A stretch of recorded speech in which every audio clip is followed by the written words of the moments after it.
welcome everybody to the Breachers VRML Season 3 NA Single Elimination Bracket Postseason Tournament Pre-Show. That's a mouthful. My name is Nightfire with two E's, my co-caster Gibular Bob and Martini. How are we feeling this afternoon? Bob, I'll start with you. Well, we had, once again, we're coming off of a fantastic Group B set of European matches. We watched Sunset Ravens beat Cheeky Breachy to move on to the semifinals. We saw Berserk beat Niffin to go on to the semifinals. So I'm liking that we've reached the conclusion over there. We now know who's moving on to next weekend, and now I'm already getting hyped for the semifinals there. But today, another slew of great matchups. I can't tell you how excited I am. Yeah, we start with Formula 3 and Aspect, and then have Acer versus Apex as our second series. Martini, how are you feeling about our first game of the afternoon, F3 versus Aspect? I'm feeling pretty good. I got to rep my F3 guys. I try to find the most red I could have. I don't have that much red in my closet. So definitely going to enjoy the F3 players. But I will say respectable work coming out from Aspect. Again, I was there. I had casted their game where they bumped out Eternity to force themselves into the top 7. And not have to play through the CC. So Aspects definitely got some chops. I believe a lot of their players are a little bit newer to getting to these sort of games, into the grand finals. And this is something we talked about yesterday. Do these players have the chops to really hold it up amongst these top 8? And I think we'll find out today, seeing how well Aspect plays. But against Formula 3, similar to yesterday's game with IVNA, F3's been around time and time again. So it's still a tall order for the Aspect players. For those that are just tuning in and not aware of what we're talking about, it is the single elimination tournament of a 12-week-long season that's culminated into this point. We've taken the top 8 squads over the course of that regular season and put them up into a single elimination tournament bracket. Yesterday, we had 4 teams battle it out. 2 teams were eliminated. Yesterday, Acer and Nexus. Is that right? No, Acer and, Ivy and Valor qualified through. I'm thinking of EU. Ivy and Valor qualified through. Today, we'll see if F3 and Aspect will make it or Acer and Apex. Either way, we will have semifinal matchups that'll lead into next weekend and then the grand finals, where ultimately there is over $2,000 in cash and hardware on the line. So, Bob, we got to talk about the pressure amounting to something here this afternoon, because, we're not quite into the money rounds yet. That'll be Saturday once we get into the semifinals. Winner guarantees at least second place pricing of $1,000 in cash, which is pretty good. But you got to get there, and that's what the quest is for today. You know what? Here's another thing that's going to be really important. We've got the reward that is the prize money. But I think to some of these teams, what's more important is that legacy, the bragging rights that they leave behind. Remember, this is the first season where we're seeing Acer lose. Right. Well, not the first season. They lost in season 1, but it's the first like season losing. Where Acer is losing. They're out of that top spot. For the first time, we could be looking at multiple teams sitting up there on that grand champion throne. And so teams like IV, Formula 3, they have been waiting for this moment and working and scrimming and practicing. And now that there's that gap on the throne, and even you can throw Valor in there too, these teams want that so badly. They don't want just the prize pool. They want to be that number 1 team. They want a shot at the top. Speaking of Acer, Martini, what are your thoughts on our second match of the day? Acer versus Apex. How do you see that one shaking down? Acer versus Apex, I think it's definitely going to be the game to watch. Not going to say that this upcoming one isn't, but game to watch in the sense of seeing how Acer responds to what had happened this season, right? I kept saying and making jokes, like I expect some some upset to happen in this season. We had already seen that in CCs with Empire bumping out Eternity. I'm waiting for another upset to come out somewhere here. If you think about it right now, it's Valor gone through, IVNA had qualified through. We expect, Formula 3 to perform really well. If you think about it, those are the only 3 wins against Acer this season, and that was, I believe, in a row, or at least within a short amount of time. So it'd be interesting to see if Acer does move on and how those top 4 play against each other, because that's going to be a huge deal here. but it's going to still be a tall order for Apex. It's a wounded Acer, but it's still Acer nonetheless, right? And I'm wondering, does Apex have the chops to knock down Acer when it's, finally wounded? I mean, Bob, I don't know how you feel, but I do feel that, especially this season, we probably have the most competitive top 8 that we've had in a long while. So I do feel like with Acer sitting at 3rd and Apex at 6th, these are two still incredibly strong and powerful teams. I imagine Apex definitely capable of giving Acer a run for your money, but what are your thoughts on our second matchup of the afternoon? Well, the last time Acer and Apex went against each other, it didn't go well for Apex. It was probably a game that they want to forget. But here's the thing. That was before Acer had lost. I think they are quite fatigued from playing the game. They've been up at the top for so long, so potentially now there's not as much motivation to play anymore. But hey, it is still Acer. Like you said, they can lock in here. They can bump Apex out. But we'll see. Apex could very well have been preparing for this matchup against Acer. Because remember, right, the formula for this bracket has been out for a while. So these teams knew who they were going to play moving into this. You could use the standings and then the bracket itself. So they, if you're Apex, they've probably done a lot of VOD review of Acer's games, of their own games, figure out what they could be doing better and maybe develop a strategy for beating Acer. Speaking of the formula to success, what do we see coming out on top for our first series of the afternoon? Martini, I'll start with you. How do you see Formula 3 and Aspect unfolding? Gotta love my F3 boys. I'm expecting them. Maybe I'm too confident. Maybe in 2. We've seen a lot of in 2s, I think, yesterday. Yeah. Formula 3 is a strong seeding, right? Is at 2-7 against Aspect. I expect some really good performance. But again, this is also an Aspect that's been having a pretty solid season. So if they force it to 3, I'm gonna give them a pat on the back because that's actually a good thing, right? The fact that they not as well versed and experienced as F3 and they can force us to a map 3, I'm gonna say, that's a win in my book for Aspect. Okay, Bob, how do you think our first matchup of the day is going to be? A reminder again of the series today: F3 and Aspect are first, Acer and Apex are second, and then we have 2 best of 3s this afternoon. But Bob, before I cut to some exclusive interviews, where do you think F3 and Aspect are going to end up? That's a good question. I tend to like to root for the underdog team a little bit more, so maybe I'll go with Aspect for this pick. But I feel like I'm betraying Old Gravy, our resident VRML creator, meme maker. But yeah, I mean, I definitely think I've seen Aspect take down Apex. And I know that they are a team that is capable of those clutch moments, and maybe they can just ride those through all the way to beating Formula 3. It's going to be a tough matchup, but hey, this is the postseason. They knew that this was the assignment going in, and I think maybe Aspect could do this. Okay, I'm curious, Martini. Did I already ask you? Did I ask you first? No, I asked Bob first. Who do you think is going to take F3 Aspect? Oh, you already asked me. So yes. Okay, sorry. Yes, the second game. That's what I was looking for. Who do you think is taking game number 2? This was a hard one. I've been sitting down thinking I'm also an underdog sort of guy too, so I'm kind of rooting for Apex. But I have mixed opinions for Acer, right? I know what it's like to have your team get knocked down. I'd love to see them come back.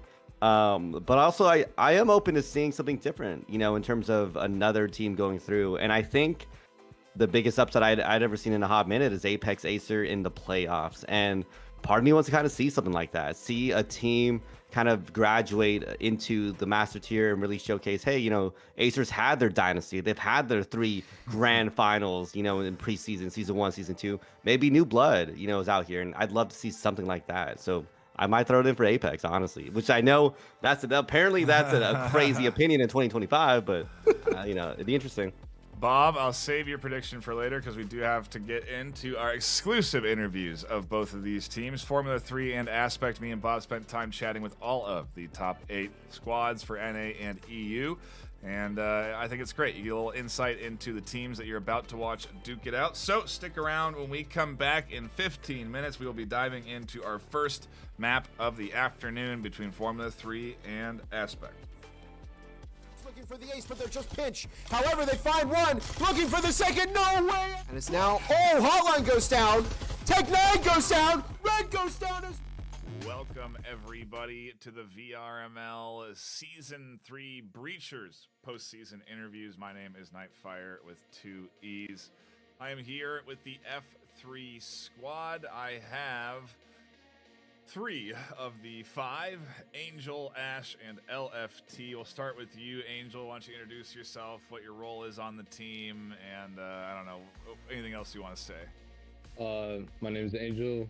I'm the designated IGO for the team. I kind of keep these guys in check. Ash? What's up? I'm Ash. I describe myself as like the main frag or GOAT of the team, and kind of just like a flex player when I need to be, you know. Okay, LFT. I don't even like know what I do anymore. I mean, sometimes I'll like run in the front door, and sometimes I'll like go back door. I don't know. All right, well, I'm going to start with you, Angel. Tell me, how does it feel to be here? You've made it into the top 8. You get to skip the Challenger Cup. Is this where you expected F3 to be in Season 3? Yeah, I mean, honestly, I've been on F3 since the start, and we've never played a CC, so I kind of did expect to not play it. Has anyone had to play the CC before? On the interview before? You've all skipped it. Wow. Okay. What was the hardest moment of the season in Season 3? What was maybe the most challenging part for you? Like when I really think about it, nothing like really comes to mind. Cause like, I mean, not to be cocky or anything, but nothing's really hard for us. Like at least this season, I'd probably say the loss against Ivy, even though I didn't personally play in the match. Yeah, that really sucked. So that was probably the hardest moment of the season. Angel, anything to add there? Yeah, I mean, we haven't lost like any other match this season. It's just the one with Ivy, and it just happened to be the one that like we were kind of just out for a few weeks. Yeah. All right. Well, what was the best moment of the season for you then? What stands out to you? Something that you kind of I don't know, sticks in your mind for Season 3, Angel? Beating Acer. I mean, it Yeah. took us long enough. About time we did it on an actual official like league match. Is that because you've done it in scrims? You're familiar with it already? Is that what you're saying? Yeah, we've beat them before in like off leagues. Like I think we beat them in like a finals for a league called a tournament. We've beat them in scrims several times, but like whenever it came to like an official match, for some reason we just couldn't like really lock in and win for some reason. Ash, how did that feel beating Acer? Was that the standout moment for you too? Yeah, I definitely say it was a standout for sure. Especially with shout out to Gibular Bob for that W cast. I can't even lie. Him screaming at the end. I think I got like the last few kills just to like close it out. Dude, that was crazy. I can't even lie. That was definitely the standout though of the season. We always got to shout out Gibular Bob when we can. He's doing tremendous work, even with the interviews as well.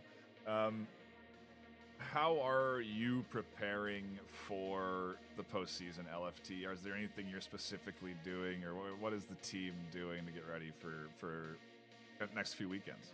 For me, it's a lot of control point lobbies. Control point. If it's either like, I don't know, playing against bots or like finding some lobby to join, it's like it's always helpful to just kind of like, I guess, zone out and just run around and just kind of let the gun guide itself, and your aim will get better. Muscle memory, quite literally. Ash, or I guess maybe Angel as the captain, are you trying to pack scrims in, or are you trying to keep it kind of light to make sure you don't overplay leading into the weekends? We're trying to like get a good in between. I'd say we don't want to scrim too much and burn ourselves out. But at the same time, we want to actually get back on a regular schedule, scrimming every day at least, and getting back into it and learning some things, and especially learning the new maps because we really haven't been putting too much work into them. Yeah, do you want to touch briefly on all the changes that have happened recently? That kind of is got to be something you're thinking about, right, leading into this postseason? Yeah, with like a lot of the map reworks for Ship and Arctic. Obviously we've played the maps, we understand it a little bit, but we're still like staying strong and true to like the basic maps, factory, hideout. But with the new maps coming in, we were just kind of avoiding them as much as possible. But we know that a lot of the teams that we're going up against, they've been practicing those maps and trying to use that against us. So we want to bring it back to them. I mean, you have the meta changes too, right? Are those? Yep. Those got to be impacting how you guys are playing. Ash, are you still picking the Vezin? I don't know. It's been like a conflict the last like 2 weeks for me. Like I know LT and Angel both know. I'm like, I don't even know if I should buy the Vezin still or should like, cause like there'll be moments where like I'll be peeking a hallway and I'll dink someone with a Vezin, but like that wouldn't happen with a Marui though. And so then the next round I'll buy a Marui, and then like I'll need a Vezin for like an angle I'm playing, and so it's just like it's rough honestly. But yeah, I think like old reliable Vezin. Yeah. I think it's still the pick. Yeah, I'm sure we'll see At plenty. least most people, I think. I'm sure we'll see plenty of the finalist skins in play during the postseason. But last sort of notes for you guys, Angel. Any shout outs to anyone in the community? Anything to say to the folks that are tuning in? Yeah, shout out Gizmo. Praying on my downfall. We'll see what he says when we beat him in finals. Okay, Ash. I just want to let everyone know that it is not an Ivy era over one lousy match, and we're gonna slam you in finals, bro. So it's just what it is. Okay, LFT. I don't know. I feel like I should always shout out Kai during these. Been a big part of the team, even though he's not on it. He's always there when we need him. I don't know. Shout out Kai. I'll shout out Old Gravy because he does all the thumbnails. Yeah. And all the content creation Oh, stuff. yeah. But that is going to be it for us here. Thank you guys for taking the time to chat with me. We will be seeing you play probably in a couple of minutes. But anyway, best of luck to you, and we'll be diving in soon.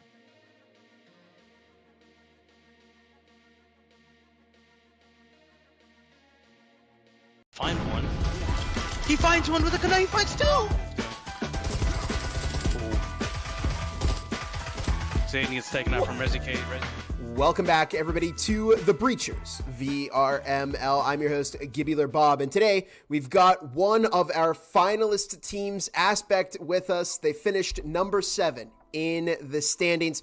With me today, I have Ninja Tim, Faded, Victor Vaughn, Iben, and Lynx GTV. How are you all doing today? Doing fine. They're good. Awesome. So, just a couple of questions. First off, how does it feel to skip the Challenger Cup? It feels really good, honestly. We were worried about the headset power because we got a couple questies on the team, and then it seems pretty challenging with the one map per team, like game or whatever it is. It's a pretty long game of Breachers, pretty long day if you're there. And now you finished number 7 in the standings. Did you expect to be there when you first started the team this season? I mean, you had a couple close calls towards the end there, right? Once we won Apex, we knew we would be in the top 7. Mm-hmm. Our goal as a new team was just to qualify for CC, and we went above that. And once we beat Apex, we decided, okay, we're going for Master now. That was a pretty big win that you got against them. I think a lot of people thought that you were not going to walk out the winners of that, but yeah, that really opened the door. So, it was, a really nice win there. Now, would you say that was your best moment of the season? Definitely, I think that's our peak moment. And did you have one that you would qualify as the worst moment of the season? The loss against Big Little Company, I would say. Yeah, that was, I guess, a tough loss there. But you know what? You bounced back, and here you are now, skipping the Challenger Cup. So, in preparation for the closed qualifiers, what are you doing? Are you scrimming? Are you warming up? Anything you're working on in particular? As a team, we're trying to put in 2 scrims a day. Mm-hmm. Trying to get everybody up to par with everything going on in finals. It's going to be really challenging, but I think if we stick together as a team, we can push through. All right, awesome. And then this final question is optional. If anybody on the team wants to answer this, you can. If you won the prize money, what would you do with it? Yeah, I think if I win the prize money, I'm probably going to just save it towards a new headset, like new headsets that come out in the future. So I think that's where mine is gonna go. New gear for the team. I gotta get a new controller. They're pretty expensive, so that's what I use the money for. Oh, there you go. Yeah, saving it, nothing wrong with that. Always a good option. And hey, new hardware comes up, you'll have a head start for it. But well, thank you all for joining us here for today's interview. And of course, we do wish you the best of luck heading into the postseason. Before we end off here, anybody have anything they want to shout out? Oh, I want to give a shout out to Ivan for that 3K that he did on that map, bro. Like, what game was it? That was It was crazy, bro. Factory on That Apex. last 3K, that clip, oh my goodness, man. Like, that was, yeah, he deserves it. And he That stopped was- us from tying Apex and made it possible for us to make Right. it to finals. Yeah, I For remember people who might that. not That know, was a it was good a clutch. 1v3. Yeah, it was a 1v3 clutch in the last round. So, yeah, that was crazy. Definitely highlight reel worthy. Yeah. Yeah. All right. Well, in any case, we do thank you all. Of course, we wish you best of luck in the upcoming postseason. And that's going to do it for this interview. We've got a lot more coming up, and we'll see you all next time.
Welcome, everybody, to the Breachers VRML Season 3 NA postseason.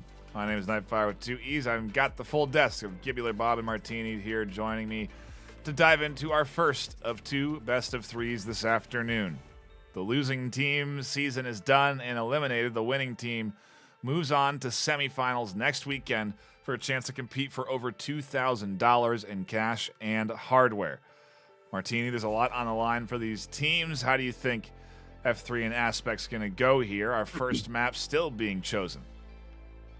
Yeah, I think this one's definitely a lot about managing pressure. You know, we've seen a lot of experience on the F3 side. As we've talked about many times, we've seen them in grand finals several times over. They've done this live. So they have the mental fortitude. They have the ability to handle this sort of pressure.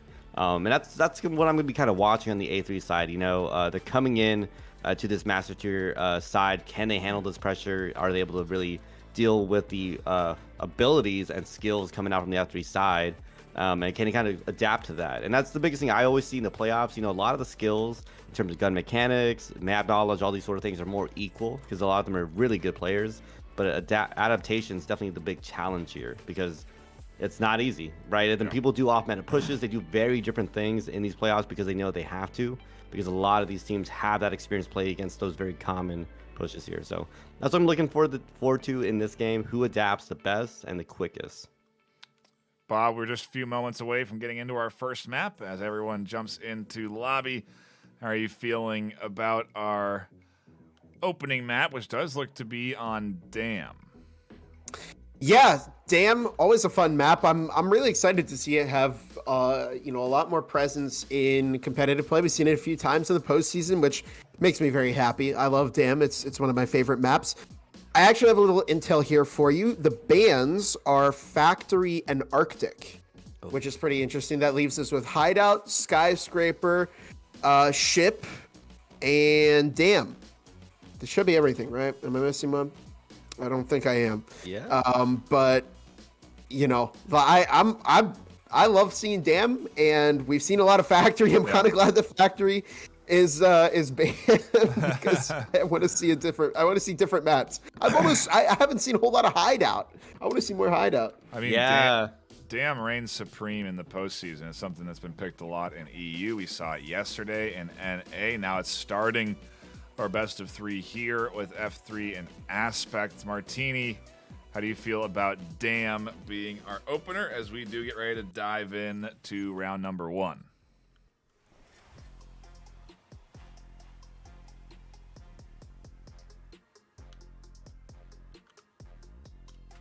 Okay.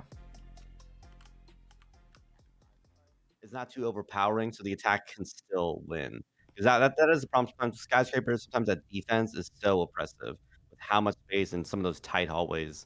It's a little bit hard to play offense on that sometimes, but I've seen some great offensive plays on Dam time and time again. Little huddle here coming in from Formula 3 as they get, or Aspect, excuse me, as they get hyped up for their defensive half on Dam here. No one really doing any setup for the first entirety of this round, but they will eventually break off. They have to. It's 10 seconds left as the cheer comes through, and on the other side, F3 going under the tag Yam is diving in to their attacking half. And here we go, starting things off with round number 1 in this postseason matchup. Here comes the drone from Formula 3 looking to push in to Museum, get some intel. Minotaur firing some shots, doesn't find anything. I've been looking to catch the drone, also doesn't pick that. And right now, F3 are looking for any kind of roamer, any traps, any setup from Aspect. But as Nightfire pointed out, there really wasn't much of a setup from Aspect. They invested more into just raw grenades instead of anything else. But a minute 50 on the clock. Old Gravy picks up some damage through the wall. We have Foam, and Ash is on the move. Annihilation nade to slow things down through the entry will eventually dissipate, so Ash can enforce from one side while Gravy pushes up through the hole they've just broken, and Minotaur's got to be cautious of swinging here and getting caught out. Ash gets the EMP plant down, but at the cost of their life. Uncle Ron swings and catches the kill. Ivan and Minotaur shut down the on-site defense, and suddenly it's just down to Gravy and LFT, who's trying to swing back in time, but everyone's still alive on Aspect. 4 alive to the 1 of LFT. Not going to be able to fend off. Well, maybe can. Picks up the triple no. Ivan swings just at the right time. That could have been bad news, but instead, we end with Aspect locking in a defensive point. Very nice start for Aspect there, and LFT. I actually played against LFT in a control point lobby yesterday. They only used that Spectral, but they were locked in. They were doing extremely well, and yeah, and you could see that there. I think it's just a they made the wrong call. You know, in that situation, you just keep firing, and it's very tempting to turn away, but Ivan made use of that to catch that first quick kill. But very, very solid round from F3. Yeah, I saw some roamer. Expect. Oh no, yeah, I saw some roamer clearing coming out from F3. I think they're playing it very conservative, you know, in that first round. I saw some extended players, you know, from A3, but a lot of them were pretty anchored to the site. So not surprised how it went there. I was shocked that F3 was able to get that EMP done pretty early on, but even with that added pressure, it wasn't quite enough. They might have honestly prioritized the EMP plan a little too much there, because they, I think, sacrificed a life or two just to get it down and kind of defend it a little bit. But man, I was like holding my breath at the end there, because I don't know if you saw the health differences there, but LFT had a potential clutch play. They got the 2K. They could have potentially got the last one, but they just turned around at the wrong timing. And man, that could have looked so different given, you know, a 1 second extra glance there. But we'll see what they can do. Round 2 cracking off here. As F3 work their way in with a little bit of drone work. They'll see Ivan, who will pop out, look for a little bit of damage down onto Ron. A reinforced smoke from Minotaur. A defensive one that allows Ivan to then tuck back in to site, reinforced with the rest of the defense. And Aspects coming in here looking coordinated, Bob. They're very much poking and prodding on defense, but they're in sync when they do it.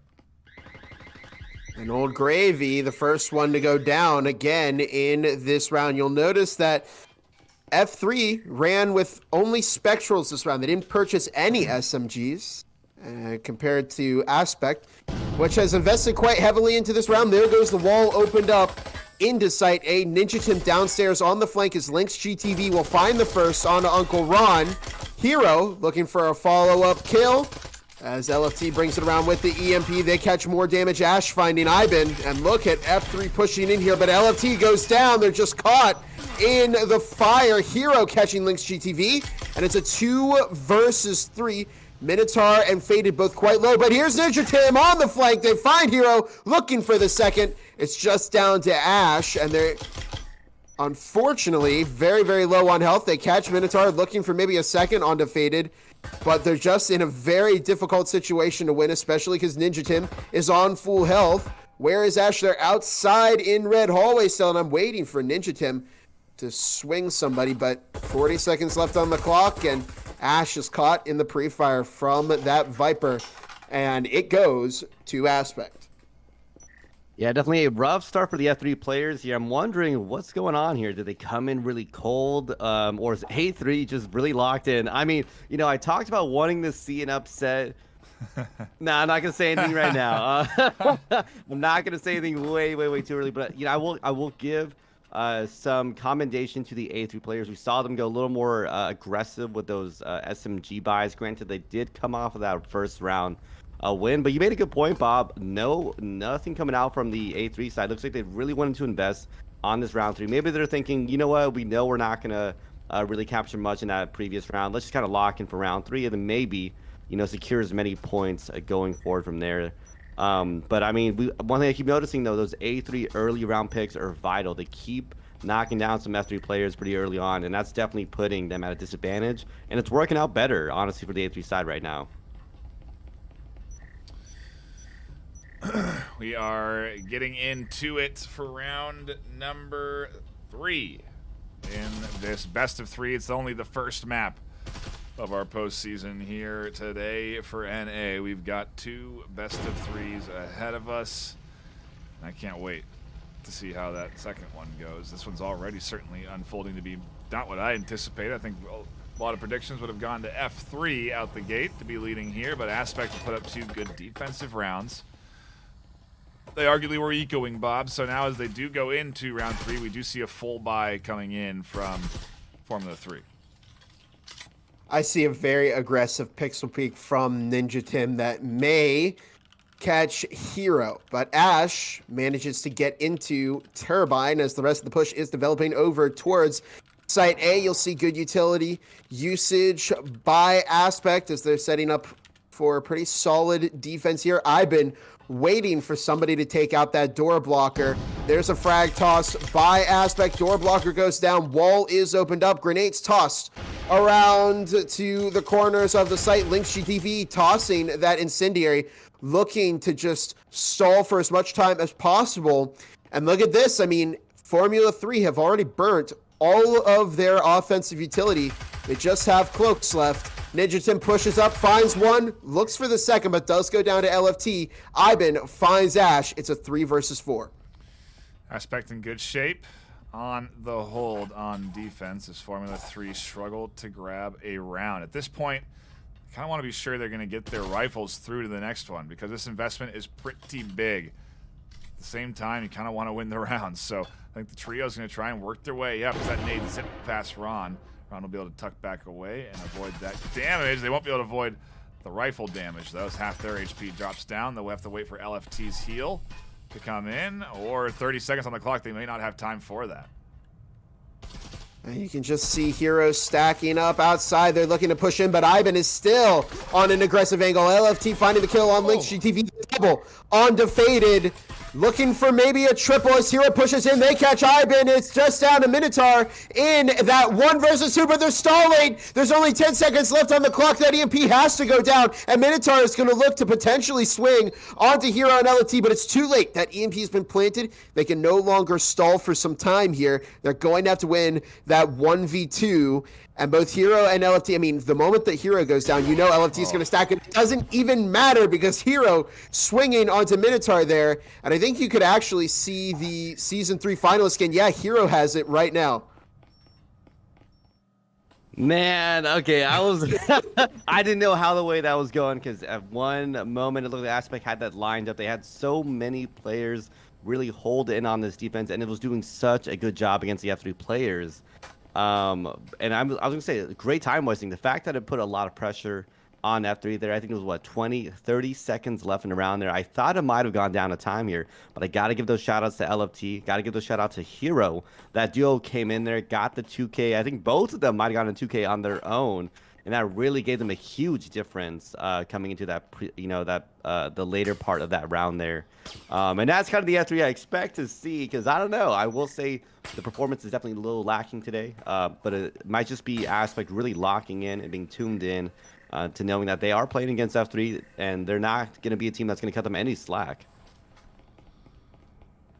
I do believe that... oh, I have to double check. Hold on. False alarm. Continue on forward. Yeah, so anyways, here we start off round number 4 as that hatch is opened up, and we're on the move with the drone immediately being taken out by Ninja Tim. Security is breached by Uncle Ron and LFT. Old Gravy catching double. Oh! And Lynx GTV finds the pick on Ash with trip mines, a bounce back from Faded as Lynx finds another one. Ninja Tim swings and is caught by Hero, who finds a double onto Lynx. And you can just see the gun skill coming out here from F3. It's down to a 1v1 between Faded and Hero.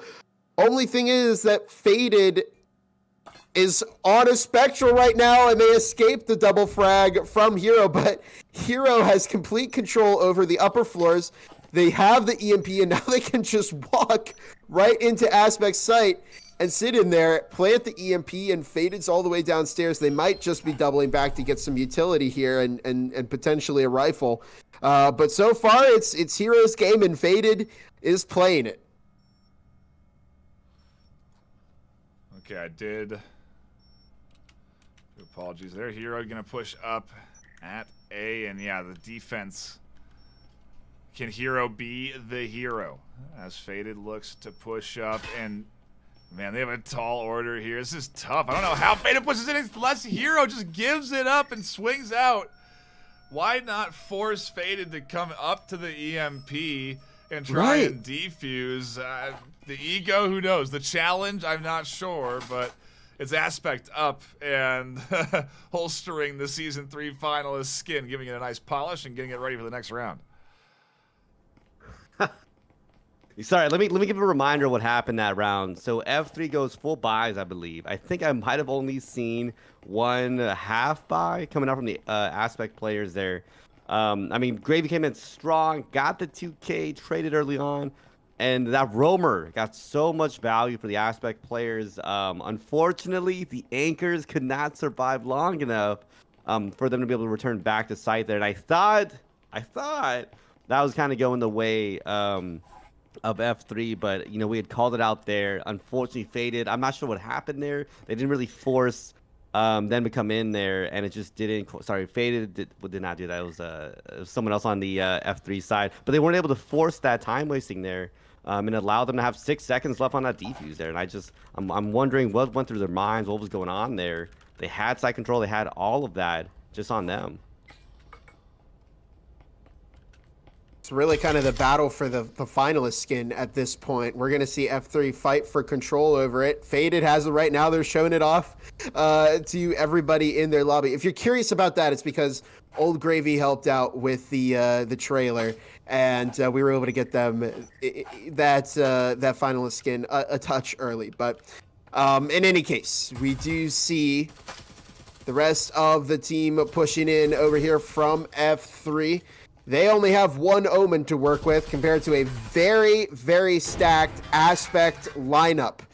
And Old Gravy foaming the wall, the push, getting ready over on Site A, where Aspect are quite dug in. Oh, an S-tier frag is Faded, has continued to be a complete menace for F3 to deal with. I've been finding a pick onto Uncle Ron, and already we're seeing F3 just getting dissected before they can even get into the site.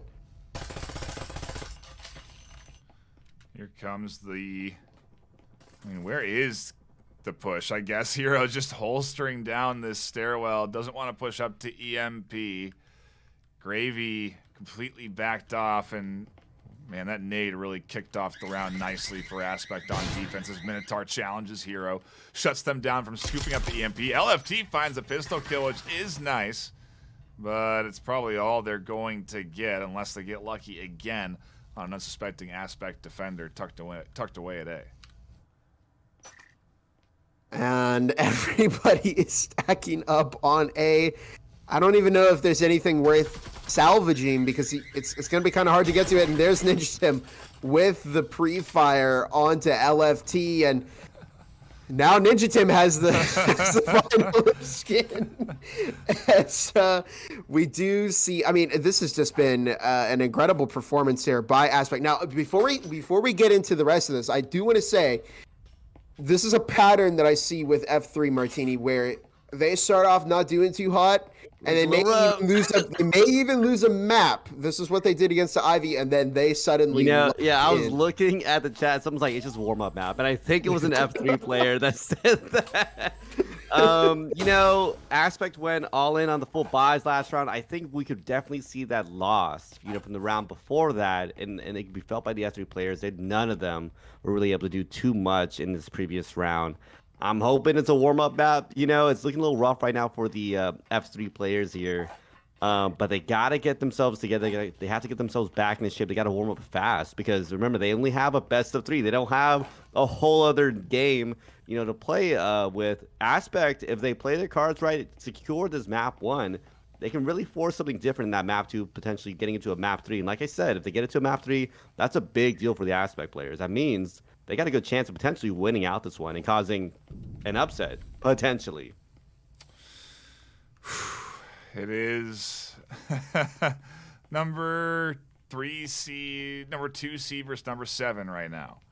And the number 7 seed is in the lead. But Bob, we've seen leads disappear in a swap, as soon as we swap sides. And so, who knows how F3 are going to look on defense on Dam. but I'm sure they want at least one more point so that they at least can get that 2-point foot in the door when they do swap sides against Aspect. Yeah, that's a very good point. We have seen plenty of leads crumble very quickly. I've been finding an immediate pick onto Old Gravy as Instant is tossed. LFT looking to get that EMP planted. Good incendiary. They're covering their bases here, not allowing Aspect to swing LFT. Oh no, but the frag is going to catch him. S-tier frag from Faded as Lynx GTV finds a kill onto Ash. Is refragged by Hero. And it's up to Hero in a 1 versus 3 as Faded looking to swing. Good blind fire there, and Faded will catch Hero. But Hero found the kill onto Minotaur before being taken out. But here comes Ninja Tim. They're a little late to the party. It's already completely resolved. But, I mean, we can see, another great round from Aspect. And, I mean, it's definitely... I mean, we could see a comeback here from. We got to talk about. This is This is a map we traditionally see very well for the defensive side, especially as we've seen their Aspect pulling in as many rounds as possible there. I thought we might have been able to see at least one more round coming from the F3 players. But that was tough. I mean, I got to give a lot of respect to the Aspect utility usage coming out there. They had these trip mines that took out a lot of damage, I believe, on, was it Faded? Whoever went for the plant. Sorry, I keep saying Faded. I don't know why I keep focusing on them. But whoever was going for the plant was it LFT? Yeah. LFT going for the plant, on the F3 side, and then getting knocked out by the frag. I mean, just great usage coming out from the Aspect players there. But I don't know. I'm kind of underwhelmed right now by F3. Maybe it's a warm-up map. Maybe it is a difference here. That's something to call out here. But we gotta see. We gotta see something different. Here we go. Round 7. We swap sides. We've reset economies, and Ninja Tim is doing a little bit of drone work early to try and detect where this defense sits. They managed to suss out Uncle Ron and LFT's positions. Ash catches a nice nade onto Ivan on the other side of the map as the Aspect team tries to split the attention. Uncle Ron getting half health by Faded at the cost of Faded's health as well, though. And I think ultimately F3 come out on top of that exchange also. So F3 comfortably in control of their defensive half so far.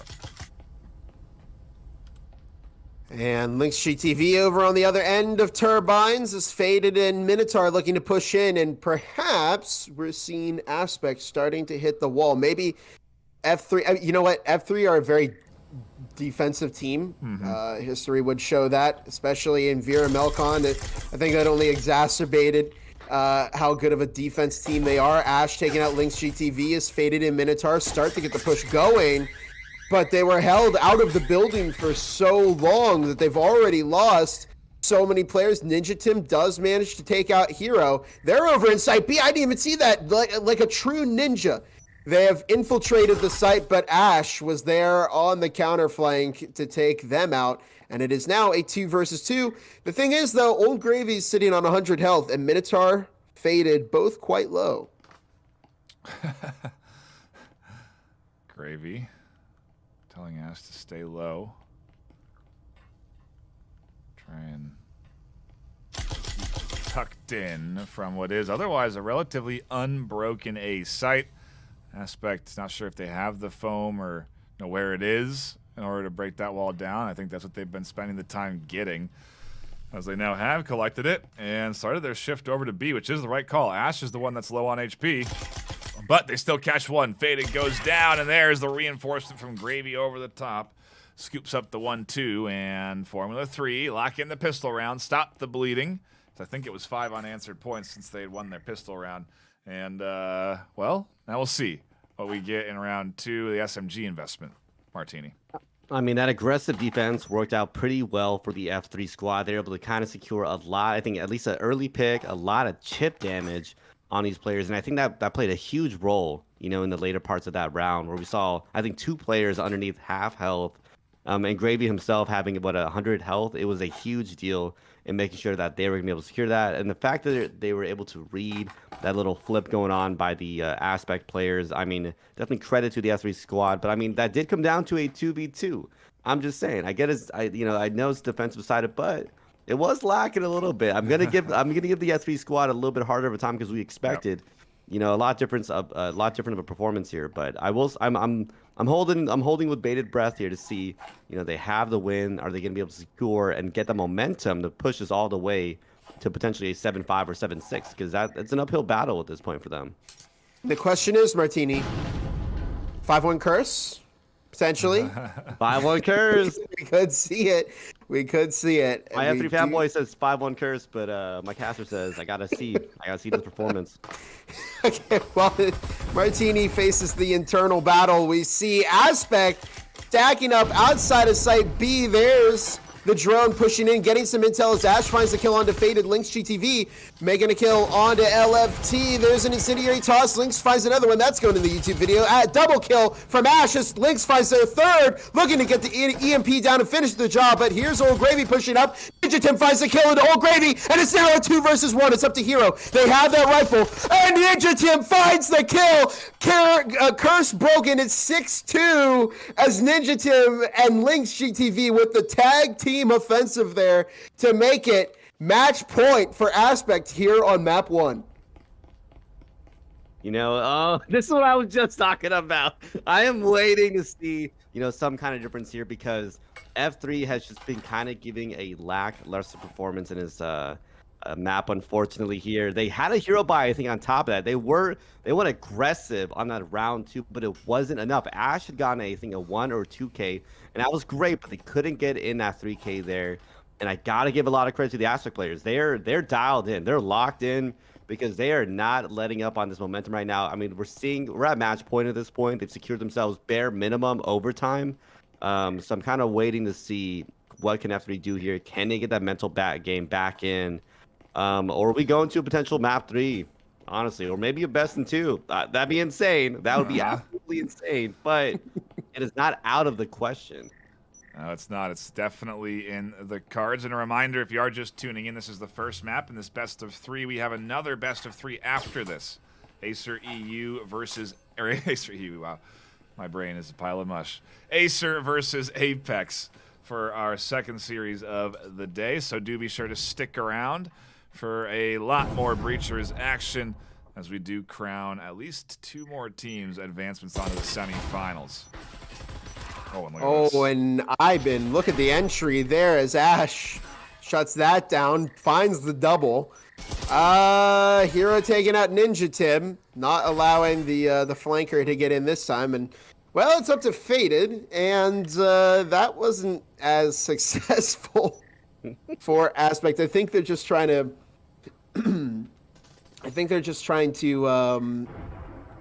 throw some surprising plays at the wall and see what sticks, but didn't quite work for Aspect this time around. Maybe Faded can recover one of these rifles. I think they're expecting the push to come in from the other end of the site, but now that they're not seeing any signs from Faded, they might head over and try and hold down site B. I think maybe the play here, Martini, is to just save.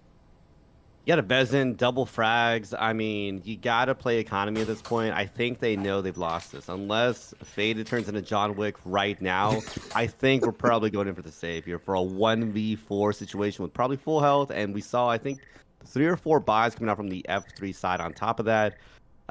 Or they might be waiting aggressively in the event, maybe go for an aggressive pick here. But, we want to call out the solid defense there coming out from the F3 players. Dare I say finally? But Ash did come in there, shut down a lot of people with those, Bezins in hand. And it's gotta be traumatic, right, for Faded being the droner and basically watching your whole squad get wiped. I mean, that's gotta be something else, right? But that doesn't mean that Aspect can't come back. They got still some solid cash in hand. So while they will feel this loss, it won't be too bad. Yeah, it looks like they might have enough to go around. It will be there. They just won a round, though. No, they just lost a round. Yeah, so they should be able to get that bonus for at least consecutive loss there, yep. Yeah, that'll help a little bit. That'll cover, I think, enough for them to buy multiple guns. But still, a creepy crawly comeback here from Formula 3, Bob, as they inch their way closer to that 6-6 tiebreaker. A reminder that we do the tiebreaker in the postseason. We didn't run tiebreakers all season long. If a game ended 6-6, it was just a tie for the map. But for the postseason, if a Formula 3 can push it to 6-6, then we will do a tiebreaker and we will crown a winner for map 1. So I don't know, Bob. I feel like right now, in moments when it does get to that 6th point, what a difference in mentality it is to know that you can push it to a map win if you get to that 6-6 point, right? Instead of just being like, oh, it's just a tie. You know, I really feel like it's got to impact these teams mentally differently than how a regular season series would. Yeah, absolutely. Especially if your aspect here, you know, even the chat is making note of this, you know, they're doing really well. You know, they're 6-3 now against Formula 3 in a matchup where they were slated to be the team that was going to lose. They were going to get shut out because this was the number 2 versus number 7 team. Yeah, but true.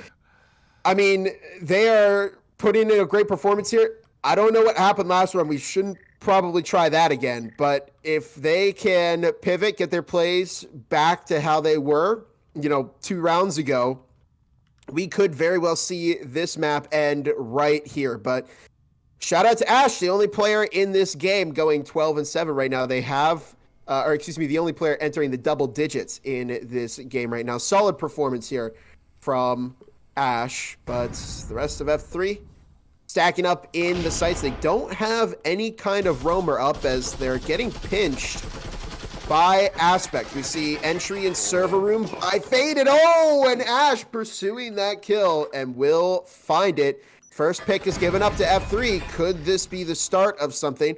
We'll find out soon enough. Not how you want to cook up a round win to lock in your map going down in the early rounds. We've seen these early picks basically almost always result in the round win. Very rarely, especially at a high level, are teams unable to capitalize on the extra player. But Aspect been playing well so far this afternoon. They've been in sync and coordinated. If they can breach and enter in on both sides at the same time, there may be a shot of overwhelming this F3 defense that's all tucked into the A-bomb. And the wall is open. Ash looking to swing out. Minotaur over in red hallway. But look at this. There's only 35 seconds left on the clock. Aspect are taking way too much time to get that EMP in and planted. And with how defensive F3 is looking right now, I really don't know if Aspect can push in and get this done in time. But we do see here comes the collapse from the site as it's a 2 versus 3. Lynx GTV stuck at the door. Ooh. And again, we're seeing Aspect make a very, a play that just does not work. You need to be in the site faster than, 20 seconds left on the clock, Martini. Yeah, I think Aspect just underplayed their hand there. I mean, if you looked at the economy, it wasn't too big in the favor of F3. They had 1 extra Vezin in hand. That's it. But we saw that come down to almost time, to be quite honest. I barely clocked the 20, 30 seconds left myself. So I'm wondering what was going through the Aspect players' minds. Why were they taking so long to really wind up for that round? And it worked out well, I think, for the F3 players. I think it might have thrown off their cadence at the beginning of that round with Ash, getting a great wall bang. Really slowing down that Aspect attack there. But I got to give credit to the F3 players, that time wasting, forcing, Aspect to really overthink their steps there and take so much time in that round worked out perfectly for them. And the fact that they got the team wipe in the end there, I'm going to be quite honest. If I had been I think, Lynx at that point, I'm wondering, should I just run off? We lost 1, 2, 3 players. We had the Vezins in hand. Let's just kind of secure this and lock in for the upcoming round here. And it did. It still paid off, right? They have 4 Vezins in hand. So Aspect is definitely taking the loss, but not looking worse for wear yet. Yeah, still able to afford that full investment into round 11. Only 2 more to go, and we're into that tiebreaker. Bob, F3 creeping and crawling towards it. Making it not an easy win here, at least for Aspect, to have come so close to lose the 6-2 map. I think that would hurt more than anything right now for this Aspect team. I mean, if you're Aspect, you can't lose steam here, right? I mean, you're so close. Uncle Ron finds one. Lynx GTV looking to peek the same angle where they pick up a lot of damage, and Ash finds that kill. LFT dropping Ninja Tim, the double on the Minotaur, and it's up to Faded, who is super ecoing right now. They're going to secure the rifle, but, I mean, we're a minute into this round, and already it's a 1v5, and Faded looking to swing, but finds a double. Old Gravy was there, and we saw Faded just put the gun down a little bit too early. But they took 2 kills with them, so it's going to shut down a little bit of economy for next round, but ultimately, F3 are here with 5 heals, Martini. I can get shot, heal again, use another syringe. It's fine. We're all sharing syringes at this point, and they got a +1 for Aspect, you know, when they shoot them. Anyways, but I got to give credit to the F3 players. They're definitely a beautiful defense and a very aggressive defense. I think they made a really good call there against Aspect. They probably expected them to go with the very common push there, and they stacked up all their players. I don't know if you noticed. I think they had like one player maybe near site, not even on near site, because they just stacked that whole hallway. And they decided to give the pressure to the Aspect players from the very beginning there, and that worked out perfectly for them. I mean, Faded went crazy with a 2K, you know, at the end there, almost kind of securing some consolation for the Aspect players, but obviously that is not going to be enough here. But I mean, check out this economy. They're definitely feeling it now, as the Aspect players can only get all rails, it looks like, for them. The full buy oral buy, Bob. They got no money left. It's the last round, their last chance. And I don't know, we can't write it off, right? We've seen the orals come through with some big multi-kills already today, I think. Quick shout out to Petrol for the 15-pound donation. Ooh. Hey there, Bob, Nightfire, and Martini. We do really appreciate that. And I see you all the time in the chat, so shout out to Tesco. Or excuse me, Petrol. But in any case, here we are with a minute 50 on the clock. And you know what? This is reminiscent of the way that IVNA, I remember in their match against F3, they went 5 orals into the helm on ship, and I believe they picked that round up. So perhaps this is indicative of what's to come. But in any case, if Aspect lose this round, we're going to overtime. So there's going to be a lot of pressure riding on this for Aspect as the EMP is tossed over to Lynx GTV. They've had a couple of pretty big misplays in these rounds, and we'll see if it's time for them to lock in or if this is going to be that overtime game. Lynx GTV opening things up with a kill on Old Gravy, but Ash quickly bouncing back with Faded. Uncle Ron finds one, but they are quickly refragged by Ivan. The EMP down on the wall. They're looking to get it planted. Ash catches almost the kill on the Ninja Tim, but it is a 3 versus 3 with only 50 seconds to go. Yeah, and they're trying to stop that EMP plant from going through. It's up against the wall, and they still haven't completed it yet. So they're going to have to go back and finish planting the EMP. And I got to wonder if the comms have come in from the folks that have died already, telling them the EMP's on the wall, or if they know that they're defending that now, because that's a pretty significant advantage for them to be able to hold that down and prevent this Aspect squad from pushing up and planting down as LFT tries to peek for a brief moment, pops up, catches Ivan, but it's a 1-for-1 trade. Minotaur trying to go for the plan as Ninja Tim ping-pongs back and forth, and the coverage from Hero. LFT working together as a team to lock in the round. Man, this is what I'm talking about earlier. Adaptation, can they handle the pressure here? And that's what I saw, I think, lacking on the Aspect side there. I think they got a little skittish, right? One of their players had gone down. There was some pressure coming out from the F3 players, but I don't know. I mean, I know we can see it because it's spectator client and everything, but if they had only known that the F3 players had peeled off, they could have gone in for the plant. They could have been, you know, defending a retake, you know, against F3 there. Unfortunately, I think Aspect afforded F3 a little bit too much time and put themselves in a bad situation there. And this is what I talk about when we talk about Can these teams handle the pressure? Can they handle this sort of attack power coming out from F3? Because now it looks like they're finally applying so much pressure on this defense. Yeah. I'm loving it here, but now I'm wondering, how are they going to handle this overtime? Because check it out. It's the same exact site that they just played here. Can F3 hold down a similar defense, or is Aspect going to go for something different, an off-meta push, or are they just going to kind of try the same thing against F3, maybe with a little bit more clear-minded now? Overtime is determined by score, meaning that the team with the highest score, which is Formula 3, gets to pick side. And obviously, Bob, you're going to pick the side you just won nearly all of your rounds on. You only lost 1 point on defense, whereas they only won 1 point on offense. Obviously, Formula 3 starting on defense then, as every player in the lobby gets a full $4,000 to spend. That means you get all the utility and attachments you could need on any gun you desire in the game. And it puts us at the most even playing field that we can be at the highest competitive level. Oof, what a comeback from Formula 3 so far, Bob. And what an opener from Iben. Maybe that wasn't the best idea for Old Gravy to swing that angle.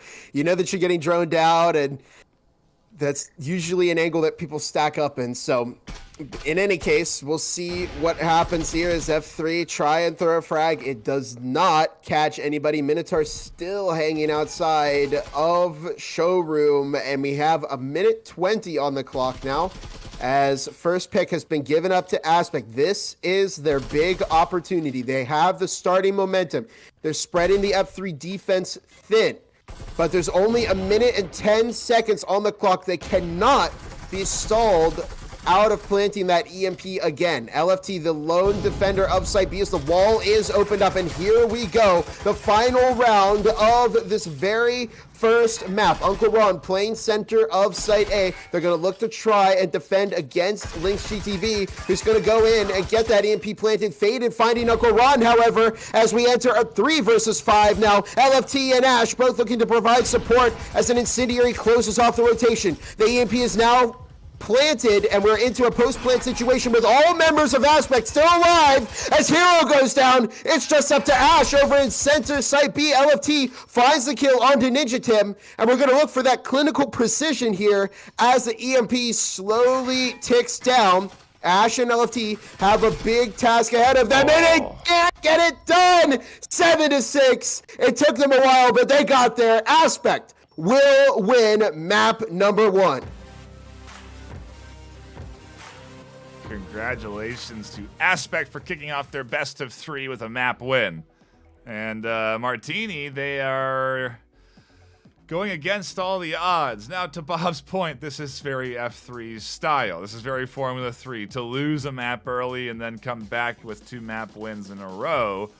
But if you're Aspect, you've got to be feeling good taking Damn. I do think they go into their map pick for map 2, if I'm not mistaken, as well, being that 7 seed, the lower seed. And so it's going to be an opportunity for him, Martini, to maybe come out with 2 maps on F3.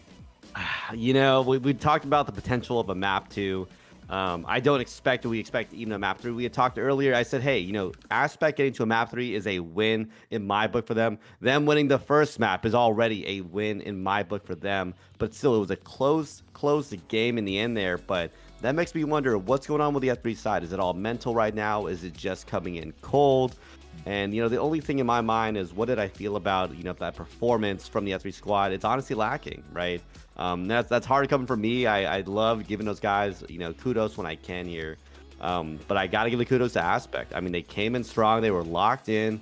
They knew what they were playing, and they held it all the way through. I mean, we saw a lot of mistakes in that overtime round, from the F3 players here. And we got to see them clean up some of those mistakes. I'm wondering, is it worth going to a break? Is it worth taking a breather, talking with your team, trying to see how everyone's feeling, and then hopping in for the upcoming one? Or if they're feeling hot, maybe just hop right in, Bob, how do you imagine F3 is feeling right now? Because again, the expectation essentially is that Formula 3 we're going to come out on top, being that number 2 seed.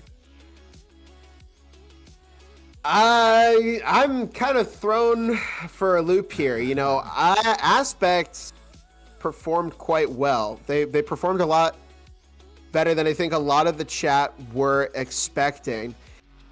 And it was impressive. They fell back a little bit in momentum, but yeah, to your point, this would be the opportunity for Aspect to pick the map, which is going to be ship. Sneak peek there for you, but I'm trying to debate whether F3 are picked map or side in that first game. I'm not quite sure. But in any case, it is going to be a timeout by F3. A timeout has been called. Makes sense.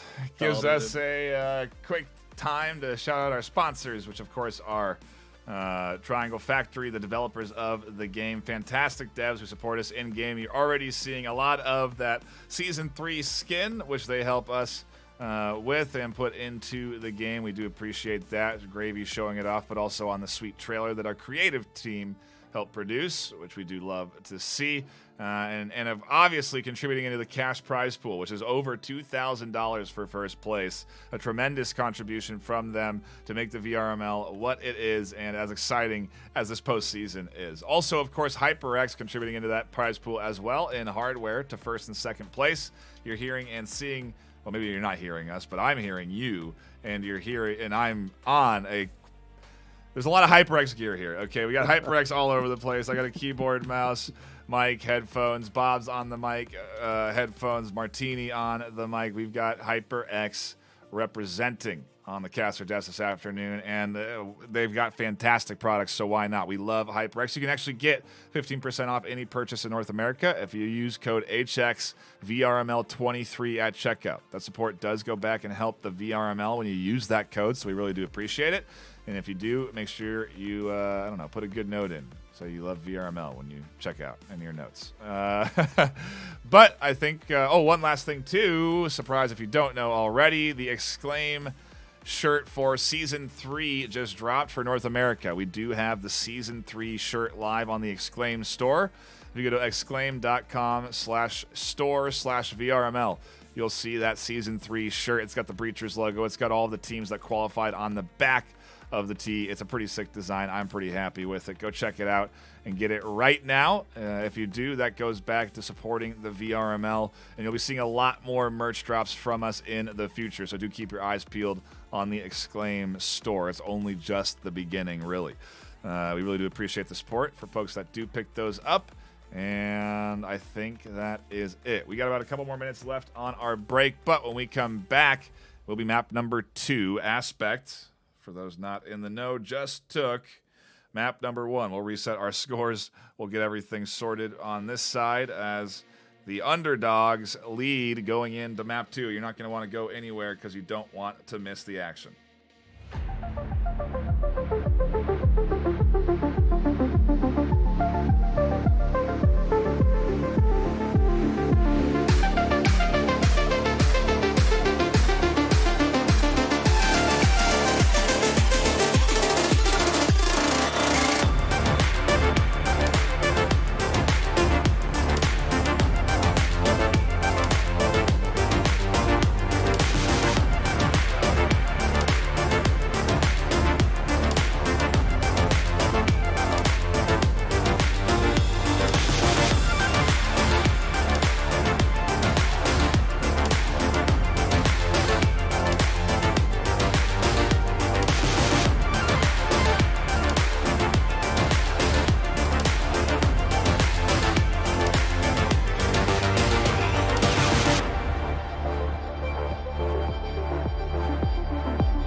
finds one with a kunai. He finds two. Zane gets taken out from Resi K. Welcome back, everybody, to The Breachers, VRML. I'm your host, Gibbular Bob, and today we've got one of our finalist teams, Aspect, with us. They finished number 7 in the standings. With me today, I have Ninja Tim, Faded, Victor Vaughn, Iben, and Lynx GTV. How are you all doing today? Doing fine. They're good. Awesome. So, just a couple of questions. First off, how does it feel to skip the Challenger Cup? It feels really good, honestly. We were worried about the headset power because we got a couple questies on the team, and then it seems pretty challenging with the one map per team, like game or whatever it is. It's a pretty long game of Breachers, pretty long day if you're there. And now you finished number 7 in the standings. Did you expect to be there when you first started the team this season? I mean, you had a couple close calls towards the end there, right? Once we won Apex, we knew we would be in the top 7. Mm-hmm. Our goal as a new team was just to qualify for CC, and we went above that. And once we beat Apex, we decided, okay, we're going for Master now. That was a pretty big win that you got against them. I think a lot of people thought that you were not going to walk out the winners of that, but yeah, that really opened the door. So, it was, a really nice win there. Now, would you say that was your best moment of the season? Definitely, I think that's our peak moment. And did you have one that you would qualify as the worst moment of the season? The loss against Big Little Company, I would say.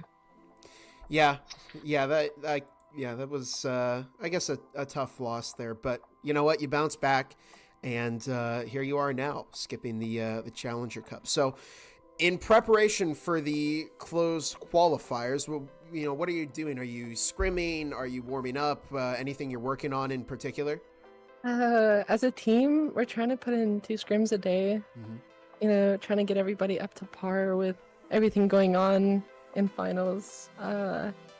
It's going to be really challenging, but I think if we stick together as a team, we can push through. All right, awesome. And then this final question is optional. If anybody on the team wants to answer this, you can.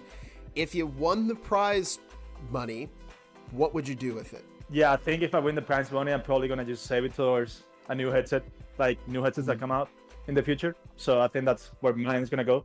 New gear for the team. I gotta get a new controller. They're pretty expensive, so that's what I use the money for. Oh, there you go. Yeah, saving it, nothing wrong with that. Always a good option. And hey, new hardware comes up, you'll have a head start for it. But well, thank you all for joining us here for today's interview. And of course, we do wish you the best of luck heading into the postseason. Before we end off here, anybody have anything they want to shout out? Oh, I want to give a shout out to Ivan for that 3K that he did on that map, bro. Like, what game was it? That was crazy, Factory bro. on Apex. That last 3K, that clip, oh my goodness, man. Like, that was, yeah, he deserves it. And he that stopped was... us from tying Apex and made it possible for us to make it to finals. Yeah, I remember. People might not know, it was a clutch. 1v3. Yeah, it was a 1v3 clutch in the last round. So, yeah, that was crazy. Definitely highlight reel worthy. Yeah. Yeah. All right, well, in any case, we do thank you all. Of course, we wish you best of luck in the upcoming postseason. And that's going to do it for this interview. We've got a lot more coming up, and we'll see you all next time.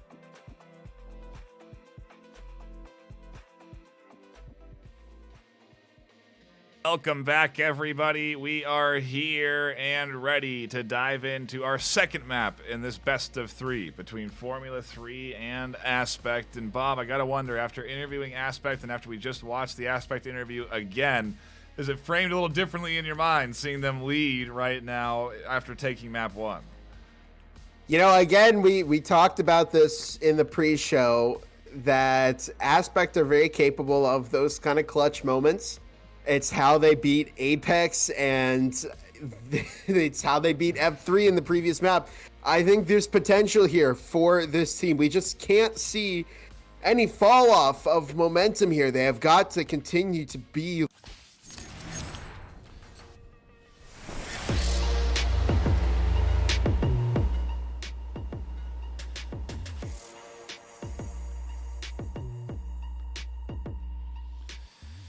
Into ship we go for our second map of the afternoon. The intro runs and we dive in to round number 1. Pistols in hand, a little audio transmitter to monitor if a flank comes into the backside of B. Maybe they're going to be stacking A site a little bit heavy, anticipating the push, but this definitely seems to be a B site push with where Aspect are rotating to, Bob. And everybody on F3 sticking over to Site A except for Hero, who's down on the second floor of ship. And you can see Faded, Lynx GTV breaching the hell, but there's the full send into Site B. And they're already in the site. Ninja Tim looking to block off with that Incendiaries. Minotaur finds the kill onto LFT. Here comes Ash pushing Ninja Tim. Nobody was covering that swing at all. Ash pushes up, gets the second kill. Minotaur finding their second kill. The third as they take out Ash. And it's just down to Uncle Ron and Hero, who's very, very late on the flank. Minotaur looking to get that EMP finished.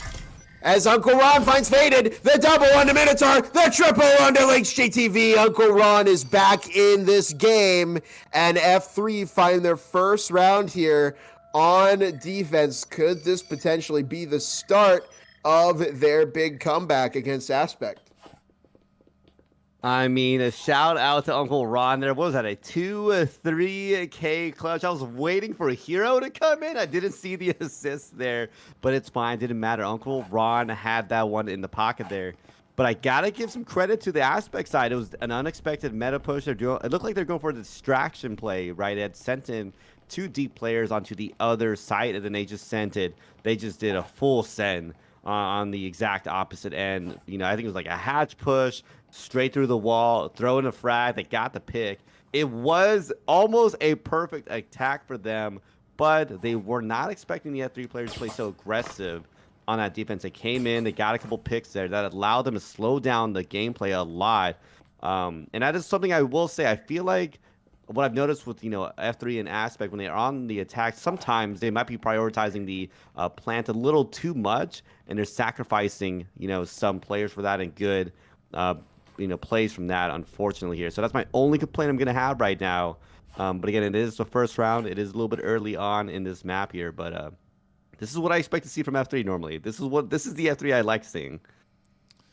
The clutches and the double kills, the multi-kills, the triple kills, actually, from Uncle Ron.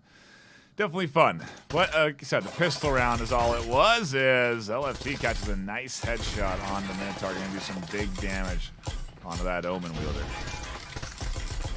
2 minutes on the clock as Minotaur, it picks up a lot of damage there. I've been looking to move over and clear out their angles. I don't see a roamer this time, except for maybe Hero, who's playing a close roam. But 1:50 on the clock as LFT has pushed up.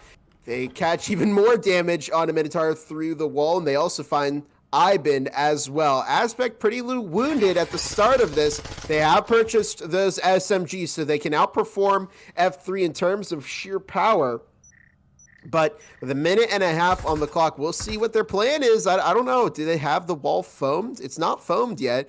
Ninja Tim over on the other side by Site A may be able to catch a player off guard. That is, unless Hero finds the kill first. They're trying to out-ninja the Ninja Tim.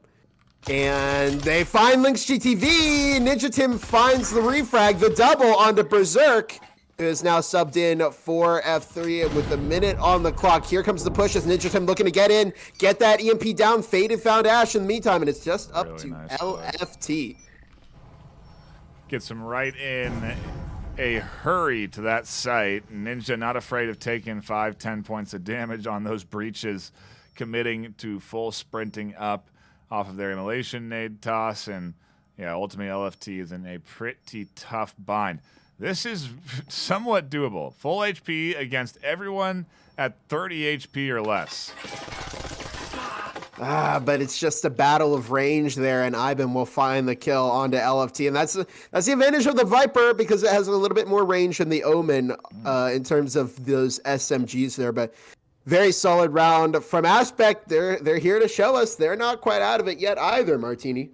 I love seeing those off-meta pushes. I love seeing kind of that unexpected surprise. And I think that's what Ninja Tim, I've noticed They keep sending in Ninja Tim on these really deep flanks here. Sometimes it does work out. Sometimes it doesn't quite work out against the F3 defense, but that worked out perfectly. I think what Ninja Tim was probably doing was doing a little bit of scoping, see what's going on, and then saying, hey, full send it. Let's rotate right now to this other site and just kind of apply a lot of pressure here. And I've got to give credit to the Aspect players. I'm seeing that consistently here. So I'm wondering, is F3 going to be able to adjust to this sort of defense? They've had this kind of off meta push happen consistently on the previous map. They're doing it again, as we can see here. But I think that's what's making this very challenging to defend against Aspect here. They're having that variety, right? They're doing the meta pushes, they're doing the off meta pushes. You don't quite know what they're going to do, but a lot of credit to that IGL making those play calls, because it's working well. It's working so well for the Aspect players.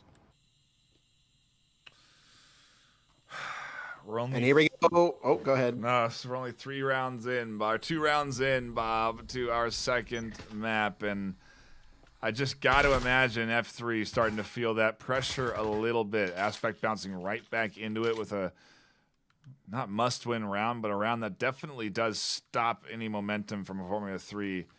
And now as we get into the full buy round, I feel like this round might even be more important than the last one.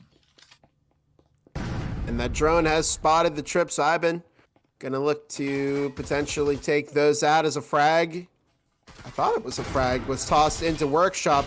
Berserk taking out Ninja Tim as Link's GTV is caught in the blind side by Uncle Ron. Berserk dropping 3 is faded. Will take out Uncle Ron, but they're now in a 1 versus 3. And this has been a pretty brutal set of rounds. We're only on round 3 here, and already, I mean, not in our first minute, we see all of Aspect wiped out except for Faded. And I think they have no choice at this point but to just salvage.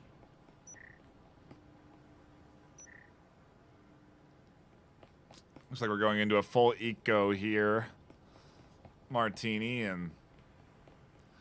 Man, Not a bad call. I mean, Vezin in hand, Breach in hand, Spectral in hand, even for those players that might not be able to do a full buy. But, I mean, look at the Aspect side. There's 1, 2, 3, 4 players probably able to buy those Vezins in the upcoming round. I can see the call being made, hey, let's just chill it now. We'll send it for the upcoming round here, right? But credit to the F3 squad, that aggressive defense we've seen from them time and time again. They applied a lot of pressure at the beginning there, and it worked out very well to their advantage. I think they might have noticed that economy difference there potentially, because they had, I think, 4 Vezins coming in there. I think LFT should be, hopefully holding a Vezin in hand there. I will be hoping they are, because there's so many Vezins from the F3 squad that they should be picking up and going into the upcoming round there. But I mean, this is definitely a good map. It's shaping up to be a very interesting one. There's a lot of back and forth here before these teams, but I think we got to ask a little bit more from F3, right? They don't want this back and forth. They at least want to secure this map to force this into a map 3, because I don't think they want to go in with a loss today. Yeah, I think worst case, Bob, they've at least gotten 2 points on the board now on their defensive half. If Aspect do start to run away with things going into this round 4, because it is going to be a full buy for them, because they'll be able to carry in with all the utility and that extra gun through to that next round. I do think we are going to see maybe Aspect claw back into this, maybe go 2-2, 3-2, take back the lead, and then that last round it'll be up to Formula 3, but I'm not sure. Aspect have been locked in. We looked at their offensive rounds on Dam. They were solid, coordinated, and even on some of these early rounds on Ship, they've been fast. I kind of feel like maybe trying to go for another quick play like that might be the best chance of success Aspect can have. They're also going to have to be pretty careful about Berserk and Uncle Ron, because both of those F3 players are locked right now and definitely have been the source of a lot of problems for Aspect, to say the least. I know Berserk is one of their top players on F3, and so the sub in there has really been beneficial for them, because they dropped 3 last round. They were a big reason why the push was so devastated before it even began. But we see Ash cutting off the drone. However, Aspect have intel here. They now know that their immediate zone is clear. Uncle Ron pushing up into bathroom as Hero over in lounge. And we may see a swing here. Hero trying to take the risk, and they do find one. LFT caught with the trip mines. Uncle Ron dropping 2, and it's another devastating push here as Uncle Ron. Yeah, Uncle Ron is very locked in. Oh my god. As well, basically a one-man army. They're now, I mean, we're on round 4, and they are 7-2, Martini. Yeah, I don't know what they were doing in that 10-minute timeout, probably more towards the 11-minute side. But anyways, that's besides the point here. But it's looking good right now for the F3 players here. I'm wondering, did Uncle Ron to Berserk just have to take a little bit more water, take a little bit more of some breathing space before they hopped in? I will say, I think Berserk did a sub in this map, I believe. I don't remember seeing that on map 1 there, but I do see some fresh names on the F3 squad. And that's what I was talking about, I think, with you in the, a little bit of pre-show we had earlier, that they were kind of lacking on that first map. I'm wondering if they're going to bring in some fresh blood, take some fresh breaths here, because there's a lot of pressure from map 1, and I'm hoping they can lock in for this upcoming round here. Otherwise, we might be done in 2, but I don't think F3 is going to want that to happen today, as we are seeing Uncle Ron put out some crazy numbers there. It was almost like a death funnel there. I don't know if you noticed. All of those players just stuck in that little staircase area. And that's going to be a devastating loss, because check out that economy now. They have to go full SMG buys on the Aspect side.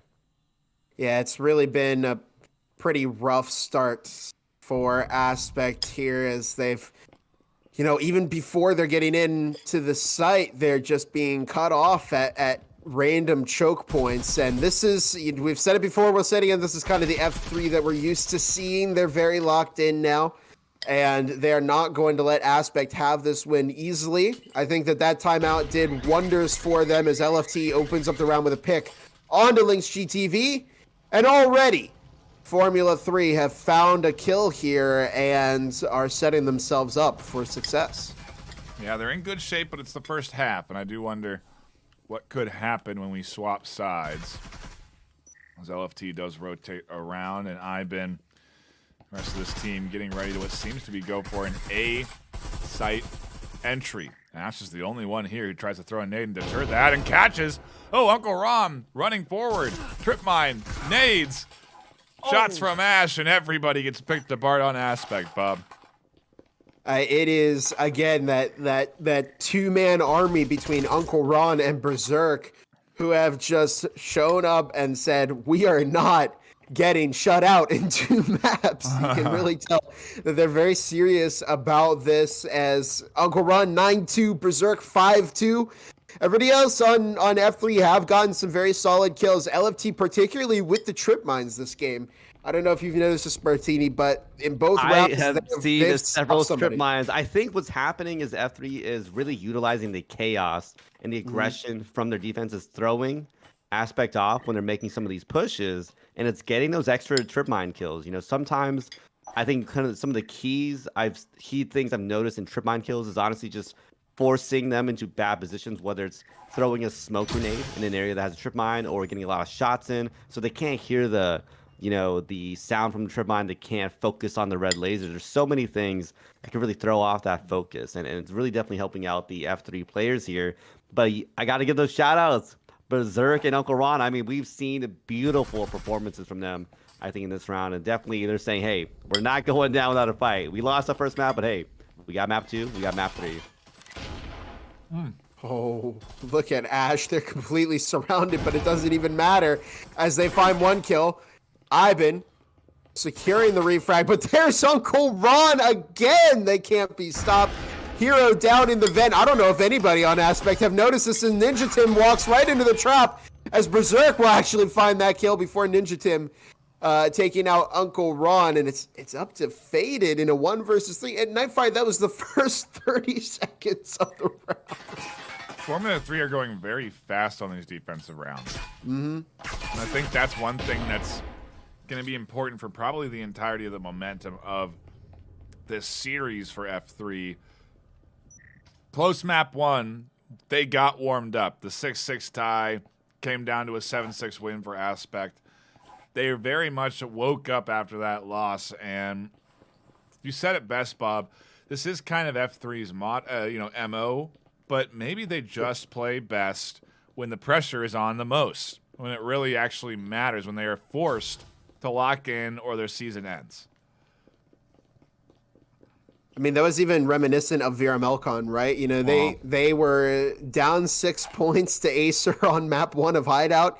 And once they're like, oh my goodness, here we are in LAN, and we got shut out in first half. They locked in, tied that map up. They got very, very close to beating Acer in the LAN. But yeah, I've seen it, especially in this season. I've cast a couple F3 games, and it's very, very much their particular play style. Now they've got those players that are on that main roster, and they are not showing any signs of slowing down at all. As we get into round number 7, Drone moving into Helm, getting some of that early intel. Ninjatim playing aggressive on the door. And remember that this is the side swap. Oh, wow! That was almost an S-tier frag from Ninjatim. It caught a bit of damage onto Hero, but F3 are going to try and play this fast. They're going to try and usurp the defense here of Aspect. They're stacking up outside of communications, and I'm just waiting for the complete collapse to occur. Trying to bend from the breach, and look at that coordination between LFT, Uncle Ron, the entirety of Formula 3. They say that map 1, we don't really like to play damn. That's basically what they're saying here with this 6-1 domination out the gate here on ship. I gotta give shout outs to, I think, Berserk. It looks like that really changed the pacing of the game here. It almost feels like, you know, watching Berserk and Uncle Ron play alongside each other. I don't know if they just have that chemistry or they just happen to always be next to each other, but man, the amount of times I've seen them with a 2-3K next to each other is kind of insane here. It's almost like watching, you know, a duo that just runs ranked together all the time here. So definitely some interesting plays I'm noticing from Berserk and Uncle Ron there. I don't know. I mean, this is the F3 I like watching. This is what makes me fanboy for F3, right? This sort of stuff here.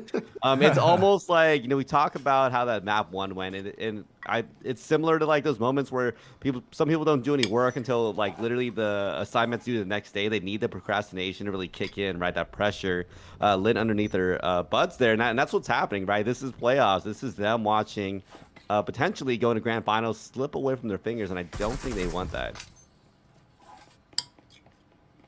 Here we go. Round number 8. We've already gone through our pistol round, and at this point, I mean, Formula 3 are in a very comfortable position. On the attack, all the equipment they could ask for, and why are Aspect ecoing now? Well, no, they're not. They got SMGs. Oh, run in Berserk, go! Hero found one as well. Hero with the double kill. And as quickly as it is over, as F3 have shown us that they are locked here on map number 2. It's 7-1, and we're going to see a map 3. I wonder if it's going to be as fast as this one. I don't think we had time to process that. I saw the attack developing, and I'm like, you know, I think there's a little bit of time. We're gonna see this kind of ebb and flow, and then it was over. I don't. Wow. Well, Formula 3 put on a show on ship. That's to say the least. That timeout definitely reinvigorated them as they come back, almost a different team, a different pace, a different focus, and multi-kills. Everybody locked in. What were the KDs at the end there? I think. Yeah, shout out to Uncle Ron. They went 15-3 that day. Oh my god. I mean, that is one way to turn it on in the postseason when it matters most. And in a game like Breachers, if you do that, you can carry your team to victory pretty reliably. So congratulations to Ron there on a solid map number 2. We're ready for map 3. It looks like the players are, so we should be diving into it shortly. Have they chosen?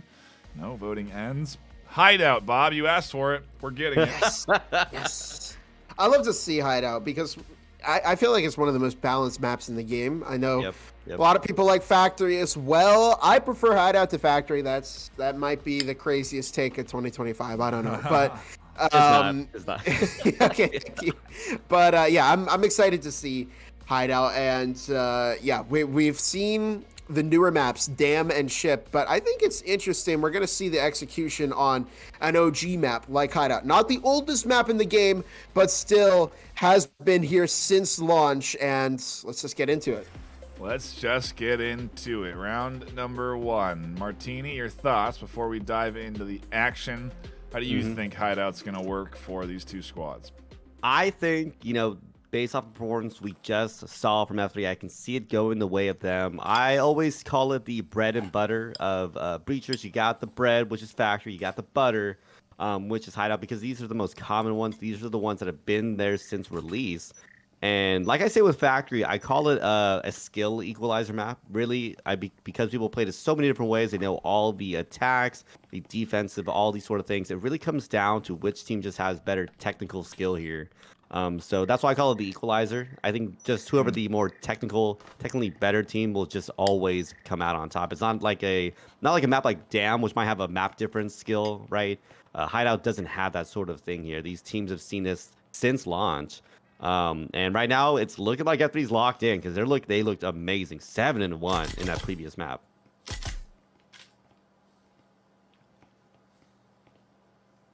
Down here on round number 1 of Hideout with F3 on the offense, A3 on the defense, and already S-tier frag onto Ash, but Berserk gets the credit for claiming the first kill of this game onto Ninja Tim. I wonder who is going to walk away from this one as the winner. I feel like it really plays into the momentum of a team. If you can get this first round, it gives you such this big mental boost. Oh my goodness! S-tier frag from Uncle Ron. I have never seen a lineup like that before, and it took out Lynx GTV in a perfect spot. Here comes the drone down into storage as Ivan is being live pinged right now. Minotaur taking out Uncle Ron, and there goes the top frag from map number 1. They do still have Berserk up, and we're waiting for potentially a full send here, but F3 are quite spread out. You've got Hero up in Garage, Berserk catching some damage, but Ivan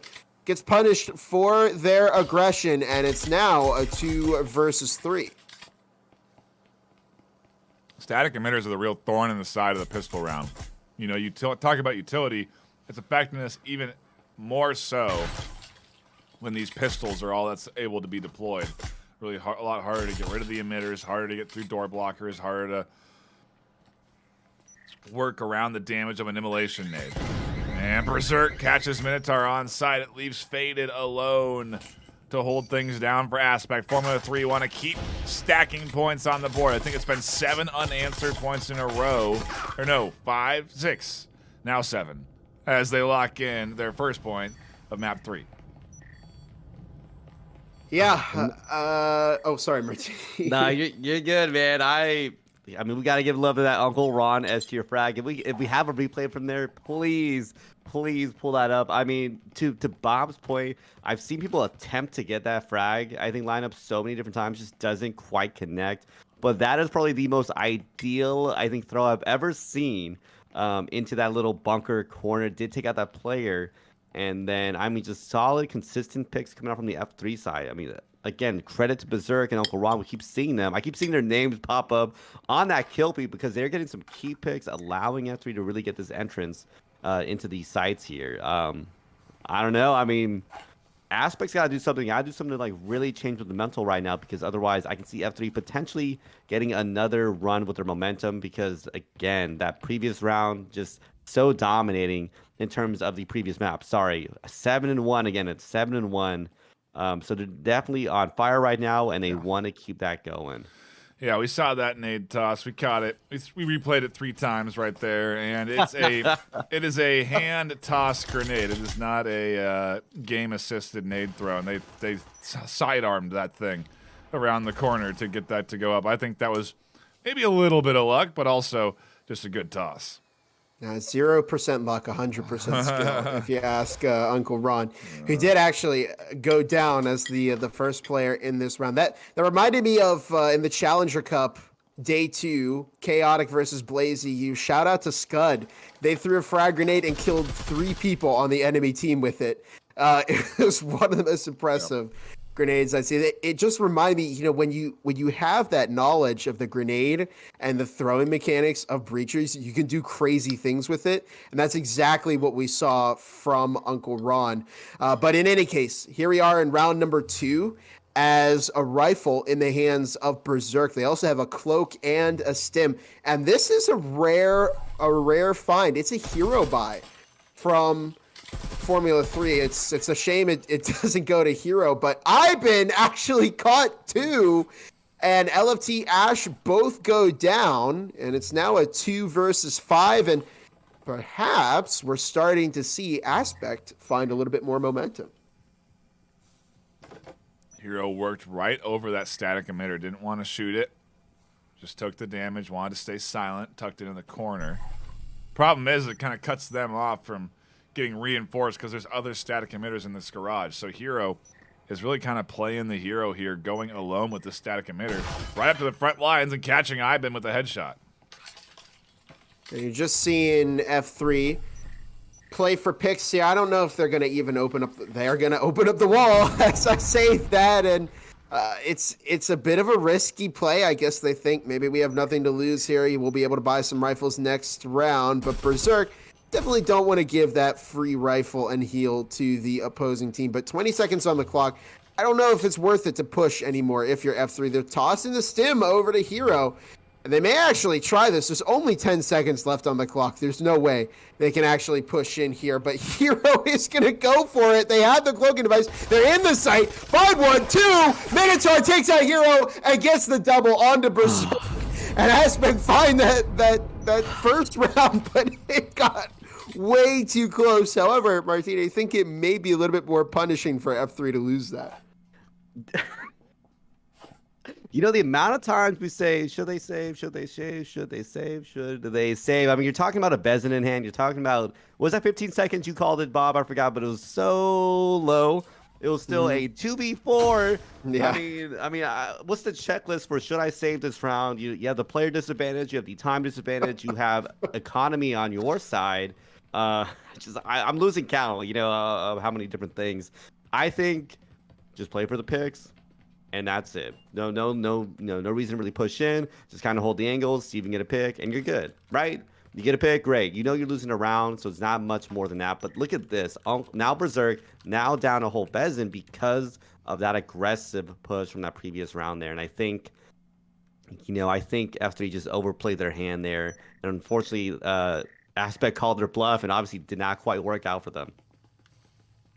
Here we go into round number 3 of map number 3, the series decider, Bob, for our first best of 3 of NA. We've still got one more after this. It's Acer versus Apex.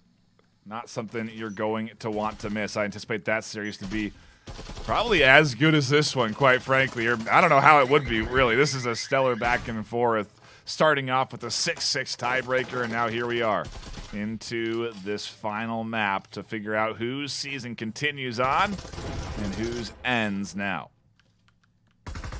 Here we go. Not sure where that was going, but not a good frag from F3 as they're currently stacking up outside of site A. One frag is tossed by Aspect, and it would have landed, but it was just a little bit too early. F3 have not pushed into the site yet. You can see Iben downstairs on the roam. We'll see if they're detected at some point, but a minute 25 as F3 are burning a lot of time here again. You don't want to be wasting too much time because otherwise you are going to get blocked by that incendiary as we see here. And at some point they're just going to have to go and full send it into the site. But nobody has died. We're a minute and a half into this game. Nobody has gone yet, as it looks like Berserk might finally push in and get that EMP planted, but still no action, and there's now only 50 seconds left. It's crazy. No one has gone down yet. I don't even know how a nade hasn't connected yet. If anything, they've certainly baited A, but look at the swing, Bob. Everyone suddenly crashes to B on Formula 3, and they lose 1-2 for the trouble. Ash swings looking for more. Catches one, faded, trying to fend off the push, but doesn't quite catch enough kills to really set things up for Ivan, who's now alone in a 1v3. And it is a botched roam, and this is... I talk about this quite a bit as, you know, a roamer. It's very important that you find the balance between flanking the team too quickly and not flanking them fast enough.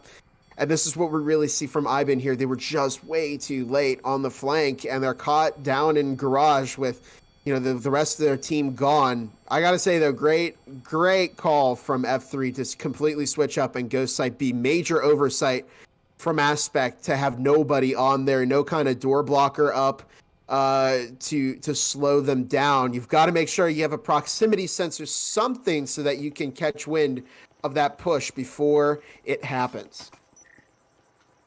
I gotta give a shout out. I give shout out, I think, every round at this point. I gotta give shout out to, I think, the static. It sounds like the most dumb thing, but I don't know if y'all noticed or was able to catch that. But there's a static in that previous round that was giving F3 such a hard time to get into that site. I noticed it was planted off to the little side there, made it very difficult to shoot it, but it did cover some of that area, preventing them from coming in there. And I think, you know, what we're seeing right now is they were just a little too scared to come in because they were scared of getting hurt by the static and then someone probably popping out of nowhere and then shooting them as they're trying to come in there. But I mean, you made that call. You mentioned it earlier, Bob. That was a beautiful call from whoever the IGL is on the F3 side to go in for that switch play. And it worked so well for them. I think, you know, maybe Aspect had locked in a little too hard and got a little too entrenched on that one site there. Especially with that roamer being left out, it kind of just, again, watching your whole team die one by one has got to be a little bit hard to see. Breacher's traumatic moments. Right. As you watch your team killed and you're not there in time to help them out. Berserk is going to get a little aggressive on the wall here and may find Lynx GTV. Oh, Lynx GTV caught a lot of damage onto Berserk. Not able to find the full kill. Here's another one from Ron. Oh, it's the same thing again as Lynx GTV suffers the same fate as last time. There's a frag tossed by Aspect. It does not find that kill as we see a minute 45 on the clock. 5 versus 4 with F3 having the key momentum. Ninja Tim is able to find Hero, and now the odds are even, I guess you could say. Yeah, Ninja's in a really good spot too, though. They have this door blocker, and with Ninja in here, not rooted out, I've been covering the hatch drop.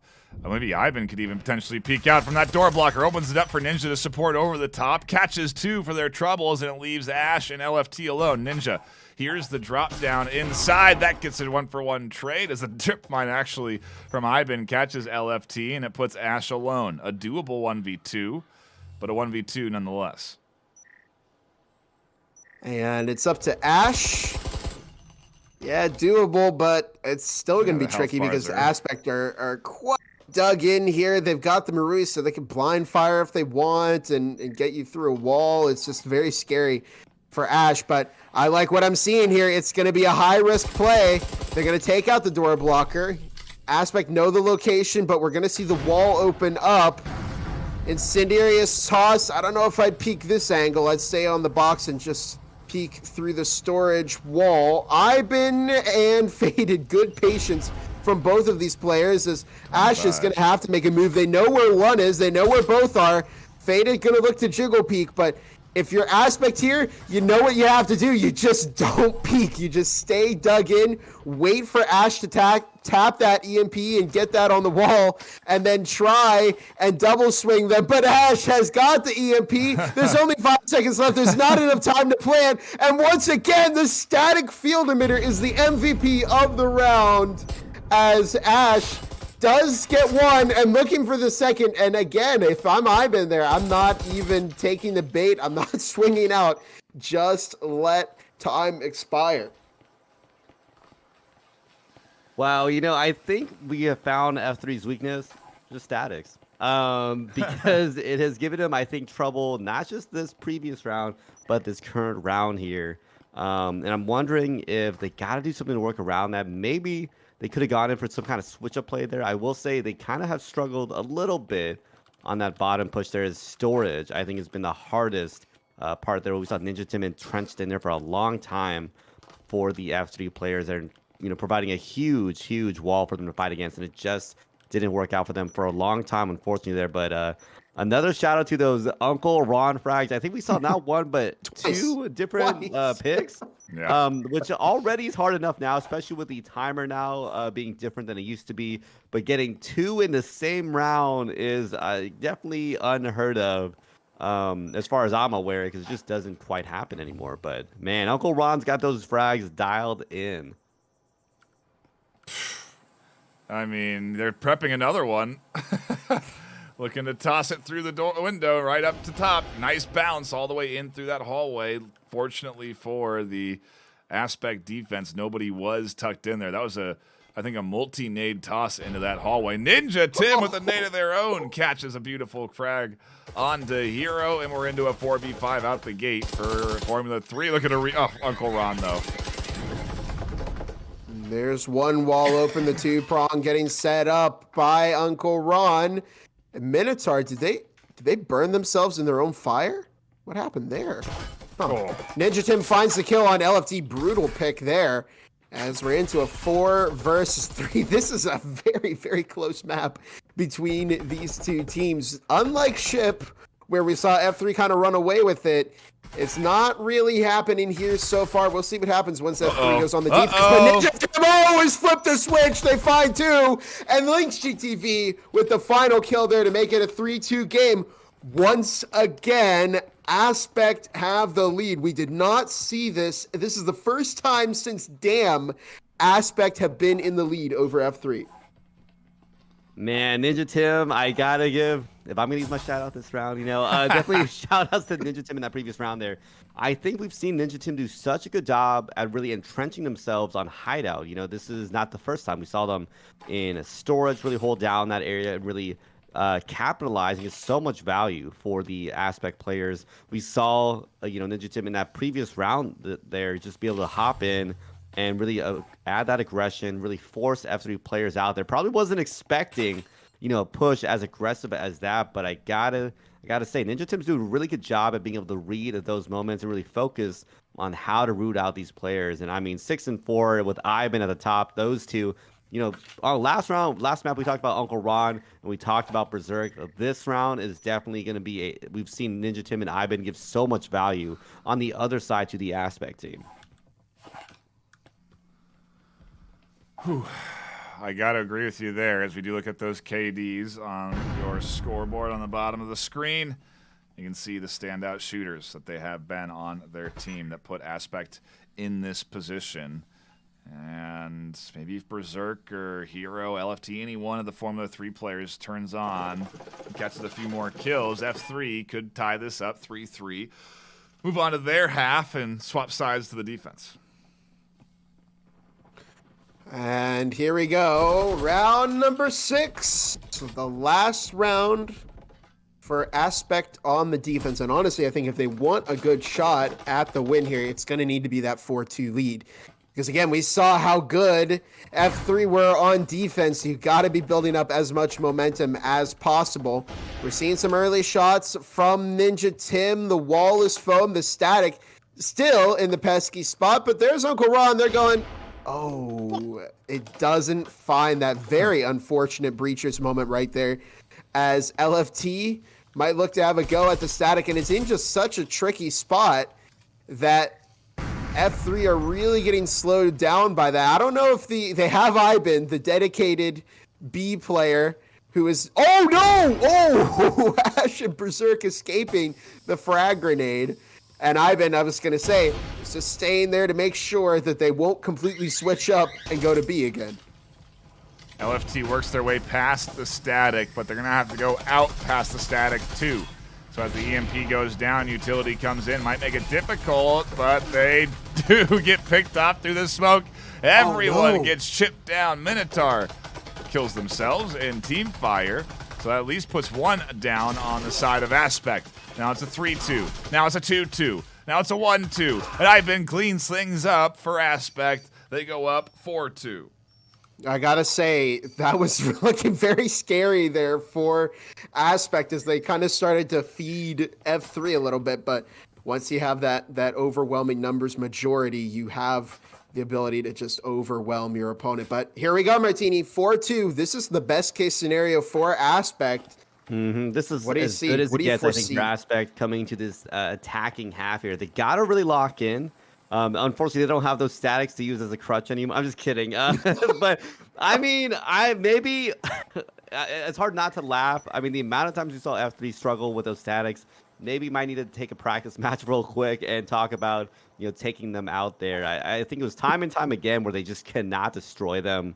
I'm not sure if Aspect just has put them in such good spots, or if for some reason F3 players are just struggling today to get those really accurate shots. It might be the nerves, your hands shaking a little too much. It's hard to shoot right at the top of those statics, so I get that here. But as we've seen, F3 playing very, very well on this defensive side. They play very aggressive on that defense here. So I think Aspect is definitely very aware of that, seeing how, things played out on the previous map there. So I'm wondering, how are they going to be able to adjust this? How can they keep this lead right now and keep running with it potentially on this attacking half? Just keeps delivering on replays, Bob. The postseason is absolutely stellar. And here come Aspect going so fast onto A that they've completely caught F3 by surprise. EMP's planted. 1-for-1 trades. The retake is here as Hero and F3 try and barrel back into sight, but the damage is done. EMP's down, and Aspect are into the walls, so to speak, making it difficult for this retake. This is the problem with this particular push, is that it's pretty hard to get the EMP covered, but we do see Faded, and I've been making it work because it's now just a 1v1. Oh my goodness, Faded finds the kill on the Hero, and it is a 2-5 game now. You can see the bellissimo from the pizza charm there, but wow, what a round, Martini. We saw this in map 1. We saw this in map 2. And now we're seeing it in map 3. We've seen these off-meta. We've seen these off-meta quick pushes by Aspect. And I think the great part of them is because they're so quick, because they're off-meta, they're the unexpected, the area that most of these players because they're so used to playing such a specific way, it's working so well against them, right? It's funny. We talk about this adjustment, and right now I think that's what Aspect is kind of doing really well on, those adjustments. I think, maybe the previous map, F3 might have relied a little bit more on that mechanical skill set. But I say this is the equalizer map, right? And it looks like Aspect's definitely doing a better job at it right now. So it's tough. I mean, we got to see F3 kind of lock in and maybe let go of some of their old preconceived notions that they have for how to play Breachers, because we've seen Aspect play very different than some of these other teams do. It's like you're calling F3 a bunch of old men. Oh my goodness, almost a botched frag as Lynx GTV pushing in. Hero finding the kill on the Minotaur, and already it's chaos in this site as Aspect are pushing in. They're in deep. Incendiary is tossed. Lynx GTV looking to get that EMP planted. It's down to just Ash and LFT as the EMP has been planted. Here comes LFT. They go down to Lynx GTV, and it's just down to Ash here, the last member of F3 standing. They go down to Faded. Nightfire, they are 1 round away from tossing F3 out of the postseason. This would be one of the biggest upsets we've seen. Probably the biggest upset we've seen of Season 3 so far. Yeah, again, a reminder for the folks at home. This is rank number 2 versus rank 7 in the NA region. The upset is as big as it can get in the postseason outside of the Challenger Cup winner beating the number 1 seed. This is Aspect absolutely stepping up to the task, Martini, and delivering on key moments, big multi-kills, highlight plays that are netting them this 6-2. They are deploying strats that I haven't seen, coordinated at pushes as a full squad. It's wonderful at this time for them. It's crazy. It's like the plays I've seen. These are like plays we used to see in pubs, right? These are, and I don't mean it in an offensive way. These are elevated pub plays, which is crazy, right? You're seeing some of the best teams now. How do they make these plays work? And what we're seeing from Aspect, it's fast, it's hard, it's aggressive. And it's unexpected because people are thinking there's no way they do it that way. There's no way, but yet they are. Oh, faded. You can't be doing them like that. Catching Uncle Ron as Berserk finds Minotaur. This could be the final hope for F3 if Aspect can get a win on this round. The kits favor Aspect by a little bit. 2 Orals, Vezin, Marui in comparison.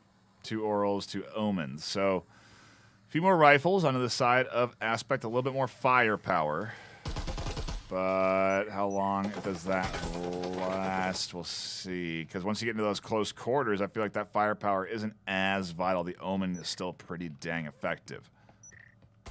Ivan was on the flank watch, but here comes Berserk on the flank. Ivan gave up on that a little bit too early. And it's, Berserk is looking the wrong way here. Ivan almost makes it up the stairs. 1 go down to Berserk. 2 go down to Berserk. Berserk looking for the 3rd, but Ash finds that instead, and it's up to Ninja Tim, who threw the rifle away. They tossed it. They did not have a gun in their hands for a moment there, and they're taken out by LFT. As really, I mean, what happened there is a simple case of not watching the flank closely enough, Martini. I'm getting stressed, man. I'm getting stressed right now. I'm getting stressed. It's hard not to let my fanboy come out here. This is definitely just great gameplay coming out from the Aspect squad. They're aggressive. Their hard attacks are just throwing F3 for a whirl. It looks like they might be able to start adjusting here. And again, this is what we talk about at these higher levels. Can these teams adjust to the other team's strategies fast enough in order to make a difference here? But the problem for F3 here, the biggest problem for F3 here is that there's so many rounds in the pocket for Aspect, so they can't give them that many rounds during these adjustments here, right? So F3's got to lock in, honestly, as soon as possible. Well, I mean, at this point, they have to lock in now. They got to win the next 3, force an overtime, and then we're talking about them winning a 7-6 here, right? Definitely a challenging thing to watch here, but I gotta give some shout out to Berserk on that 2K roaming in the back in there. I'm shocked, that the Aspect players didn't catch him out there. It was so close to have it happening.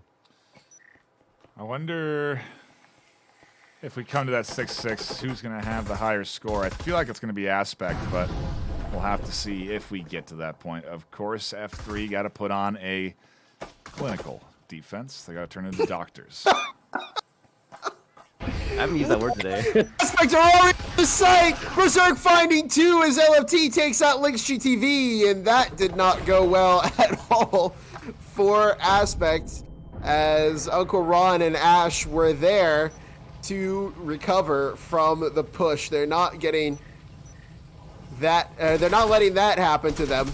We did see F3 pull off a site switch up onto Aspect, and they're not letting Aspect do the same thing to them. Hero finds Minotaur, and at this point, I think the safest thing to say is you just save.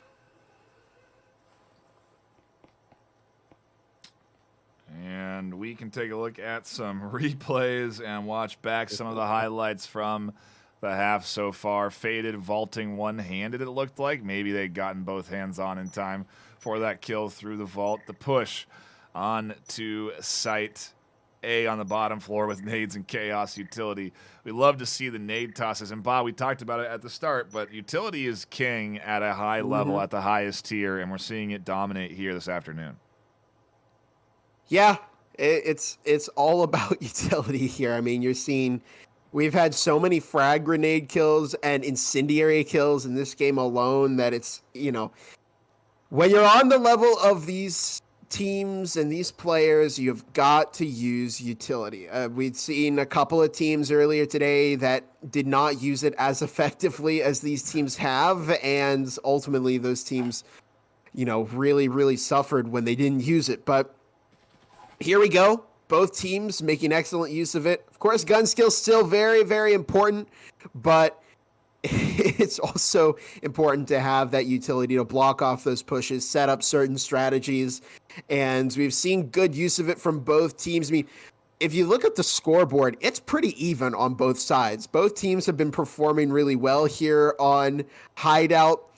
And this is just a push that's not going to work for Aspect. We saw a very similar pattern to this on Dam. And the question, you know, we've seen this happen before, Martini, where they have a bunch of really unconventional plays. Some of them work and some of them really do not. I think it really works in the sense of surprising, and Aspect has the technical capability to back it up, right? And that's why when I said earlier, it was not a diss to anyone. But when you talk about pub plays, it's more of those players just are unaware or unexpecting it. And that's the same thing here, right? These are top tier players. They're like, okay, we know the meta pushes, we know the common pushes. So some of these really old school plays, some of these dumber down pub plays work really well sometimes because it's unexpected and because Aspect is able to shoot, these heads a lot differently than these pub players do, right? And I saw a joke in the chat where I think it was that gym play where someone was like, okay, just W key on the site. That's kind of what happened, right? We saw Aspect kind of walk forward, get a lot of shots and a lot of frags in, but that's because it looks dumb, but it's because they have the capability to back it up. They have the utility skill to be able to back it up there. And that's why it worked out so well for them here. But again, we're talking about adjustments, and we're seeing after we make these adjustments finally. And it is finally working in their favor here. But again, they're against a wall. Any round slip up here is going to mess them up. And to Nightfire's point, they got to play clinical.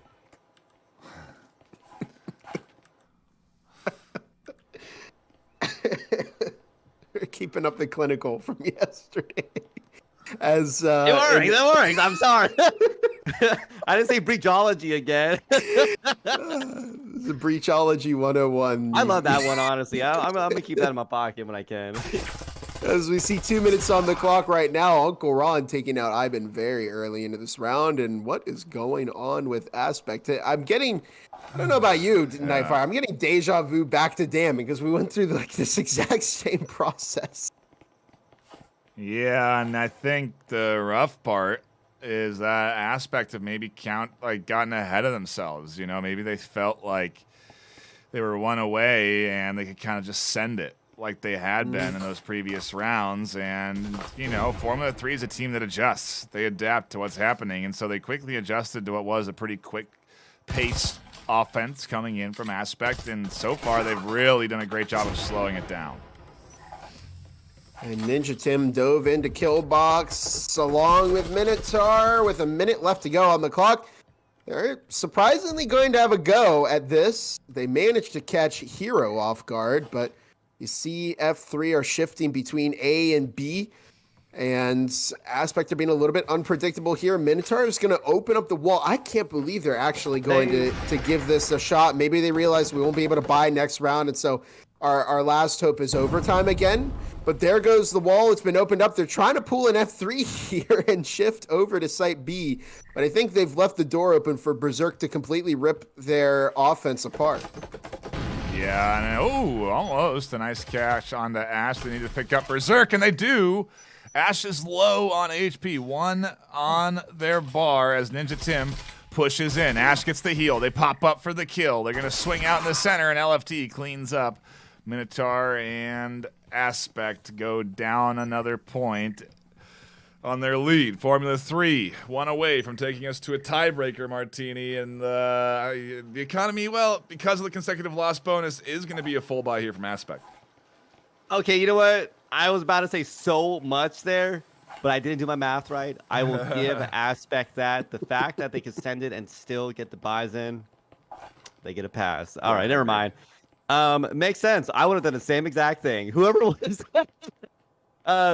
made that call, whoever did the math really quickly and on the fly, by the way, a lot of credit to them because actually that was a solid play. For someone looking really quickly, like me, you're going to be thinking, what are you doing? You have 2 Vezins, save it up for the last round, so you at least can send it in with your full team there, right? But good play by the Aspect players there, but I got to shout out those F3 players. This wide attack coming out from Aspect did not work out in their favor at all. They were getting picked apart piece by piece at some point. I was kind of shocked here, and I wouldn't be shocked if they can push it through here, but it is a full buy from both teams. If this is where F3s can be stopped, this is the time for Aspect to do it. Quick reminder to grab your Season 3 postseason shirt live right now on the Exclaim store, exclaim.com/store/VRML. You can find the North American version live. I just linked it in chat. And the support, those shirts, picking up one, goes back to the VRML and helps us keep the lights on. So we do really appreciate any support you can show. Picking up a shirt is great. Obviously, also hitting the thumbs up button, subscribing, sharing the stream with your friends, getting more folks in here because we're getting close to 200 at this stage, tuning in and enjoying the action as Ninja Tim just vaults over the top of a nade, and we trade a couple of blows up through the center 1-for-1. And Ash might get into a 1v1 here with Lynx GTV. They hear the foam, and Lynx finds the kill instead. And the wall is foamed. It's now open. Berserk finding the kill onto Ninja Tim as LFT drops down to the first floor. It's a 3 versus 3 with just a minute 25 to go on the clock. Minotaur bringing it in over on small stairs. Berserk finds Lynx GTV. Minotaur takes out LFT, and we're back down to a 2 versus 2 with a minute 10 on the clock. There's still time in favor of Aspect here. They have a decent portion of space in site A, but Berserk is holding a very nasty angle that could absolutely find Faded or Minotaur. Oh, wait, no, Berserk is on the flank.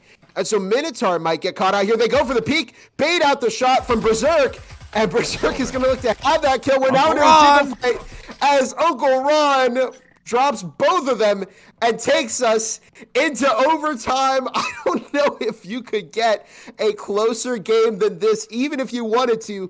And a quick note, the vote will go to Aspect, I believe. I think they had enough score. Oh, wait, no, it went to Formula 3.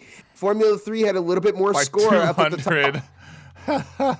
Not even 200, less than that, 100 and less than 150. I don't know. I can't do math fast enough, but still a tiny sliver of a margin on the score line there coming in from Formula 3 to allow them to choose side.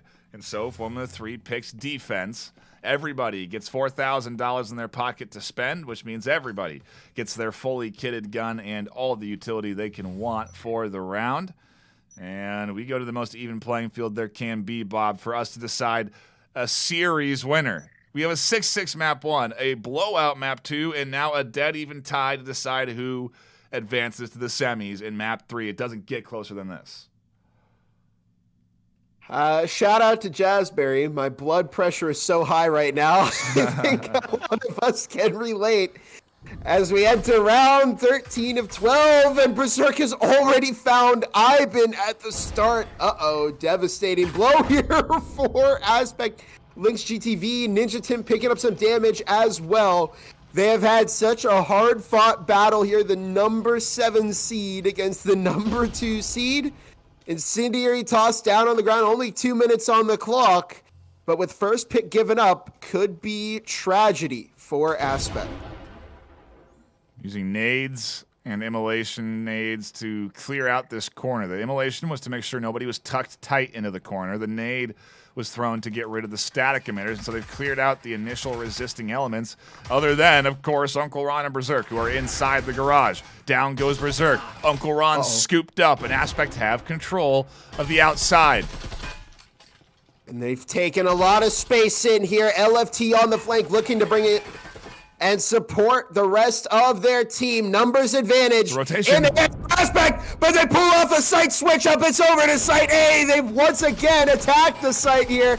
LFT caught in the back, and they are getting some damage in, but there's Lynx GTV planting the EMP. 1 charge, 2 charge, 3 charges. LFT looking to catch a kill, but Lynx finds it instead. LFT goes down. They're just hero left to survive, and no, it doesn't happen. Ladies and gentlemen, F3 are out, and Aspect will be moving on to the semifinals.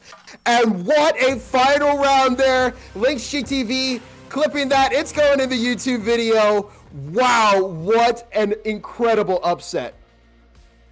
Here we are, Martini. F3 out of contention and their season over with. Aspect advancing on to challenge the winner of Acer versus Apex, which is up shortly after this. And Bob, Martini, I'll start with you. I don't know how that series is going to deliver in comparison to this one, because we can't get much better than this. I called it. I said there'd be an upset today. I thought it'd be a different game.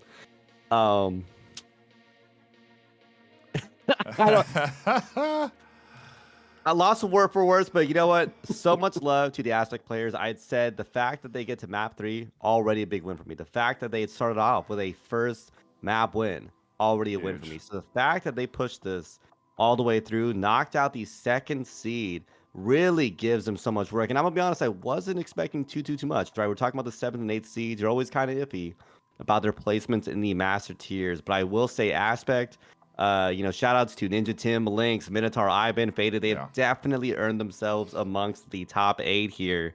Definitely a later contender than some of these other teams, but hey, it's well earned, and man, they have definitely earned their spot now.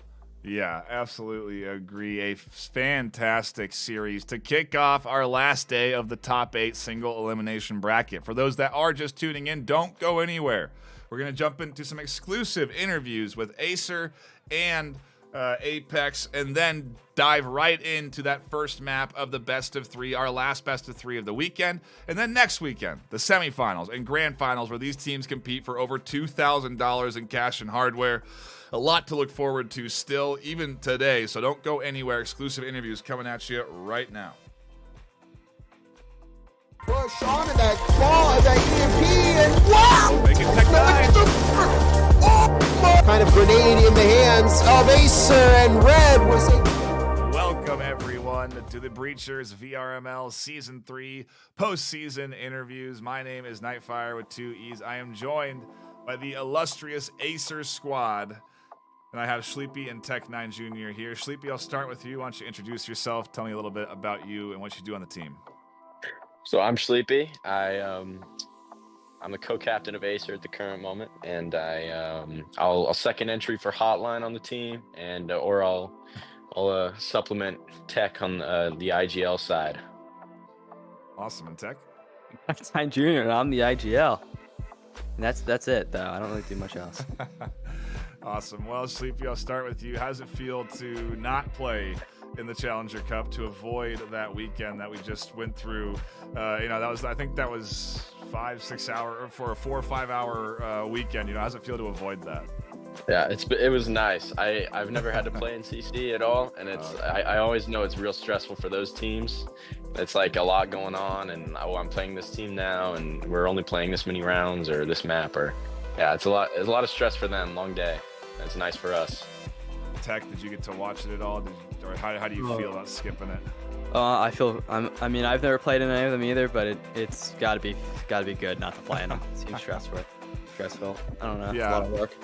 It certainly is, and a shout out to our casting team that put in a lot of effort to make that happen. Sleepy, did you think that Acer would be where they're at right now in the top 8, but not sitting at that number 1 spot where we've seen you before? Honestly, at the beginning of the season, I thought we'd be number 1, but about halfway through, we had not been scrimming. We've been riding our high off of winning at VRML Con. We hadn't really been putting much effort in, and it's kind of biting us in the butt at the end of the season there. Yeah, you had some tough moments. I mean, Tech, what was maybe one of the harder moments of this season for you or the team? Dude, just like life. Everyone's like doing stuff. Everyone's just getting older. We got a lot of stuff to do, a lot of family to take care of and stuff, and that's just been it. Not everyone's been here. Organizing people. I mean, you would know, you're the IGL. Organizing people is maybe one of the harder parts of making a team. No, it is. It's so hard. Everyone's got stuff to do now. Sleepy, I guess on the other side, what was the best moment for you this season? Was it qualifying? What sits with you the most in season 3? The best moment, honestly, probably getting to be playing again. I moved to college this fall, so that was a big adjustment for me. I was without my headset for a while, and the best moment was, I think it was the match after our rematch with Rect when we tied them. It was the week after that I got to play, and it was it's good to be back with the boys. Yeah, indeed. I mean, is there anything extra you're doing to get back into things, to practice for this postseason that's coming up for the final 8, Sleepy? A lot of VOD review. We actually did a VOD review earlier. Okay. Doing a lot of practicing, ranked, and trying to get back into playing the game more, because that was our biggest issue, is just not touching the game. Tech, what are you doing alongside that VOD review? It's just mostly scrimming. I've been looking at VODs pretty like hard and looking at other people's teams and stuff. Just trying to see what we can do since we've been falling off pretty hard recently. Yeah, well, when you're at the top, you can only go one way, right? Yeah. You just stay at the top and go down. So, That's exactly what happens. I mean, is there anything that I'll start with you, Sleepy, that you want to say? Shout out to the community, the folks at home, the people that are watching, tuning in this afternoon. I mean, not really. I mean, just tune in. We're hoping to take #1 again. You know, we're confident. We're coming in, bringing our best team. Zach, how about you? I think we're shooting for #1. I mean, we're hoping to win. We're trying to get back into the game. If it doesn't happen, it doesn't happen. You know, we'll always be back next season. Next season. Next season, always there for next season. At the end of the day, you guys get a pretty nice season 3 skin, though, right? I mean, I Yeah. don't know if you saw that trailer. The red looks good to me. I like mean, the red hey, a lot man. more. There's no medal for this season, so There's no medal. I mean, I'm not mean to I've got a spare one hanging up in my room right now, actually. Yeah. But all right, well, thank you guys so much for taking the time to chat with me. I guess one more question specifically for you guys: how does it feel to be playing at home now, not at LAN, for a finals? Oh, it's a lot interesting for easier. sure. Yeah, we can hear everything. You know, when we were on stage, it's like you can hear vault sounds when you're here, but on stage it's so loud you can't hear vaults. It's hard to hear like when people prime their nades. You know? Yeah. We were like, we can't hear anything. Pipe so some loud. crowd noise into your room to get the same vibes. Is that what you Yeah. And it was like it's a lot less stress worthy. I mean, there's like people watching us and stuff. Like, I have like a photo before it all started of like the pass through mode, like before everything started. It's like kind of nuts, like being up on like a higher platform and there's like 200 people watching. It's like you just see everybody at home or something that's watched. It's crazy. You gotta share that with me. You gotta send that, DM that my way or something. I want to see that photo. Oh yeah, it's awesome. Yeah, I got it. All right, well, thank you guys for taking the time to chat with me. I know you guys got to go scrim, start getting warmed up, practice, get ready for the postseason. So I wish you the best of luck. Hopefully, we'll be talking again in the Final Four interview. But until next time, everyone, stay classy.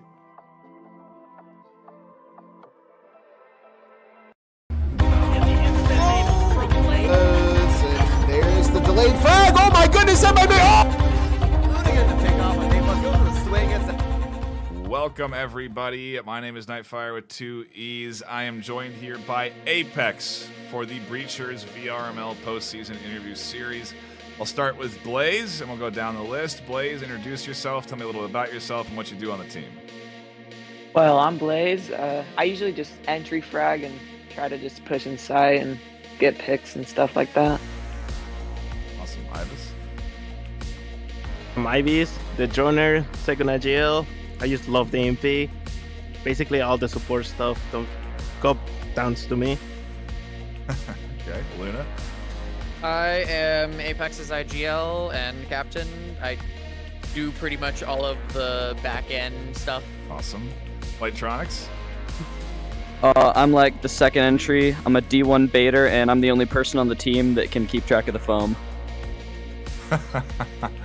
Awesome. Well, I'll start with you, Luna. You know, as the captain, how are you feeling getting through to the top 8, past that Challenger Cup? You know, how's it feel to be here right now? Feels great. Haven't had to play a Challenger Cup. Don't intend to continuing forward. Has anyone here had to play on a Challenger Cup before? Ooh, okay. So I'll go with you, Light. You know, how does it feel for you now not to have to play it this season? It was pretty great. I mean, I technically didn't play last time. I was a restarts bench warmer, but now I actually get some play time. And Ibis, how do you feel? Oh, it was, when I play on CC, it was some stressful stuff, not gonna lie. Like, I was lost half the time. My team did kinda good. We lost 4 rounds, so my promise was next season, I'm not playing CC. And well, here we are. Here we are indeed. Luna, did you expect to be at this spot in the top 8, you know, at the start of the season? Is this where you anticipated you'd be able to bring Apex to? I expected top 10, and we exceeded expectations, so I'm happy. Nice. Yeah, again, congratulations on getting here. Blaze, there's ups and downs in a season. Maybe what was one of the harder moments of the regular season for you or the team? Yeah, definitely playing F3. We couldn't really break through them. Acer was also pretty difficult. I mean, we tied on Factory, I believe. It was a pretty close game, but yeah, probably those matches and stuff. Okay. I agree. Some great matches, but yeah, you learn maybe the most from your losses, so just got to take something away from that. Luna, what's the best moment for you as the IGL and maybe across the season for your team? I got some awesome players, and I got a team together. We got to top 10. That's what I'm happy with. I'm not worried about any specific team win or fight. Okay, awesome. Lightronics, we'll go from your side down. What do you have to say to the community? Any shout outs, anything to say to the folks tuning in? Shout out to the OG Shinigamis.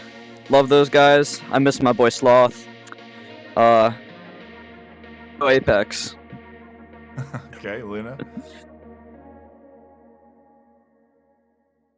Any shout outs? Nah, just shout out just to my team. I'm happy they're all here. Okay, Ivis. Same with the team, with the little friend group we got, with all the struggle we got through the season. How we from, let's say, don't take me this wrong, Captain, from being no ones to where we are right now. People know us in the community. That feels good. I don't lie. Yeah, well, I'm sure they appreciate having you here and hearing the shout out. Blaze. Probably Light. I mean, he told me to scrim with him on Luna's team. And then also EVRE players. Those guys are cool. Guinea, especially. Awesome. Well, thank you guys for taking the time to chat with me. It's brief, but I don't want to take too much of your time because you got to get back to practicing and scrimmaging, I'm sure. The best of luck to you in this postseason. I'm looking forward to your matchups for sure. Everyone at home, stick around. More games coming up soon.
In what could be the final round here, there's now just 45 seconds.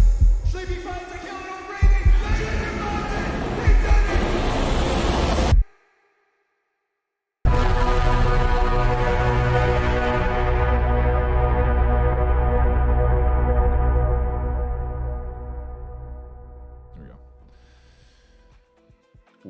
welcome everybody to the Breachers VRML Season 3 postseason. My name is Nightfire with 2 E's. I am joined by my co-casters Gibular, Bob, and Martini.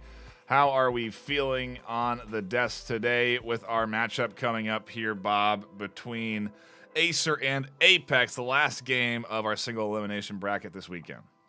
I don't know. I'm in like this kind of like mood. Like I don't know what's going to happen. We're coming off of like I'm kind of giddy. I want to see what happens between Apex and Acer here. We're coming off of the craziest upset of the season so far. F3 losing to the number 7 seed Aspect, and it was just an incredible game of breaches. Went all the way to the end, but I'm ready for this one. Apex versus Acer. Yeah, and there's no more waiting around, Martini. We're ready to dive right into our first map of the day. What do you think about us kicking off Acer versus Apex on Hideout this afternoon? You know, we were talking in the pre-show lobby or whatever, talking about how, you know, these teams are going to go with their map choices. They, from my understanding, they have banned Dam, they have banned Arctic, so a lot of the newer maps. So we're looking at, in terms of map pool, it's going to be the original 3 maps, so Factory, Skyscraper, Hideout, and then potentially Ship there. I know Ship definitely is a more favored one now amongst some of those newer ones because of that rework. I think Hideout, I keep saying it, the bread and butter of Breachers, and this is, I think, going to really set the tone for this series here. Who performs better on this? Who's a technically better team of these two? And again, we're talking about a wounded Acer, an Apex that's in a pretty solid shape, and also already several upsets in this playoff season here, like postseason right now. So I got some crazy ideas in my head. I got a crazy parlay, you know, with an F3, potentially an Acer loss in the same night, just like that happened in the last season, you know, league match day on that Sunday. It'd be insane if it happened again, but we'll see what happens because Acer is definitely, apparently, in good shape from what I heard. Here to believe the word on the street. Luna opens things up nicely, catches the ace as Apex lose a bit of health in that exchange, as does Determined Fear, though. Walls breaking down and Determined tucked back in time before this push comes through, but Apex still kind of lurking on the outer edge. And it's a battle of the 1 health players as Blaze finds Determined Fear. Weirdo taking out Sleepy, and it's up to Hotline and Tech Knight Jr. Didn't see the name there, as with a minute 40 on the clock, the EMP is tossed over to Lightronics. Are we potentially going to see an upset happen here? Hotline finding the kill onto Blaze, looking for another, maybe onto Lightronics, and they almost find that. Shots through the wall as the EMP ever so closer to defusing the bomb. Luna is still alive despite being on 1 health. May go for some kind of blind fire onto Hotline, but you're in a 2 versus 4 as Hotline and Tech here. You have to get moving and get that EMP defused at some point. They're going to look to push the storage players first and play off of each other. There's Tech9 finding the kill onto Luna. Weirdo takes out Tech9. Weirdo at the double to make it round 1 for Apex. Oh my goodness. Martini, are we in for another upset?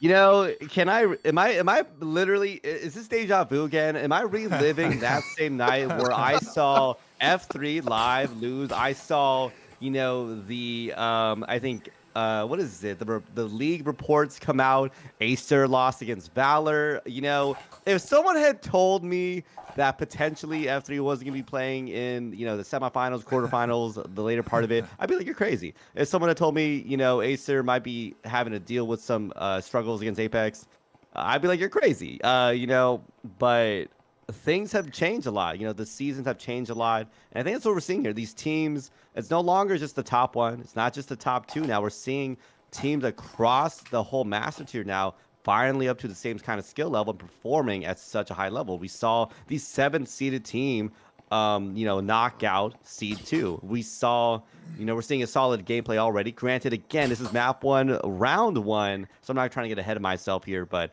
maybe because we're coming off with such a hot game, my imagination starting to kind of spin a little bit. I know. I'm thinking we're in upset city over here. We're already seeing Apex taking the first round, and I'm just wondering, is we're going to see a repeat of this again? Determined Fear playing aggressive on the door, catching the drone as Apex are going to look to maybe clean up the player there, but Determined is well away and safe, playing center of site A. Can we just talk about the meta being changed? And, we've essentially settled into the meta in this postseason where we're starting to see SMGs relatively consistently purchased in rounds 2, sometimes full by round 3, but not all the time, sometimes full by round 4, but not all the time. And it really feels like we lead into the rifle rounds much more organically now than we used to, where they were kind of forced before the meta changes. Now we're seeing what it's like when the best of the best use these meta updates, and I think it just makes for such a more fun and competitive game to watch. And a minute 20 on the clock as Determined Fear in the melting pot, and they're caught. But they do get the Incendiary off before going down. I gotta say, perfect deployment of the Incendiary by Ivis. The ace downstairs on the flank does manage to find one, but is refragged quickly by Blaze. And Apex still hold the numbers advantage. Another Incendiary tossed. Ivis is gonna look to have a go at that EMP. They're going to have the same thing happen to them that they did to Determine. Beautiful Incin by Sleepy as we now have a 3 versus 3, and it's up to Blaze to now go in and get that EMP set. And they simply are struggling. Need 1 or 2 more ticks. Can't get it as Hotline barrels forward. Lightronics over the top, tries to shut down the retake and can't. Does catch 1. Drops back, gets the reload, swings out for more. Can't find Hotline or Sleepy. And Acer battle back with a point on the board. Martini, you don't need to panic yet.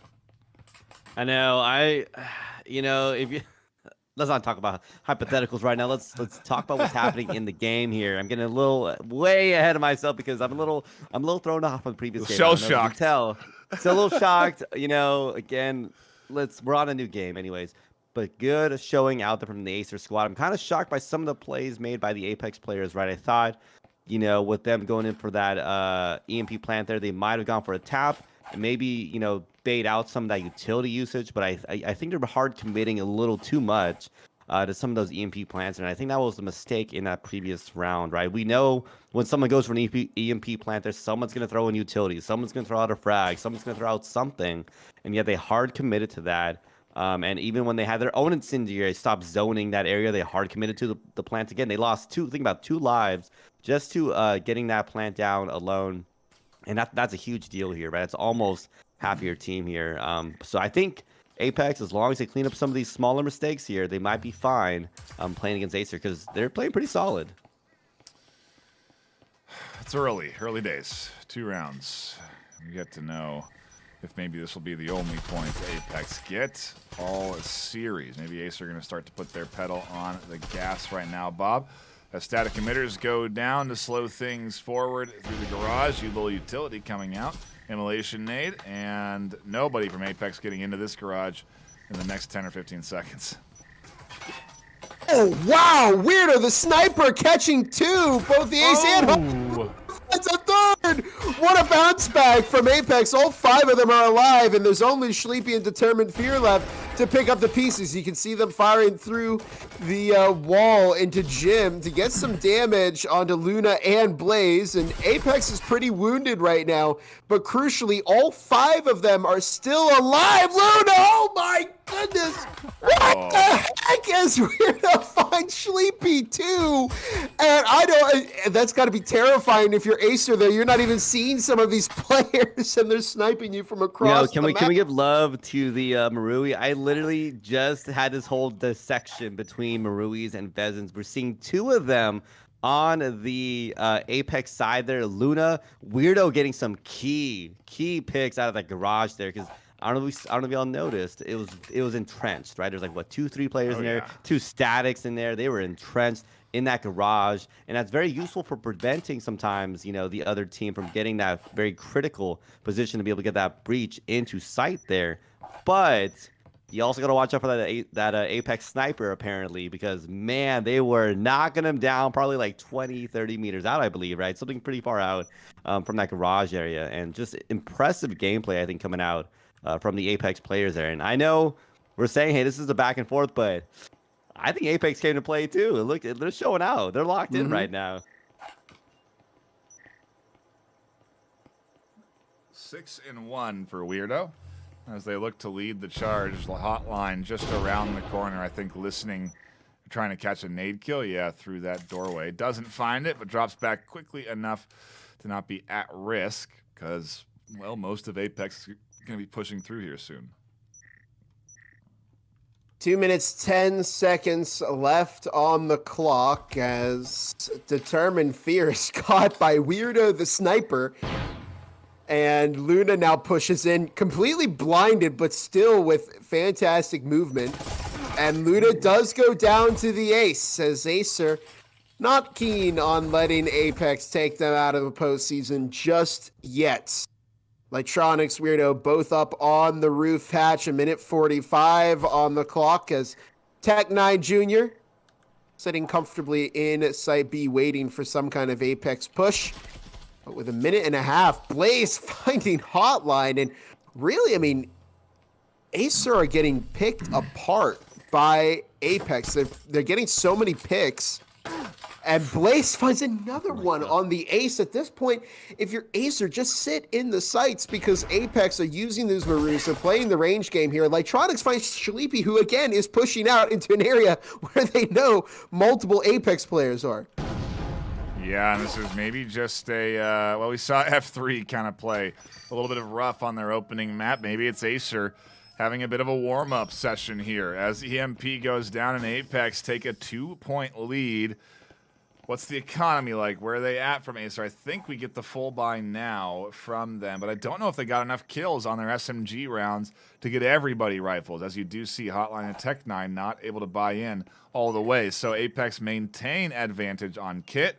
In particular, Bob, the pitfall of defense. No utility coming in for Acer of all teams. Oh no, not again. Not again. Please use defensive utility, Acer. But yeah, I think they understand how important utility is, and they are going to invest in it, at least a few pieces of it. Yeah, yeah. And that would have made me very, very upset if Acer had not purchased any defensive utility. But I mean, Martini, a battle of snipers here. Is this a Marui? Is Apex a Marui team? I'm getting that vibe now because I've seen like 3 or 4 snipers coming out here. But I mean, that's the point, right? That's the great thing about that balancing change. It really differentiates that Vezin from the Marui there. And I think Apex has almost learned to lean in to those Marui strengths. Shout out to Martini. He made an excellent video on his YouTube channel that breaks down the Vezin versus the Marui, and it can really give you an insight into which gun might be better for which scenario. And for this scenario, Weirdo finds the term of fear.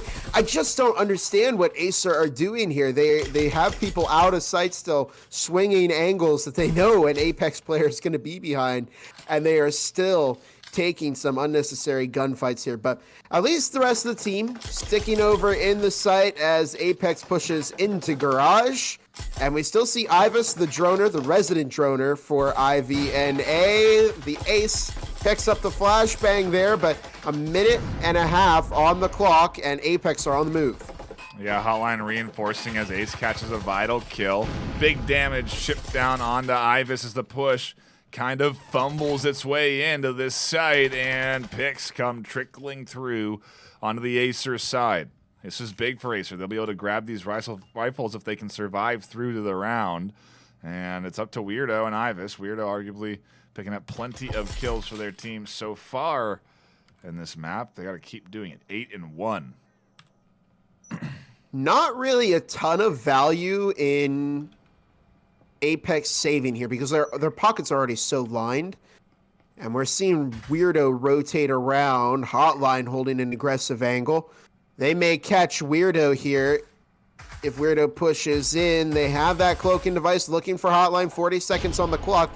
You can tell that Apex did not take their last loss to Acer lightly. They've been practicing, been preparing, but maybe this round might not be the one, as Hotline finds the kill onto Weirdo. It's down to just Ivis, who does catch one, looking for 2, but the ace will find it instead, and Acer quickly bouncing back.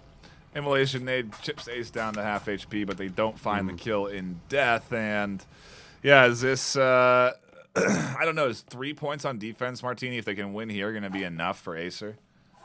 It's gonna be solid for them. It's hard now because we always talk about Hideout being such an offensively sided map, but at the higher level, I've noticed it tends to be more even. As we're kind of seeing these teams play out right now, I'm trying to figure out who's a better attacking team, who's the better defending team here. Apex definitely come in really good on this attacking half. I'm wondering, they're good. It's they have the skills there, they got the mechanics, they have the plays there. They're just making really minor mistakes that I think is what's kind of tripping them up. And Acer, they just have that experience in their pocket here. But I'm definitely seeing a wounded Acer. It's still there. There's some blood coming out here for sure here. It's still such a toss-up. I'm trying to figure out who I think is gonna win this one, and it's anyone's game still.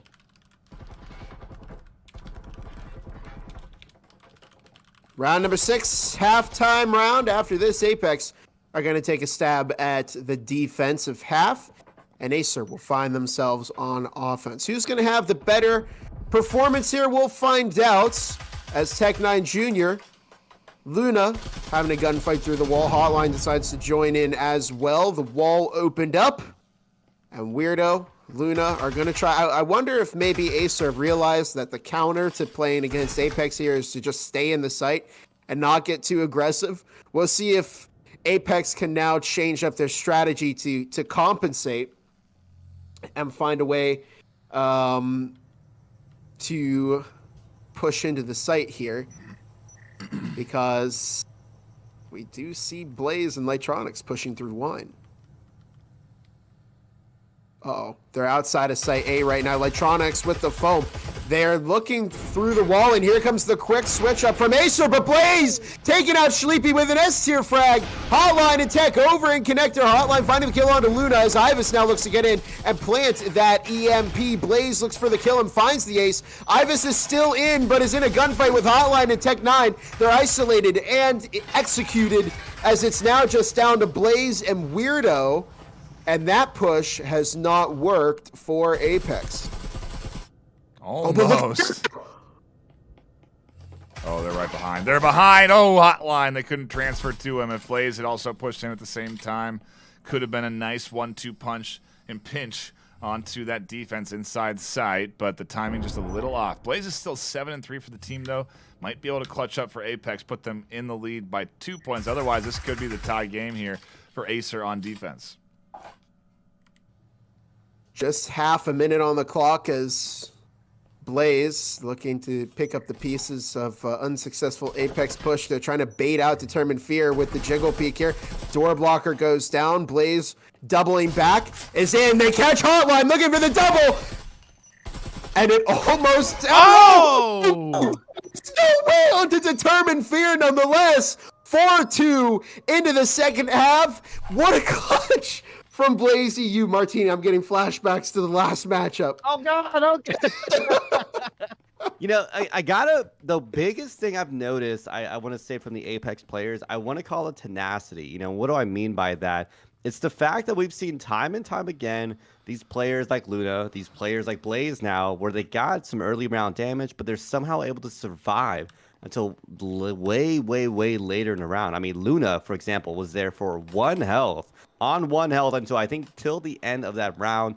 Blaze actually started off this attack, a great frag, rolling in, starting off the push there, and somehow surviving all the way until the very end and still coming out with the clutch here. And I've noticed that with the Apex side, I think they just have that crazy endurance. I don't know what they do, whether it's, dodging and weaving in and out of cover fire.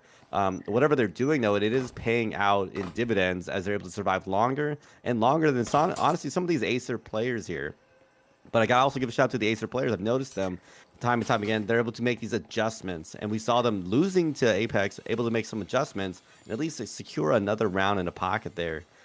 So I think this is gonna be a battle of who can last out these rounds a little bit longer than the other.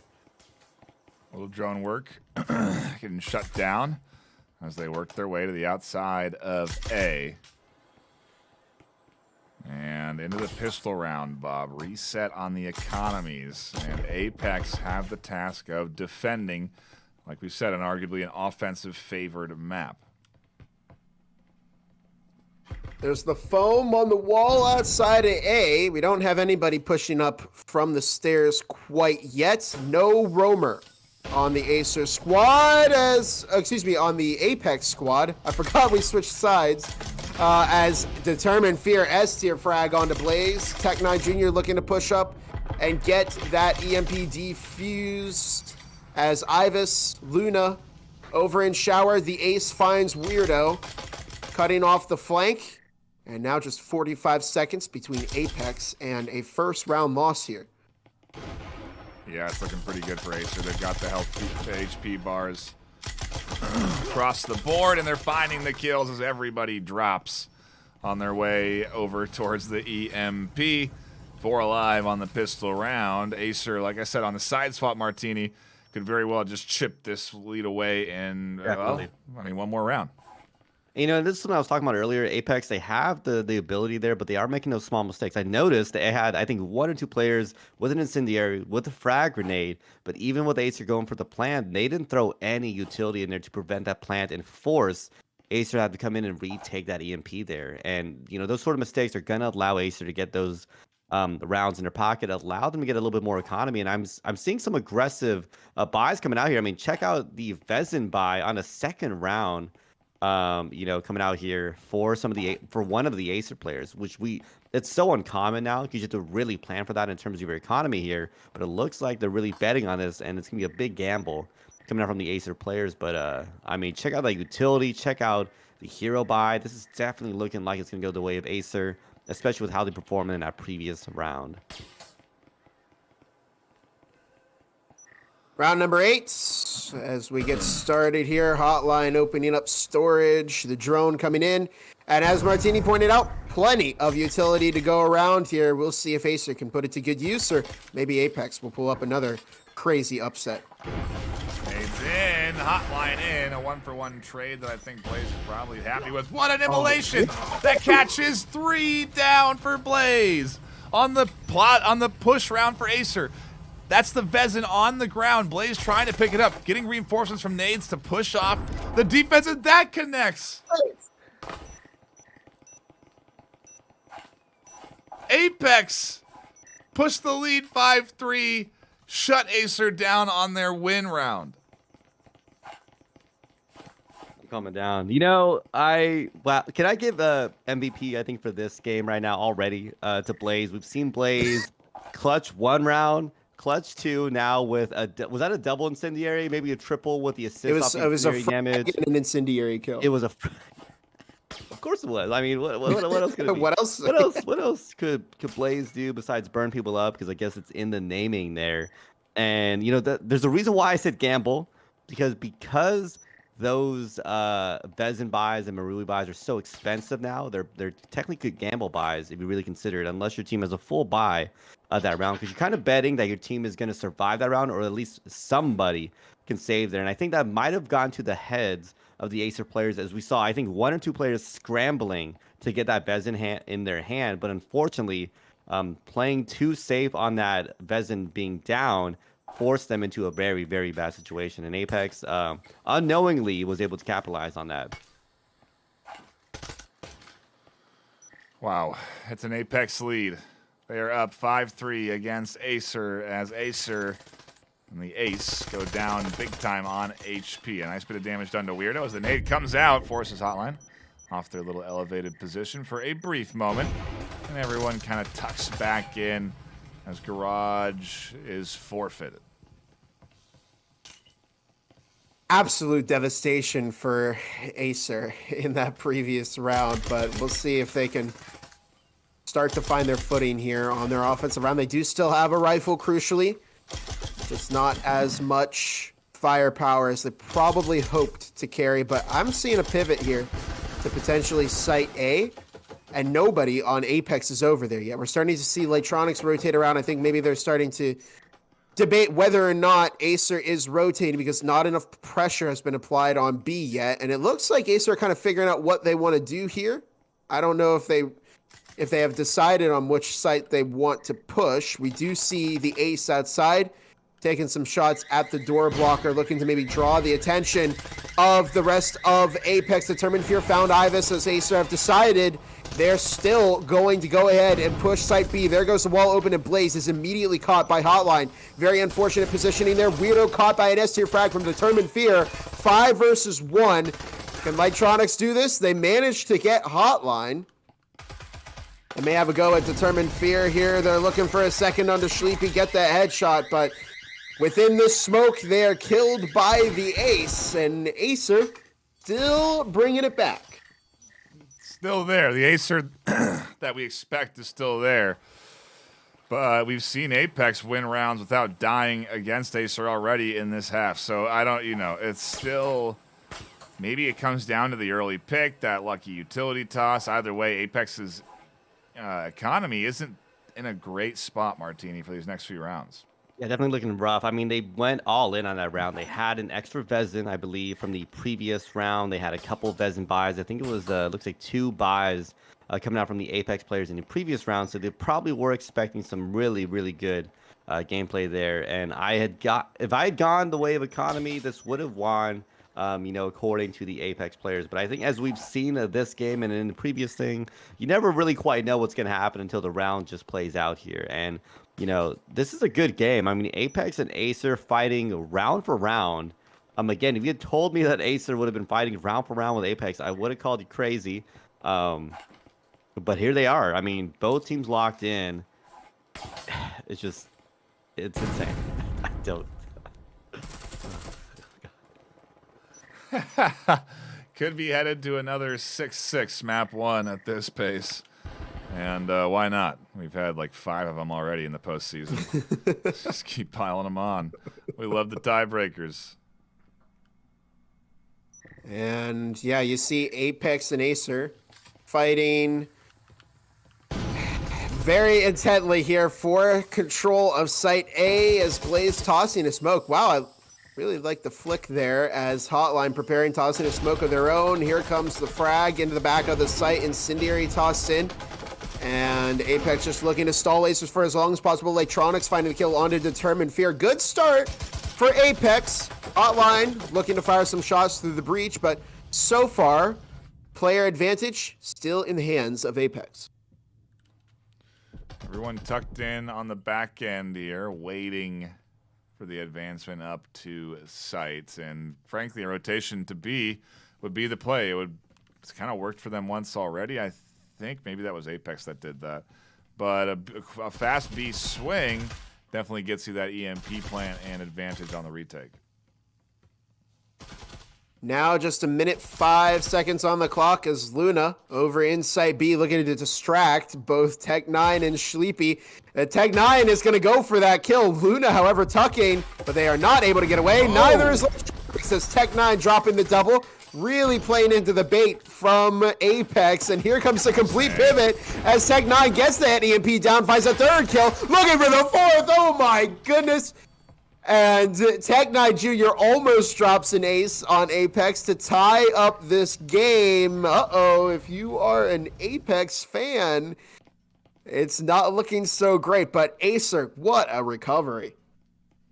Yeah, Acer definitely came in there. I know it's tough, right, for the Apex defense at this point. We've seen Acer go for the switches. We saw them going for, I believe, a double switch at one point.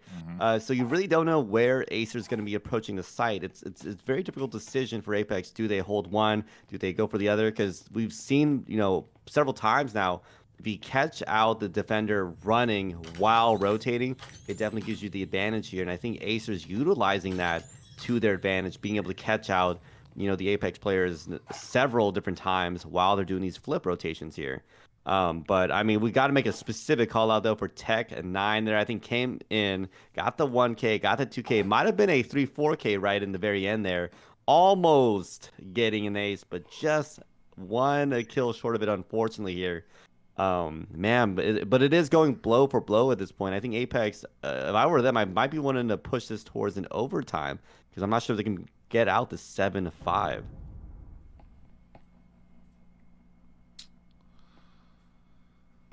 It's a close one as we tie up 5-5 into round 11. 2 more rounds to go on the map, and then, well, we either have a winner or a tiebreaker to decide one. And we'll move on to our second map in this last best of 3 of the day. A potential full send from Hotline down into Site B from the kitchen hatch. They're waiting up there, and the rest of Acer's also upstairs. And I'm wondering, I know we have Ivus in connector. They're firing some shots through the kitchen hatch. One opened up. Sleepy gets the second. Ivus doesn't catch any damage there. And I'm just waiting for Hotline to deploy in and just full send it into the rest of Site B. We'll see if that happens or not. Hotline just playing the angle up there and trying to cover off the rest of Boiler. But Blaze, we can see Blaze is over in storage downstairs outside of Site B. Acer are playing upstairs, and I know they're going to try and push the hatches maybe, but they burnt a lot of time. Oh, there goes the frag, and I'm waiting for the full send here. Yeah, and if they do just kind of poke and prod and undercommit, that could be even worse, because like we just saw there, you could kind of lose one at a time doing that. 45 seconds left. Sleepy with the cloaking device. I just don't know what Acer's plan is here. I know the full send is potentially coming at some point, but Weirdo now pushing as Determined Fear looks to potentially... Oh, it's a bar switch up. Interesting. Determined and Sleepy stacking outside of A. Maybe Ivus has heard that. Ivus did hear that. Weirdo finds the kill on Tech9 Jr. In the meantime, we're going to see Hotline drop at some point, but right now Apex has to deal with the bigger threat, which is Determined and Sleepy, who drops 2, and it's now that 2 versus 2. It's up to Blaze and Lightronics. Hotline now drops into Site B. They take out Blaze, and Lightronics now stands between Acer and their match point. Oral in hand and a 6-6 KD, certainly not too shabby. But Hotline just shuts it down right away with a good headshot, and Acer take it to map point. Apex can easily tie and take us to the tiebreaker here still, but I think the economy is in pretty bad state for Apex right now, Martini. Yeah, looking rough for the Apex players there. I think they might have relaxed a little bit towards the end there. I was thinking the same exact thing as Bob. I mean, we were counting down seconds to go. I think it was 30, 40 seconds left in a round. They still hadn't really pushed a site yet.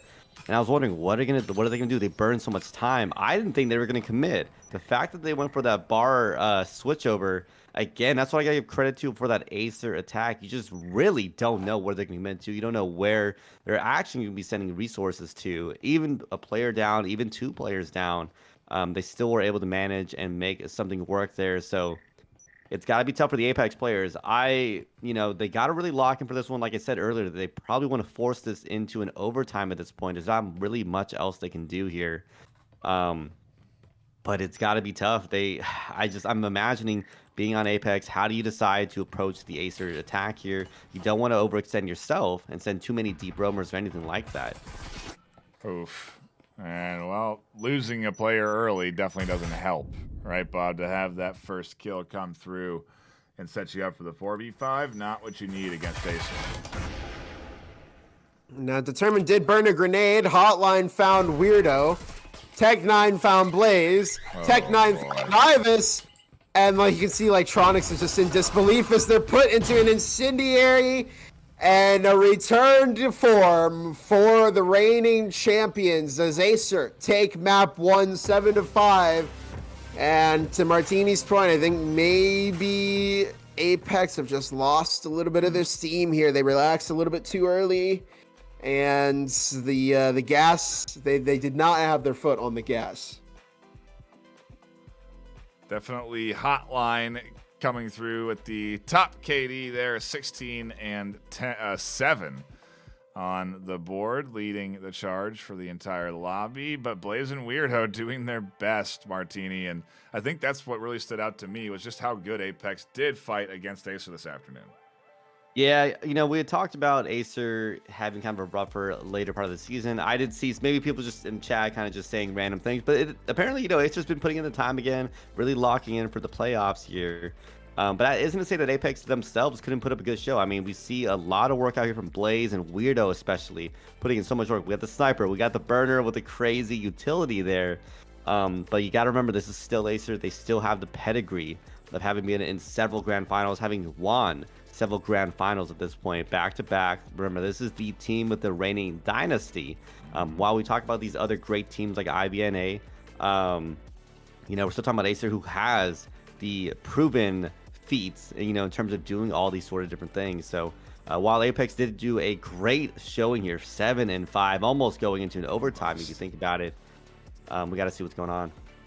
Yeah, we may be going into a timeout or something on the Apex side as they reevaluate their strategy leading into map number 2, because I don't know, maybe they weren't expecting to be this close, Bob, with Acer this afternoon, and are thinking, well, shoot, maybe we got a shot at coming out on top into the semis. You know, we keep using the term wounded Acer because they have taken some losses here, but this is still very much Acer.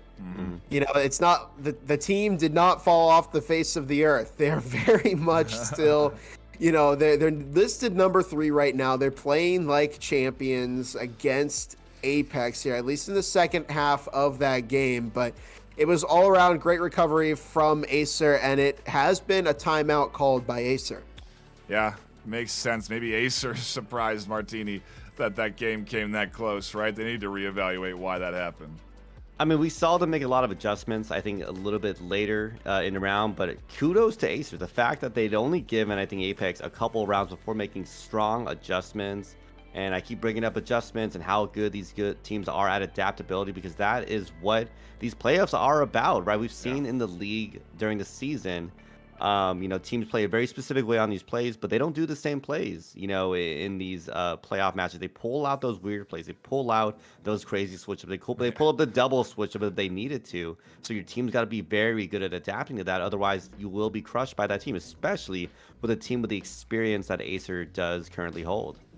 Yeah, we'll have to see what we get for map 2 and what kind of Acer we get in that second map, what kind of Apex we get. I'm very much looking forward to it, but we are into a brief time out called by Acer, and so it's a quick time to shout out our sponsors. Triangle Factory supporting the VRML, contributing into the cash prize pool, and what these teams are fighting for, over $2,000 in cash and over $1,000 in hardware from HyperX. Both Triangle Factory and HyperX contributing in to these prize pool for Season 3 for NA. We cannot appreciate our sponsors enough, and Triangle Factory has been stellar in supporting us across the existence of Breachers VRML, in particular Season 3, in particular with that sweet Season 3 gun skin. That red is maybe my favorite of the variants so far for those earnable skins. So a big shout out to them, and obviously HyperX. You're hearing me on the HyperX Procast S. You got Bob with the headphones, Martini with the mic.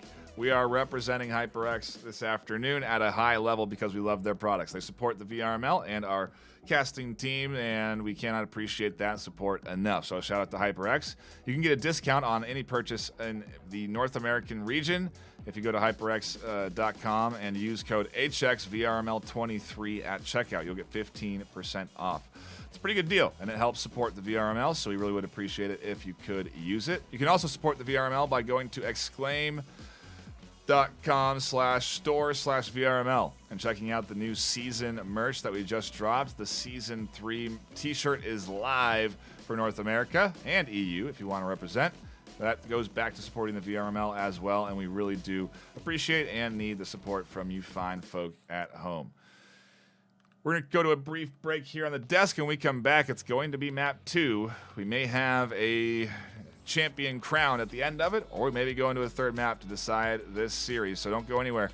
More Breachers NA action coming up.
welcome back everybody to the Breachers VRML Season 3 postseason. We are here with Apex versus Acer, and we're getting ready to dive into map number 2. Martini, we're headed into Ship. What are your thoughts on Acer versus Apex on Ship for the second map this afternoon?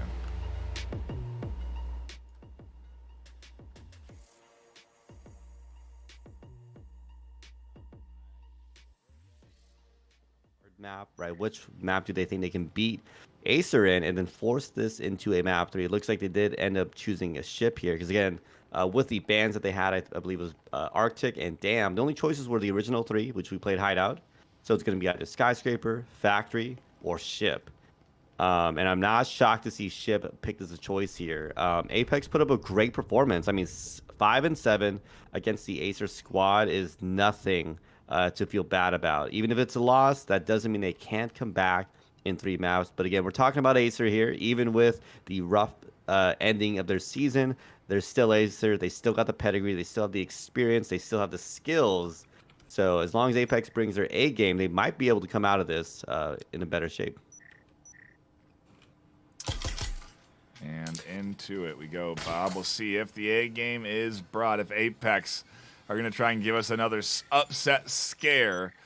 As Determined Fear already opening things up nicely. Hotline looking for more as Luna finds a refrag to even things to a 4-4.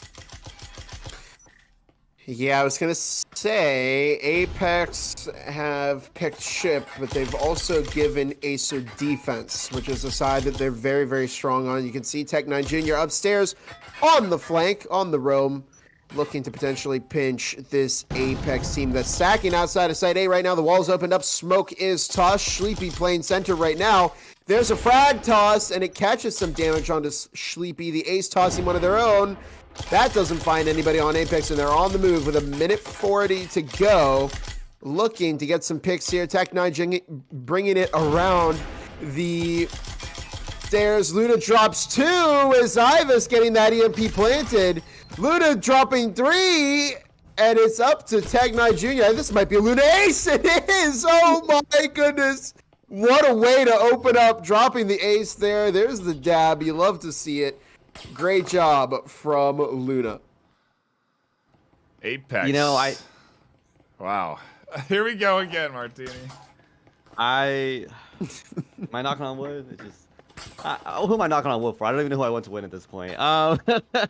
Anyways, Apex coming in there with some solid choices. I thought it might have gone the other way. We saw, Acer have a really good start at an early round pick. They did get refragged, unfortunately, there. But again, we're seeing Apex put out a strong performance here. And, we talk about what does it mean for Acer now, them having been quote-unquote wounded. But, Bob's not wrong. They're still a good team. They're still performing at the level they are. I think it's more about the league itself has finally caught up to the dominant force that was Acer here. We're seeing teams like Apex now, right? The 6th seed in the Master Tier performing very well against them. Granted, again, this is only round 1, so we still got a lot more rounds. But we've seen... Acer performed very well on defense. I'm curious to see, can they again adjust their defense to Apex's attacks? Yeah, we said the same thing last map too when Apex was in the lead and then Acer ended up taking the win. So you can never count this squad out. They are, if anything, a team very familiar with coming back and winning when they're down. Maybe not that familiar, but they're good. They're capable of it. As we do get into our second round. Shots already fired towards Tech, but not connecting. 2 minutes on the clock. Tech9 Jr. waiting for Electronics to make the move here. Luna hanging outside a workshop. And Sleepy hotline. Oh, the wall has already been opened. I'm waiting to see if Luna's going to find the kill onto hotline. So I think what we're seeing here from Apex is potentially they're trying to pull a hideout here and maybe play for some picks before they push in. Tech9 Jr. waiting as Luna finds 1, almost gets the second onto Tech9, but they will go down. The ace found 1 onto Ivus as Weirdo finds the ace. And it's now down to Blaze and Electronics in a 2 versus 3 as Determined and Tech9 Jr. looking to double swing Electronics. Tech9 will walk away with that kill. Uh-oh, can Blaze win the 1v3 clutch? The EMP's been planted, but Blaze has a Spectral here. And it's going to make things pretty difficult for them to get the win. Yeah, 3 Omens. Ooh, headshots, King, but the push by Determined Fear will lock in the point for Acer. Should be able to interrupt the EMP nicely. And we go into a tie game, 1-1. And Martini can breathe again because now Acer bouncing back. And we could all breathe again because I'm waiting for the upset from Apex at this point. It was, every round it feels like, because they are bringing it pretty close. I mean, 3 left alive. They're still finding kills on the Apex side. Yeah, I mean, that was a gamble round. I don't know if you noticed that they actually had a hero buy in that previous round from Apex. Again, something that just doesn't happen as common as it used to. So I know the Apex economy, they're making those choices. They're making intentional choices for one of those players to be able to pick up one of those Vezins there. But I think I saw it in the previous map, potentially. Apex goes in for these hero buys, but they're not able to capitalize. They're not able to get a value, which, again, that's a big deal. You're basically giving Acer an extra Vezin in the upcoming round. You don't want to be doing that sort of stuff, right? We've seen him come back with some crazy plays there. And even when things were sort of going their way, Acer, again, it doesn't matter if it's a player disadvantage or any kind of economy disadvantage. You still got to play them out like they're going to win out that round here. And I think that's what Apex is going to be having to go against here. Off into round number 3 as Apex making entry over into Helm. There's the drone looking for some early traps, intel, whatever Apex can get their hands on. It's a tie game here on round number 3. Apex had a good start with a Luna ace, but so far the rest of the team has not met the caliber of their captain. We'll see if maybe this round is where things are a little bit different, as both teams running with some SMGs and rifles. Determined Fear picks up a lot of damage from a fragmentation grenade, and I think they've actually dropped the smoke in an unreachable spot. You can see Luna takes out Sleepy, but gets refragged by the ace. And we're now into, oh no, Tech9 team killing Determined Fear, who found Blaze. It's up to Weirdo and Lightronics against the ace. Frag is tossed, and Weirdo with the double kill to make it a 1-2 game, and Apex is back in the lead. You know, Martini, they had a Weirdo hero by that round too. He was the only one with the Vezin. Everyone else had pistols, and there was one Omen. And it ends up coming in clutch to win the round there. I mean, these hero buys are vital, but they're also gambles by Apex. I see it. I see Apex having that kind of grand finalist, look to them, but they just got to work on some of these smaller mistakes, right? But they're also having these small mistakes against Acer. So maybe I'm being a little too nitpicky on them. But at the same time, I want to see them potentially win this one out against Acer, maybe cause a second upset of the night. That would be an insane double night here. But again, this is still Acer. This is still an amazing squad here. And it looks like we are going to be coming into this upcoming round. A couple more buys in the pocket. But again, look at this. 2-1. These teams are going shot for shot, blow for blow, round for round here. I know we have a lot of bets on Acer here, but I still think it's anyone's game. Yeah, Apex are fighting, and I mean, yeah, we did come down to the 6-6 map 1, so it's not like it was a blowout. Not like Acer are running away with the series right now, Bob. They don't have a ton of momentum on their side. If anything, Apex are the ones with the momentum. And it's, yeah, already a 4 versus 5 as Hotline went down early. The ace over in Workshop, Sleepy holding down site B along with Tech9 and Determined Fear. And Apex, they found some starting momentum, but Blaze picks up a lot of damage, almost finds the ace as well. Breaching Foam up on the site B wall, the ace. Tech9 also very, very low. And Sleepy, I think, used the stim on himself before Tech9.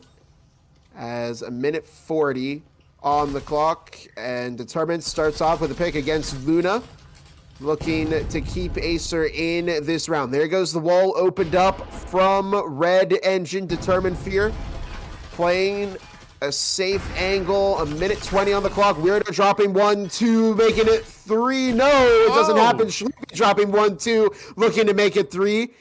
And as immediately even the odds for Acer. Blaze might catch Ace here, but Ace should be anticipating it. There's the shots. Nice connection. Good timing. As Lightronics then finds themselves alone. Sleepy. And the Ace. Making it difficult for Lightronics here. But look at this. Lightronics has infiltrated the site. Catches Sleepy. Does not have possession of the EMP. But has grabbed a rifle, crucially, and is looking to get that EMP as well. The Ace over in Connector. I'm wondering what there's hesitation here. I think they're probably waiting for the EMP audio cue. There it is. That's going to cue in the Ace to make their move. Planted. And now Electronics plays the waiting game. 45 seconds is all it takes. And the Ace is going to have to take on the tough role of killing Lightronics and then defusing that EMP, or you could just take the risk and stick it right now. You know what they say, pros don't fake. Well, they're so far away, if they were, from the EMP that there's definitely an opportunity to defuse it. Even now, I think they could do it.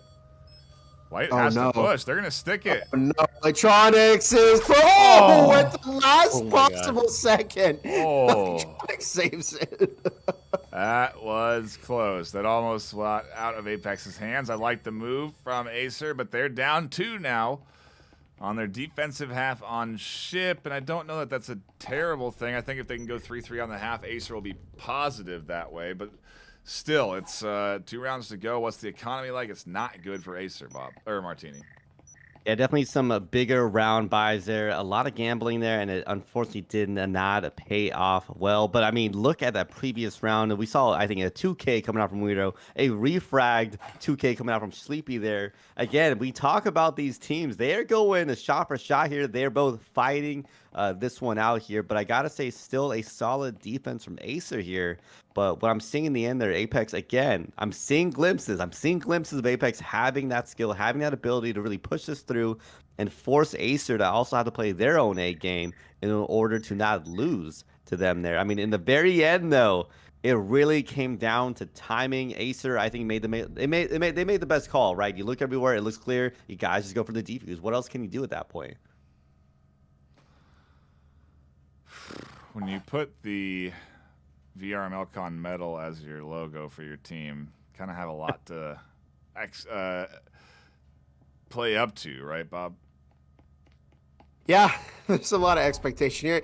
And not only that, but just the expectations that are carried with this team. You know, they are the most successful team in Breach's VRML history. They've won every single season, including preseason. And they won VRML Con, so there's a lot of pressure on Acer to do well, and especially against Apex here. They're still in the quarterfinals.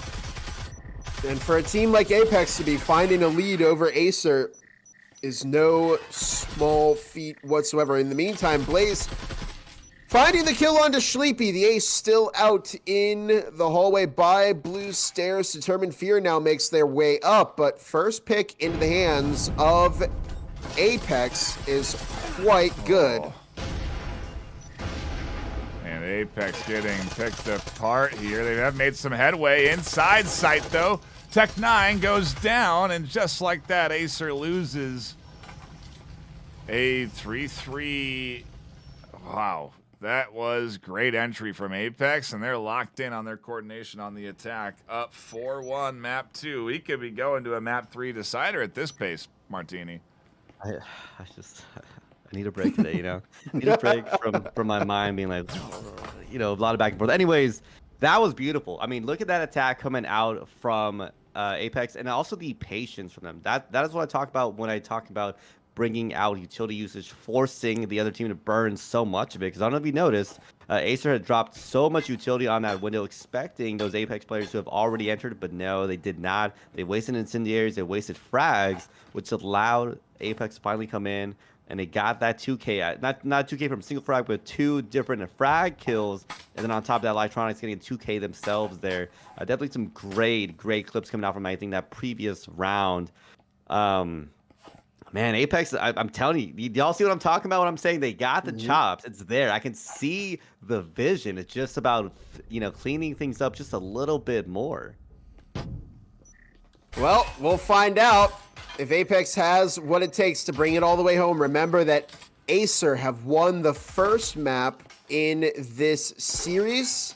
Ooh. The Ace finds Weirdo. That's a good start for Acer. Determined finds one as well, but Blaze catching the refrag onto Determined. And there's only 2 minutes left in this round, the halftime round. So we'll see how Apex does on the defense here on Ship. Best case scenario for them right now is to go 5-1 in the second half. Acer could make it a 4-2 game. Luna with the wall foamed outside of communications. It is going to be that 2-prong approach. We'll see if Apex can make this work. Frag toss into the back of comms. Doesn't find any damage. The Ace hotline, both playing up close to the wall. One wall is open.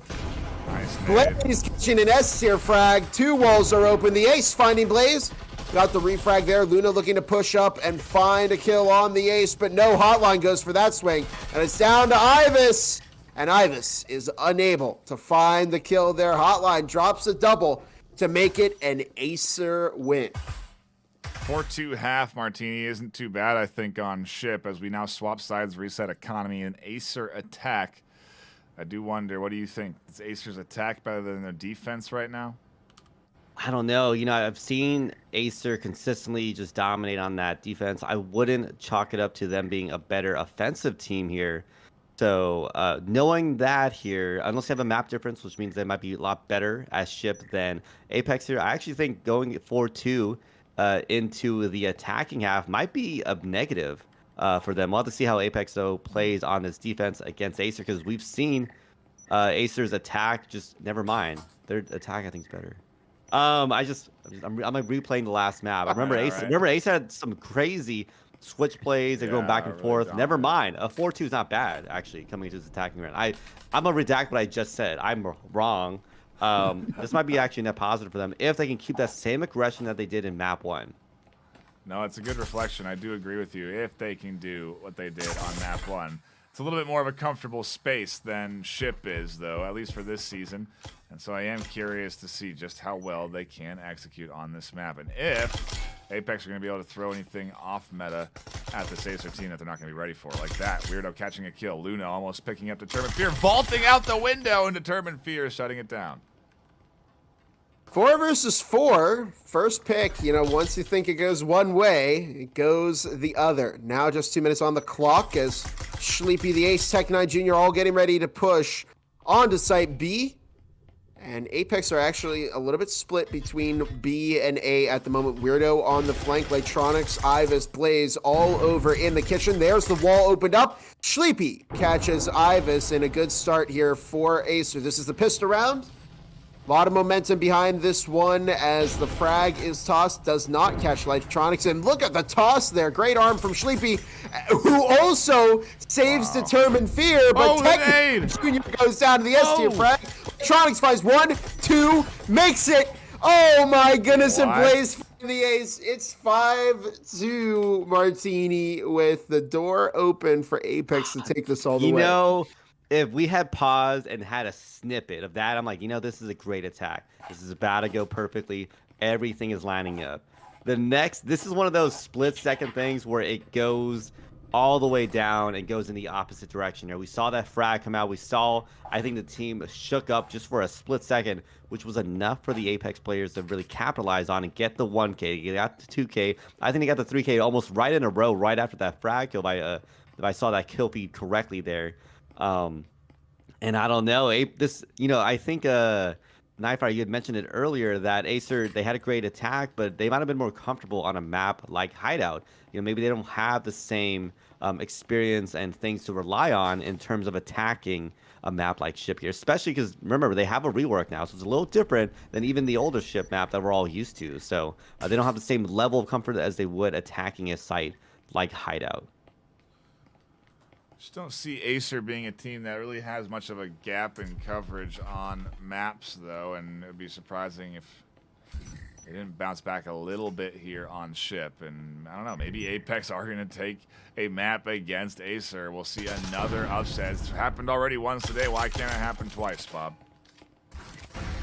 1-2 down immediately to Acer, who are very keen on letting us know that they are still in this game.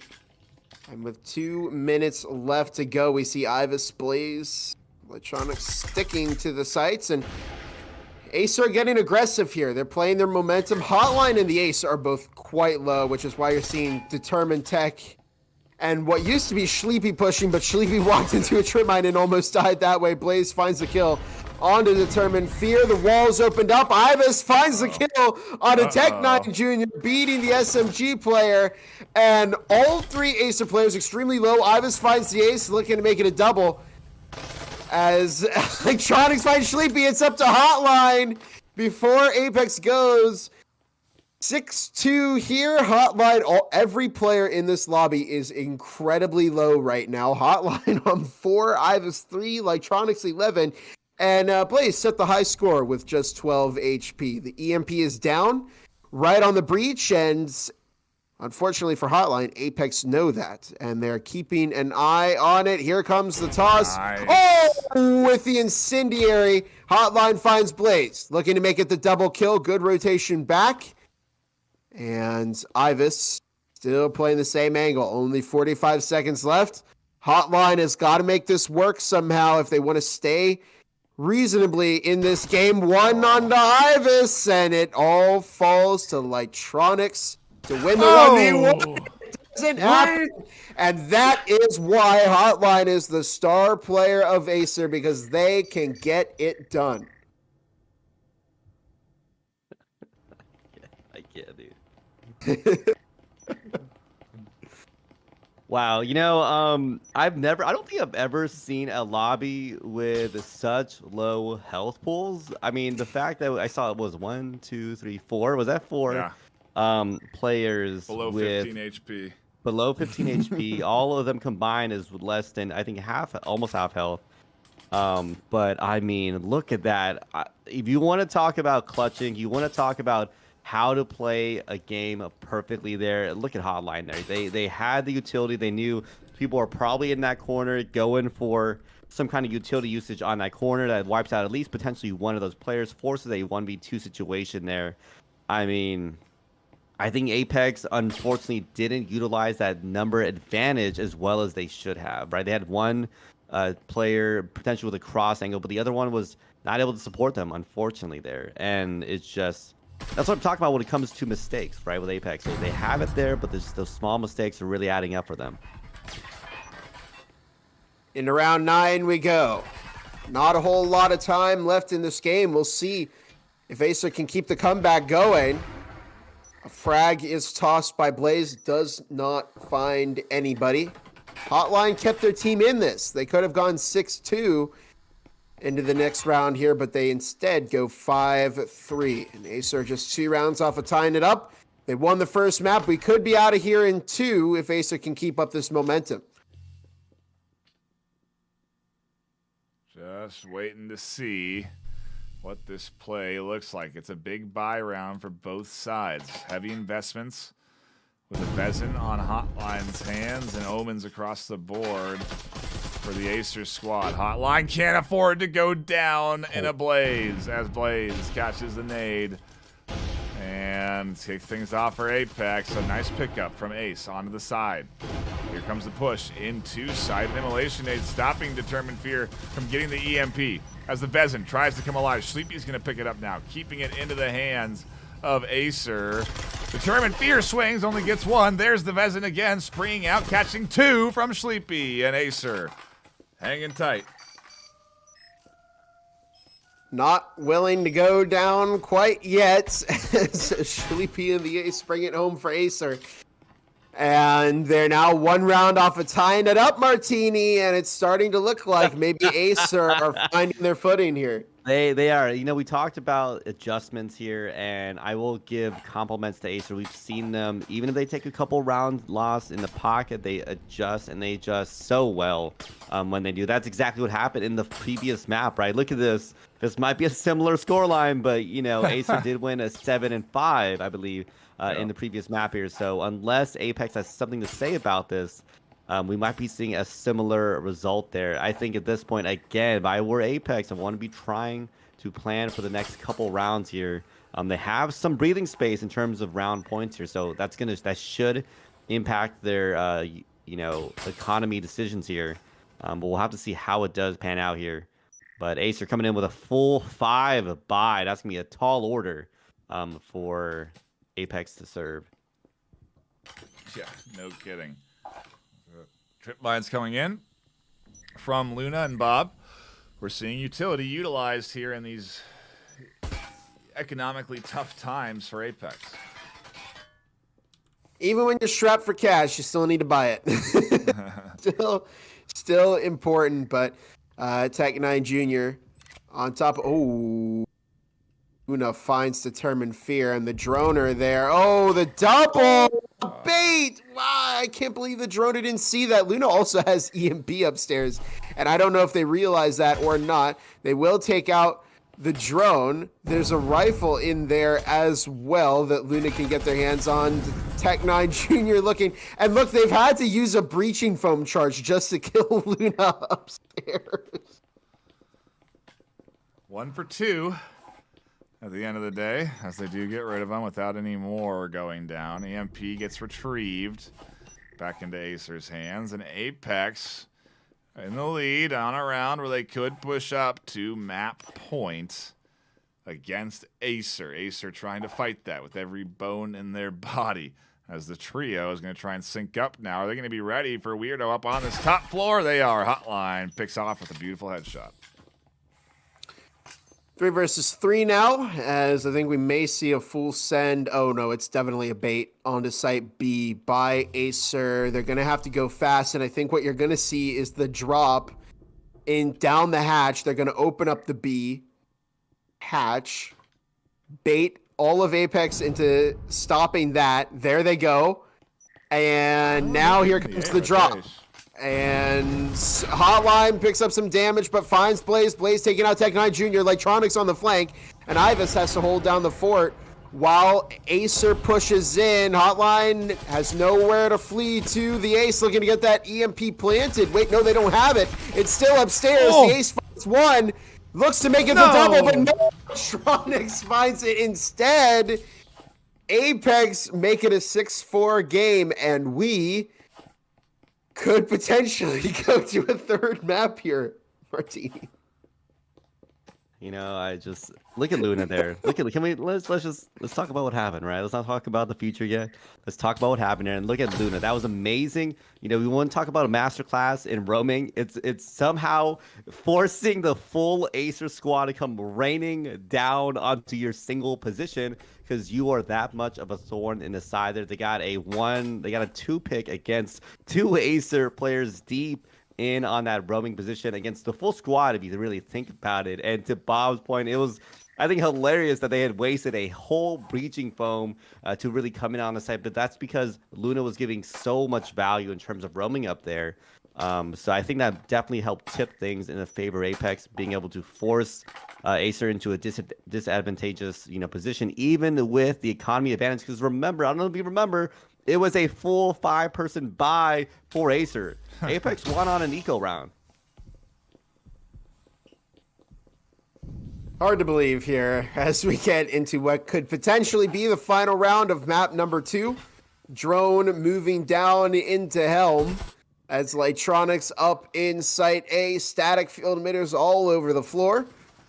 Acer, reminder, have to win 2 rounds here to take us to overtime, in which case we could potentially see an Acer win, but they got to get there first. And Hotline moving through Helm. This was Apex's map pick.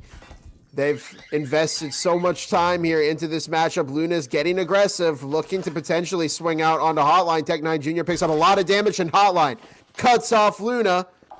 Frag toss to the back of Communications, and Acer getting ready for that push. There's one wall open, looking to make it a second. There's the 2-prong. It's opened up. Weirdo standing in fire as that incendiary going off.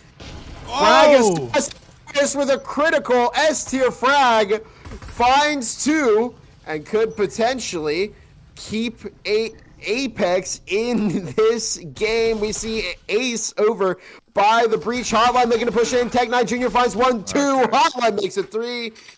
And we are one step closer to overtime. EMP planted. Cash going to be good for Acer Martini. They're going to be able to come in strong this round. Where's Apex at? Not so hot. They're going to have to eco basically an SMG buy again into this next round. The way I look at it for Apex, though, it's really best effort at this point, right? You're going against a better Acer economy. You're on yourself on a weakened economy. Look at them, no full buys at all. No one's able to get a Bezin or Marui in hand. So I can imagine Apex thinking, should they play more experimental, potentially get like a weird couple picks if possible here. We see some deep roamers already in Blaze. I mean, Blaze, one of those, I think, high-value players on the Apex side. They've gotten them so much value in terms of utility. The amount of times we've seen a frag kill, an incendiary kill, several Ks, in general on their own is kind of insane, I think, for a player there. So if I were Apex, I'd definitely be keeping Blaze around for the next season if I possibly could. But that's the mindset I would be, thinking in Apex. There is still that backup in terms of being able to get that overtime. But you still don't want to face Acer in overtime because you still don't know if you're going to win it. Hotline is isolated, Bob, away from the team.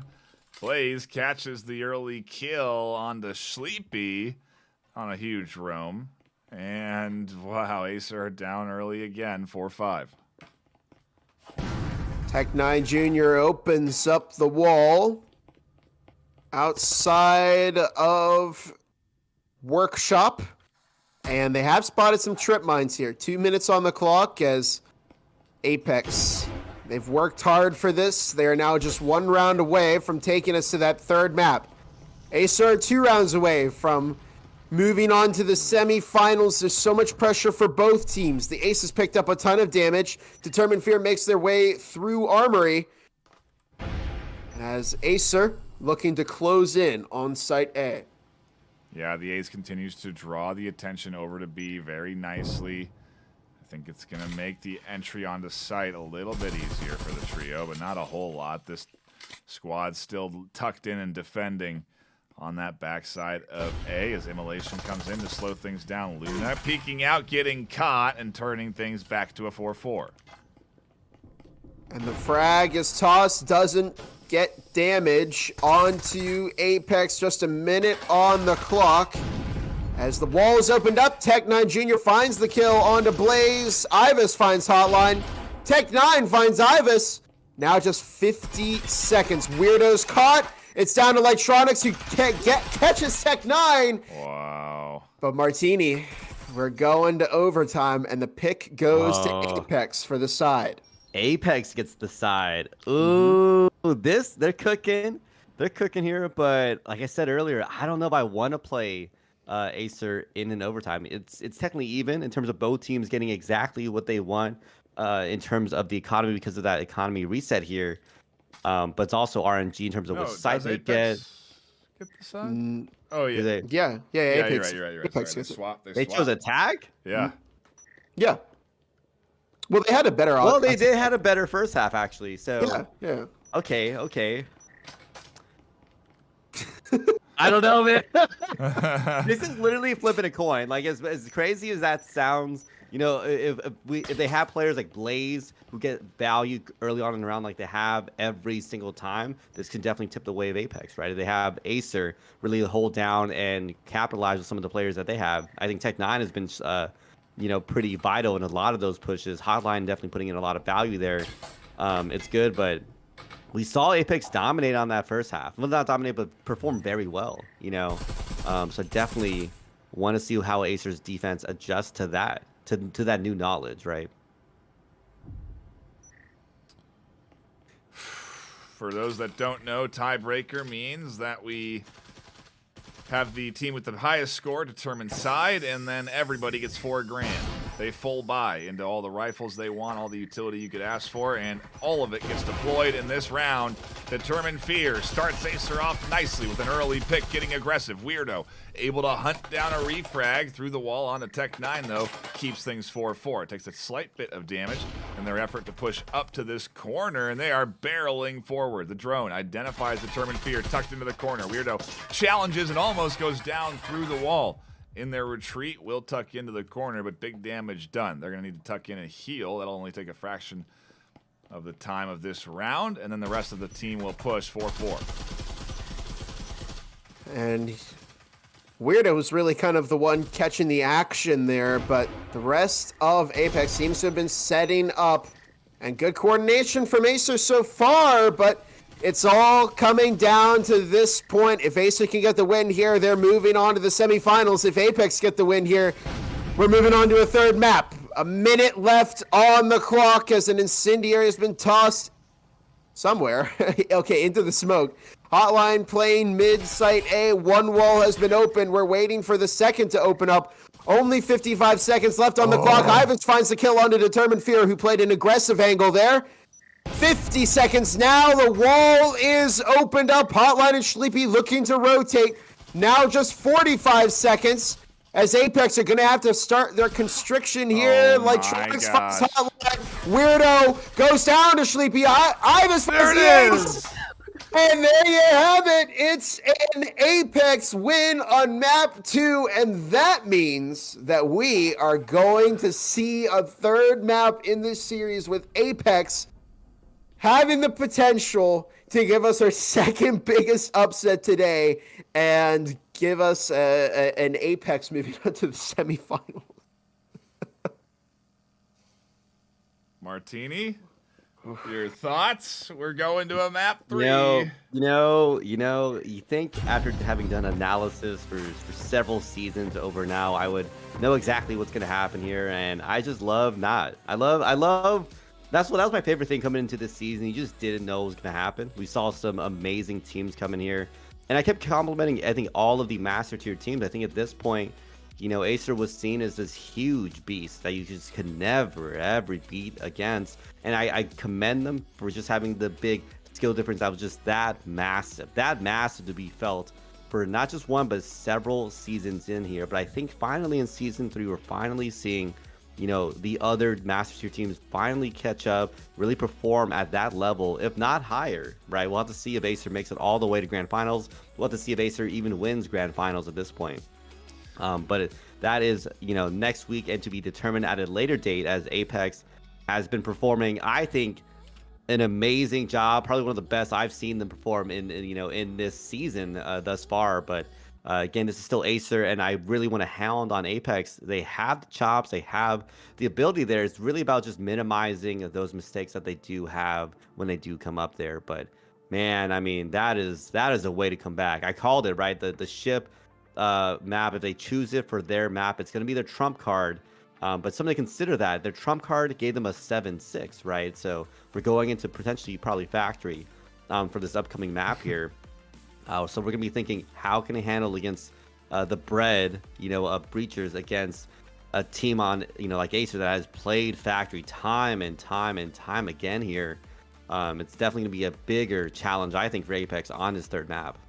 Indeed it is, and I don't think we're gonna have too long of a break between maps because Acer already took their time out. And we're going to represent on the scoreboard the win for the Apex to be 7-5, although, of course, Ship went 7-6 in that tiebreaker. It's just a matter of how our UI shows it, for those that are curious. But a quick shout out to our sponsors, enabling us to do and host amazing action like this. Triangle Factory supporting the VRML, giving us over $2,000 in cash to deliver to first place. HyperX coming in with hardware to first and second. We really do appreciate the support of our sponsors that enable us to make this happen. So a big shout out to everybody that supports the VRML, including the fine folk at home that have been tuning in all day today. We've had EU, we've had NA. This is our second best of 3 for North America. And Bob, ask and you shall receive, I think, because we certainly were running through a lot of best of 2s looking for more postseason action. It's been incredible. I mean, Challenger Cup, this was an incredible event, and we're one-upping Challenger Cup here with this event, and then next weekend, semis, grand finals, so much exciting stuff still to happen. And it's been a crazy season 3. So many upsets, so many big changes to the way that the game has been played, and wow, it's been just incredible all the way through. And I think we're getting ready to go to the 3rd map. I think we are too. We should be giving the players the start indicator, and we should be diving in to map number 3, our series decider in this best of 3. It's Apex on the defense. It's Acer on the attack. And we are headed into Factory for our 3rd map of the afternoon, our last map of this week. Oh, this is the big one, Martini. For all the marbles, we're heading in essentially with that clean slate. We've got Apex that have taken a map. We've got Acer that have taken a map. I gotta ask, do you have a prediction going into this last one? I don't. We saw, I call, bread and butter. This is now the bread, right, of Breachers. But consider that the fact that on butter, Apex still lost, but it was 7-5. They came back with a trump card 7-6. So this, I consider Acer, don't they play pretty well on Factory last time I had checked? So I can imagine Acer calling this one versus Skyscraper as their better map here. So if I were being... the expected Acer player, I'd probably expect like a 7-4 from them out of this, but considering how well Apex has played and locked in, I can see a closer match, maybe a second potential overtime here.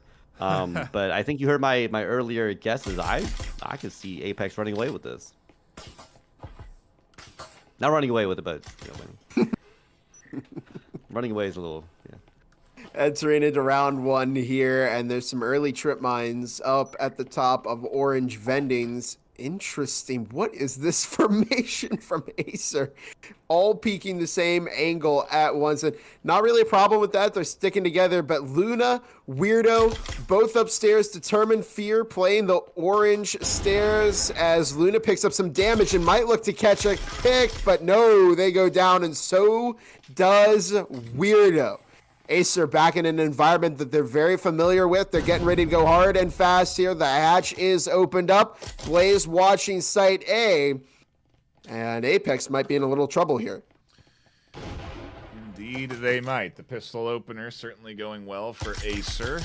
We saw them...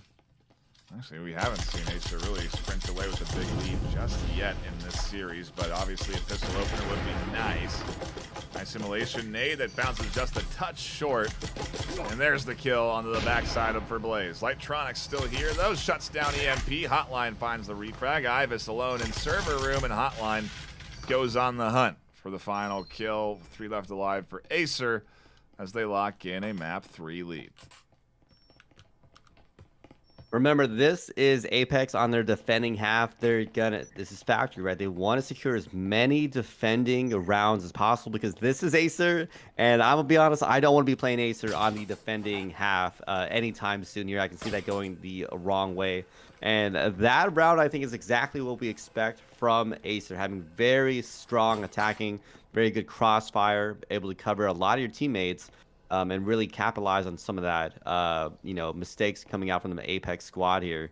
Obviously, I think right now I'm definitely the underdog, a rooter for Apex here, but I'm not going to discount Acer anytime soon on Factory. This is definitely where they dominate. This is where they perform, I think, if not hideout, definitely here at probably one of their best maps I've seen them perform on whenever I cast them.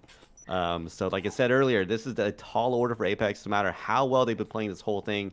It's different to be playing Acer on Factory.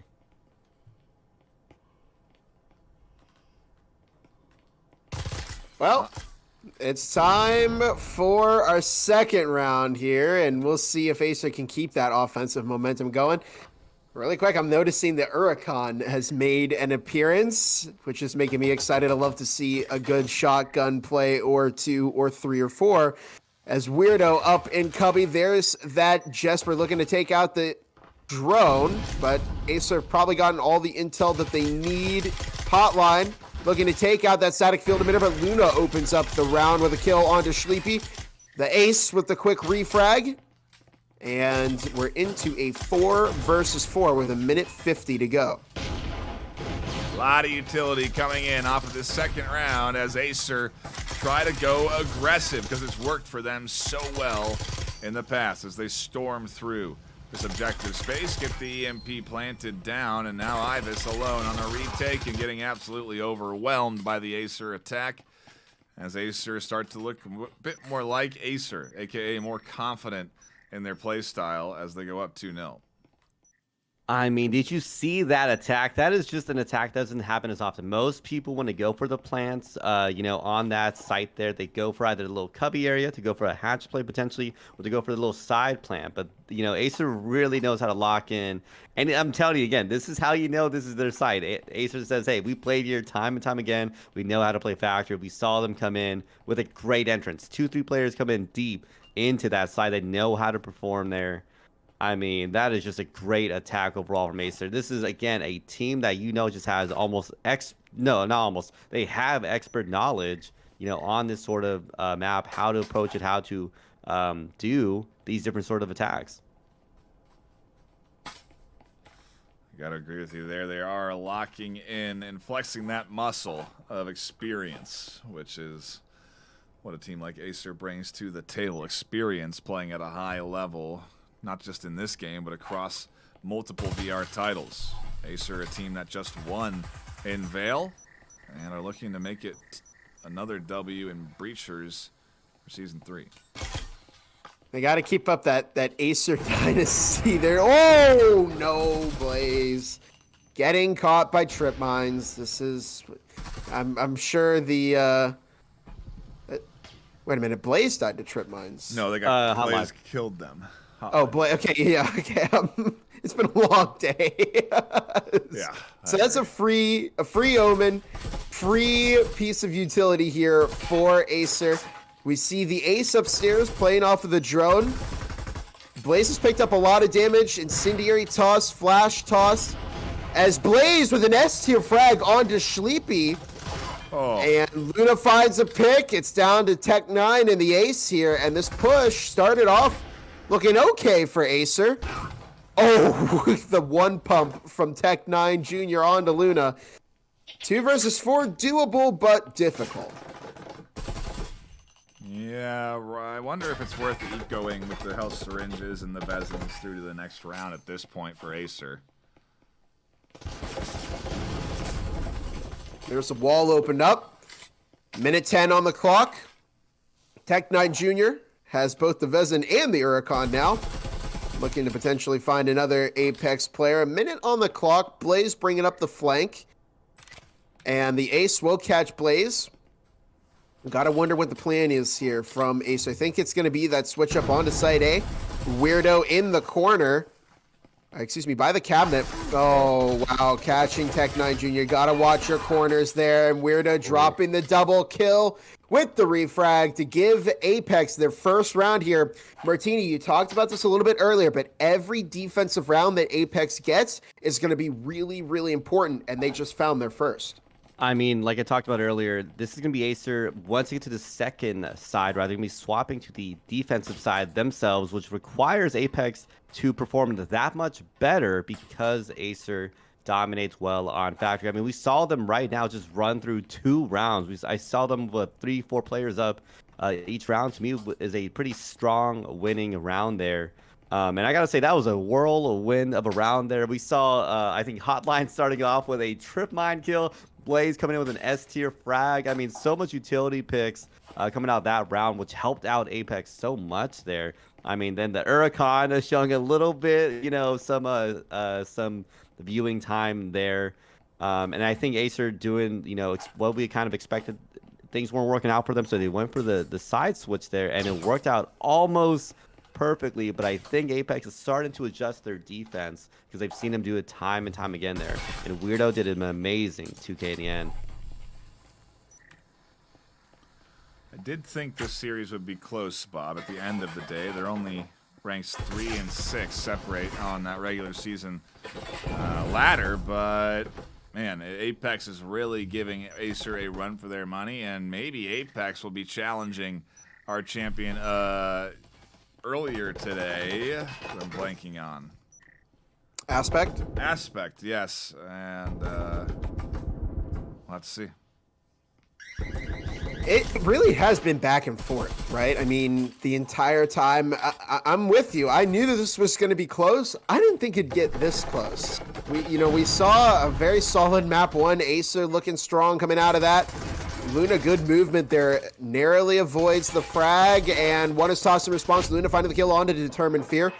And that first pick going to be really, really important, but they do still have to worry about both the Ace and Hotline, who are both 4-1 right now, keeping Acer's offense alive. Tech9 Jr. goes down to Blaze, and they're finding good picks over here on Apex. A minute 15 on the clock. Sleepy Hotline, both out in blue vending still. The Ace taking the door. Incendiary, another Incendiary is tossed. And not quite sure where that one landed. Blaze finds their third kill. Oh my goodness, they're making it look easy at this point. Down to Hotline and the Ace, the two top frags of Acer right now. Hotline picks up some damage, and they catch Blaze before going down to Lightronics, and it's up to the Ace. And they might look to grab some supplies here, but they are double swung by Luna, not giving them the opportunity to recover and get those supplies. Apex are here to play. They want to win. They want to advance on to the semifinals, and we could have our two teams that battled it out in the grand finals last season get eliminated before they even get to the semis. I mean, again, we're a little early here, right? Acer, I know I've been going back and forth between these two teams because that's how close it has been, right? We've seen them now go into a map 3. We've seen in overtime. We've seen 7 and 5. Like, these teams are always within 1, 2, 3 points at most, of each other here. And Apex has finally, I think, found their rhythm on that defending side here. I mean, that last round it almost felt like target practice, I think, for the Apex players. They had a lot of their Bezins and were just shooting down at all of the Acer players and getting them knocked down. But I'm going to call out one of the most, I think, interesting plays I have ever seen called out, I think, thus far in VRML, but almost a full Huracan buy on the Acer squad.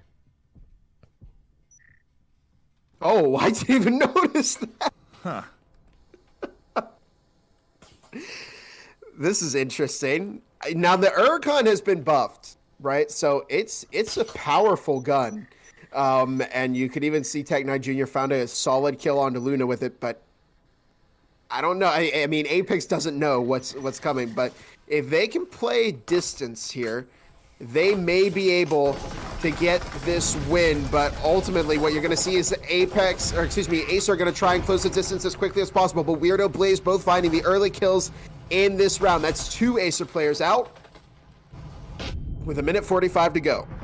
Nate almost caught Determined Fear there as well. The utility absolutely dominating Acer in their attempts to push forward here. They don't even get the chance to deploy their all-special Huracan strat, and instead, it's a 3v5 with Apex in control, Vezins in hand, health syringes across the board. 1:20 on the clock now. We see Determined Fear on the printer's window, and I'm waiting for them to push at some point. I'm going to try and pinch the Apex defense as much as they possibly can. But Hotline, the Ace, still playing over by Site A, and I'm waiting for some kind of push. It's going to happen here at some point. Frag is tossed. The Ace will dodge that. Good movement there. They have to get that EMP down. There's less than a minute on the clock. Ivis over in Connector. The Ace has picked up quite a bit of damage here, and Determined Fear makes their way into upper orange. Blaze takes out the Ace. And it's up to Hotline and Determined Fear. Determined Fear goes down. It's up to Hotline, and Blaze will catch that kill too. They're going 3-2 into round number 6. Martini, we talked about defensive rounds, how important it's going to be to get those, but now Apex stands to go 4-2. I called out the Huracan buy. I thought maybe maybe it's a meme round buy, which I think is so weird to pull off in playoffs, right? But I don't know if you noticed, I think several times the Ace just threw their hands up because what do they have in their hand? An Uricon, and they're fighting against a Vezin across a full room size. I mean, what can you do at that point here? I'm wondering what those, why those choices were being made. I know it's not the biggest deal. Yeah, there's some, I think, eco advantages to getting a kill with an Uricon, but you're still talking about throwing in 2,000, right? And I'm wondering maybe an SMG buy might have been a better play there. Maybe other choices can be made, but I gotta give a special shout out to Blaze to getting another incendiary kill there. I mean, I think they're almost living up to their name there. For some reason, they feel like they must live and die by getting incendiary picks, because I've seen countless incendiary picks from Blaze from this, these games alone. Well, here we are on the halftime round. After this, Apex is going to have a shot at the offense, and Luna had a shot at the ace and found the kill. Incendiary toss on the orange storage door. And I'm wondering, maybe Ace are starting to lose some steam here. We have been in this matchup for quite some time. Yeah. And maybe the teams are starting to get a little bit fatigued here. I mean, Apex aren't really showing any signs of that, though. I think they've really found their formula here on defense. They're just sticking to the sites, not sending anybody out to roam needlessly. And Ace are having a very hard time cracking this shell that they formed. Fear has to move out of the invisible immolation. And both Acer and Sleepy do not move forward as, yeah, they can't allow this advantage to pile on anymore. They can't allow another early pick. And B site definitely is heavily reinforced as Weirdo catches a kill through the wall, and Acer down to 3. Hotline, Tech9 Jr. over in Janitor. Here's the switch up over to Site A, but Ivis will find the kill before getting refragged by Hotline. 2 versus 4. And this is a big moment for Acer here. They can keep it tied heading into the second half, but Weirdo finds Tech9 Jr. Blaze finds Hotline. We're seeing a return to form here from Apex. This is very reminiscent of Hideout. Now they're going on to offense. Now they've had a successful offense in the past, but maybe Acer have a good factory defense. Yeah, I think Martini mentioning earlier that with Acer's experience, that defense should arguably be stronger, and I do think I agree that coming into this map with the knowledge they have on this old school map, they should be able to kind of lock in a pretty solid defense with all the utility being placed where it should to sort of dampen and slow down Apex pushing, and I anticipate that defense to look solid, but I mean, at this stage, who knows what's going to happen? Apex are locked in right now and have a chance at moving on to the semis. Yeah, I'm wondering, is that 4-2, difference enough for Apex to kind of skate by on this offensive round?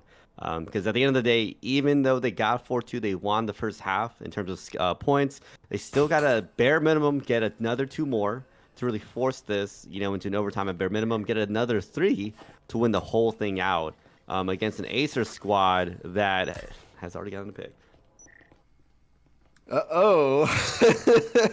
We could start to see Apex struggle here on the offense. First pick already given up, and Acer are wasting no time in showing that they are aggressive. And I wonder, maybe if you're Apex here, you just move as a unit and try and storm in and outpace the Acer defense.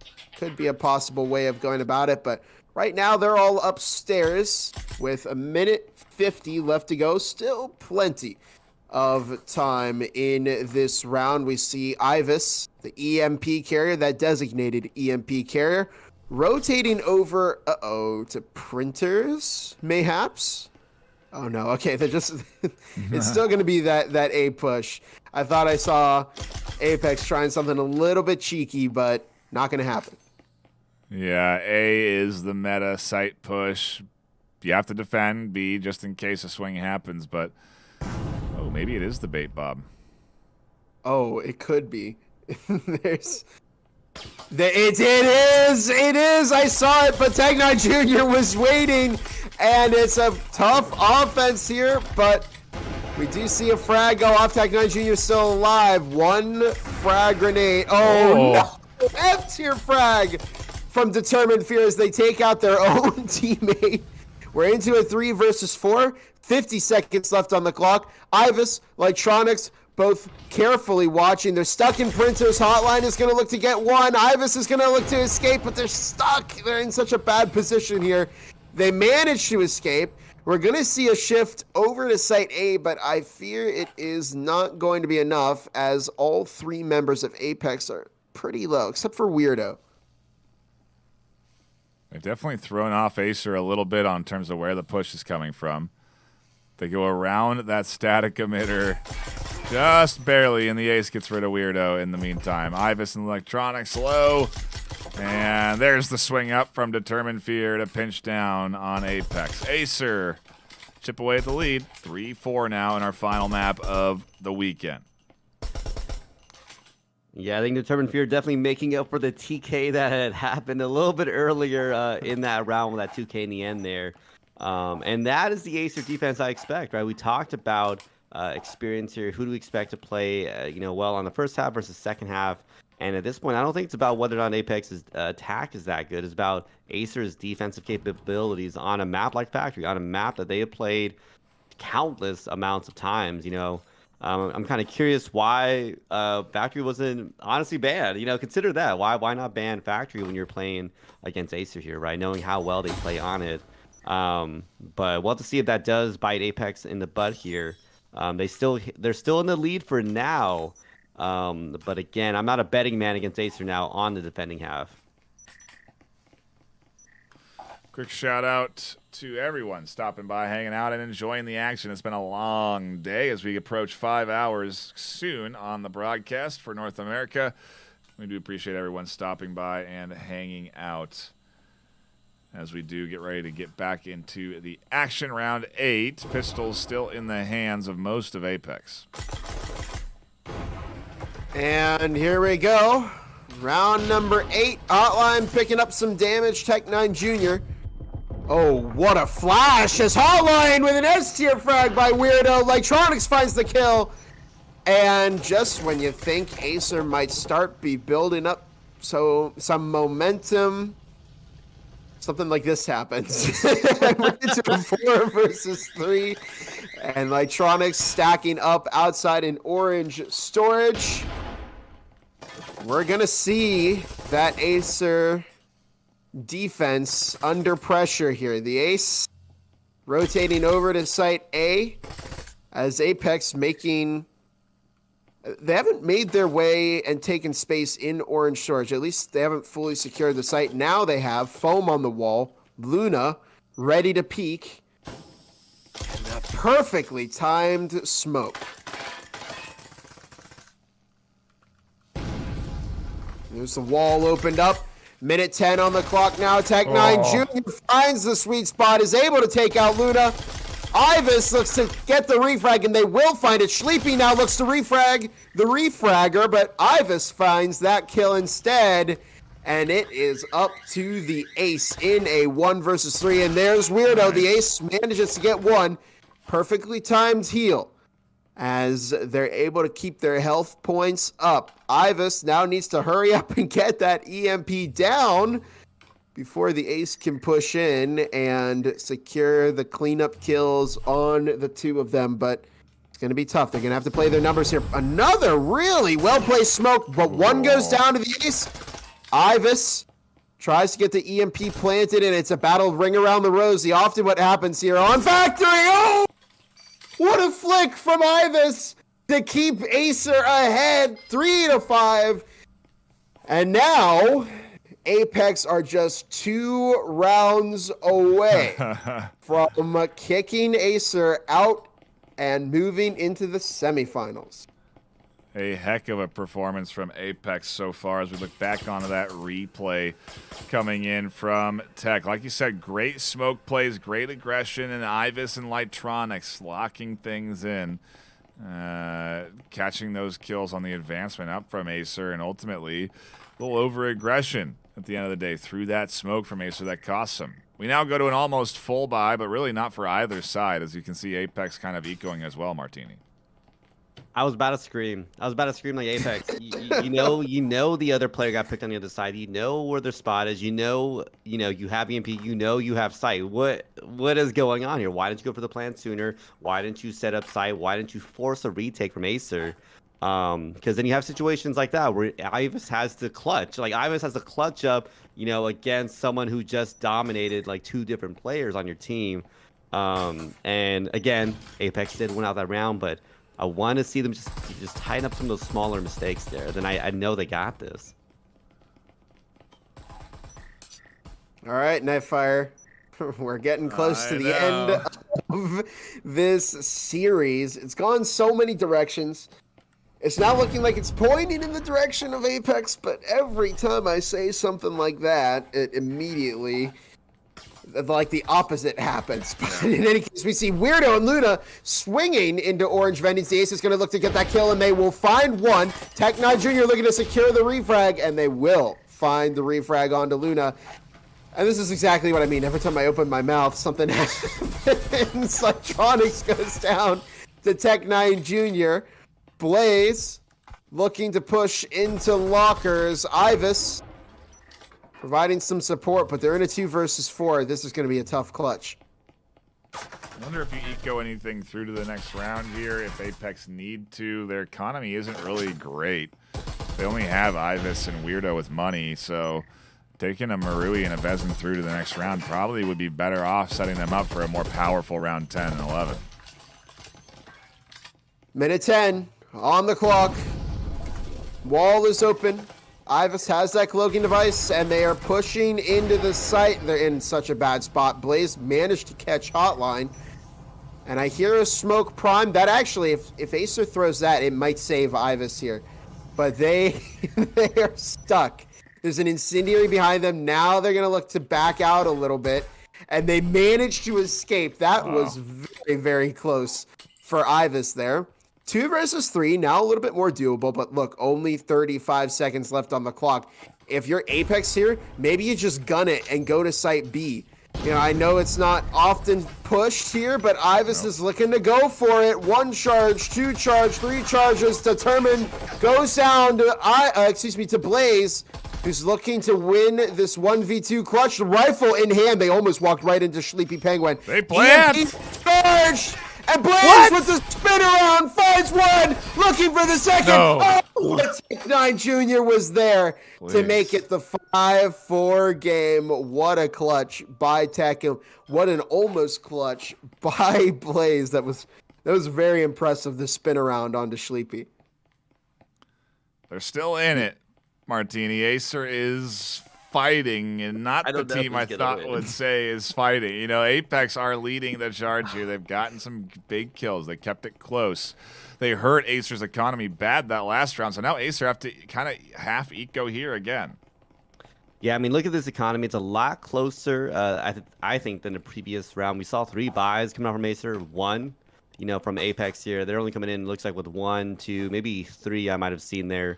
And Apex themselves are only coming in with a couple, in the pocket too. So I think this is just a battle of who can really last out these rounds, because we've seen these teams go head to head consistently, and I don't know who's gonna win any round. We want to talk about performance from both, and we talked about how dominant Acer is on defense, but we've seen Apex take a couple, right, on this attacking half here.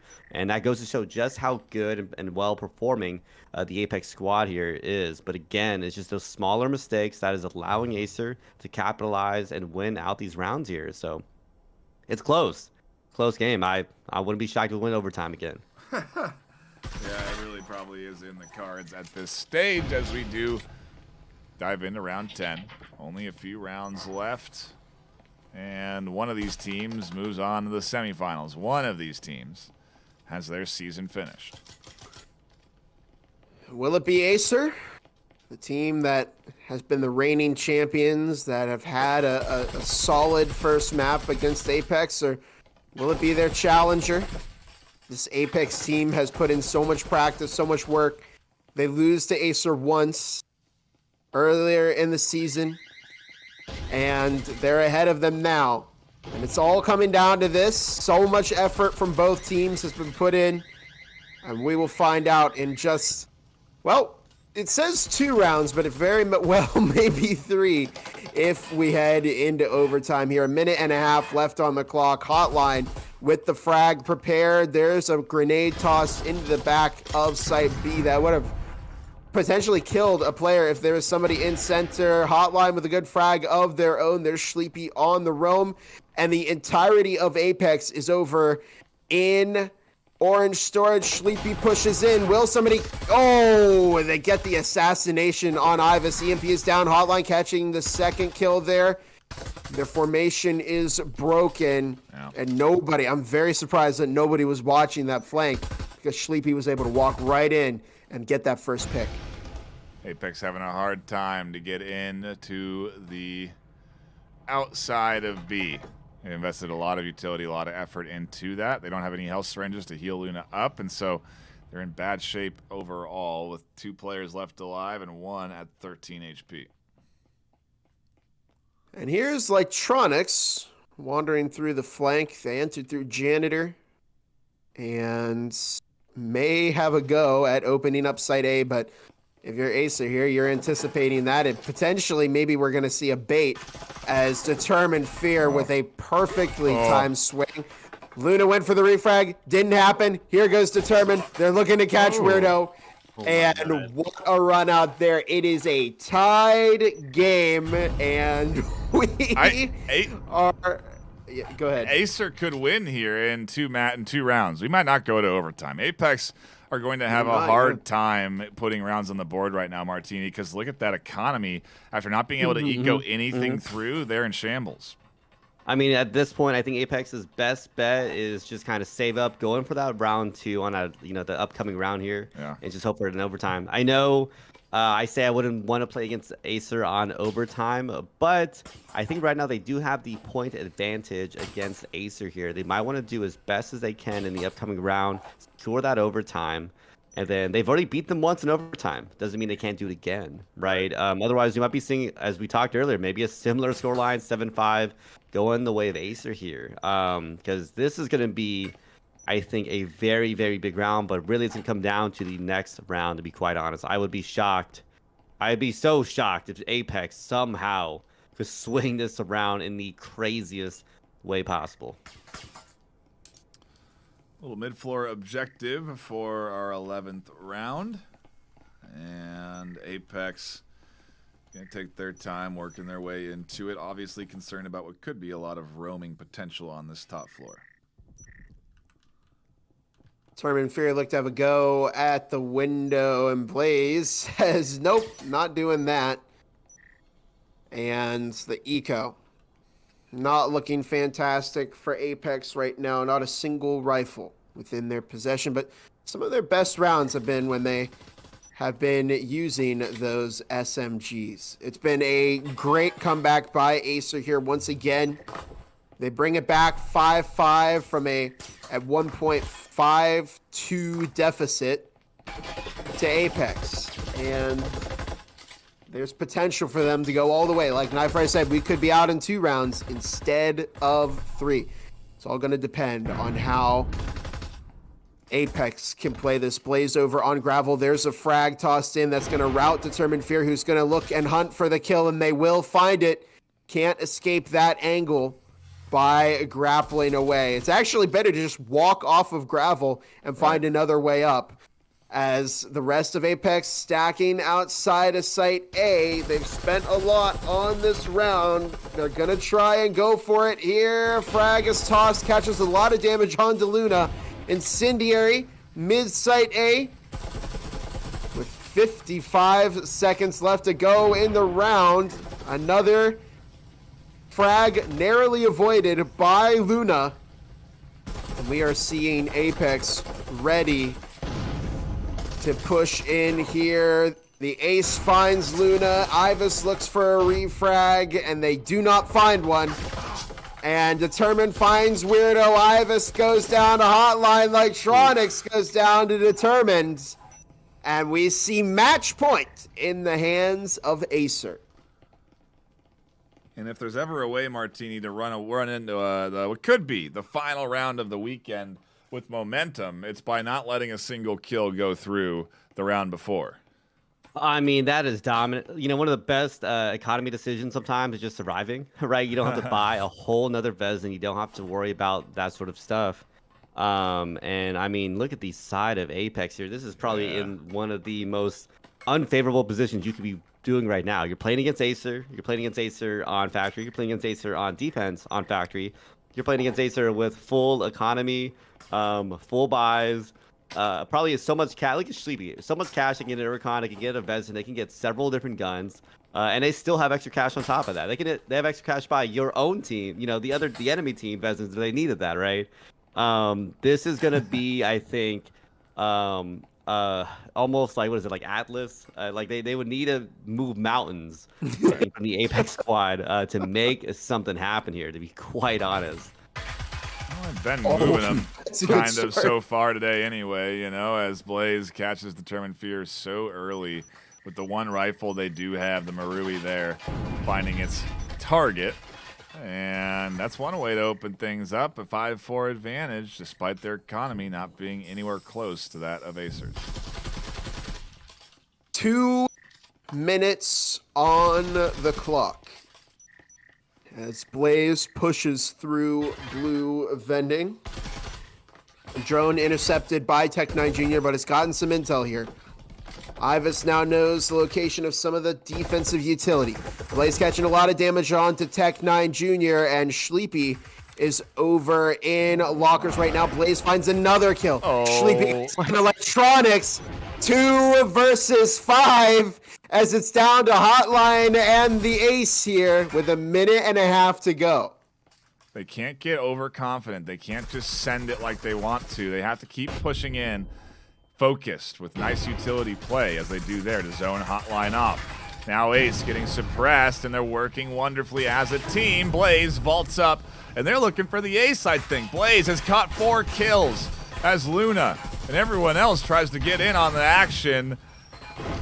Hotline barely able to squirrel away from what is an entire Apex team, collapsing in on them. They've reversed the dominant win, just like Acer won on round 1. And a nice little swing out from Hotline to get a little bit of vengeance. Ivis. I mean, what?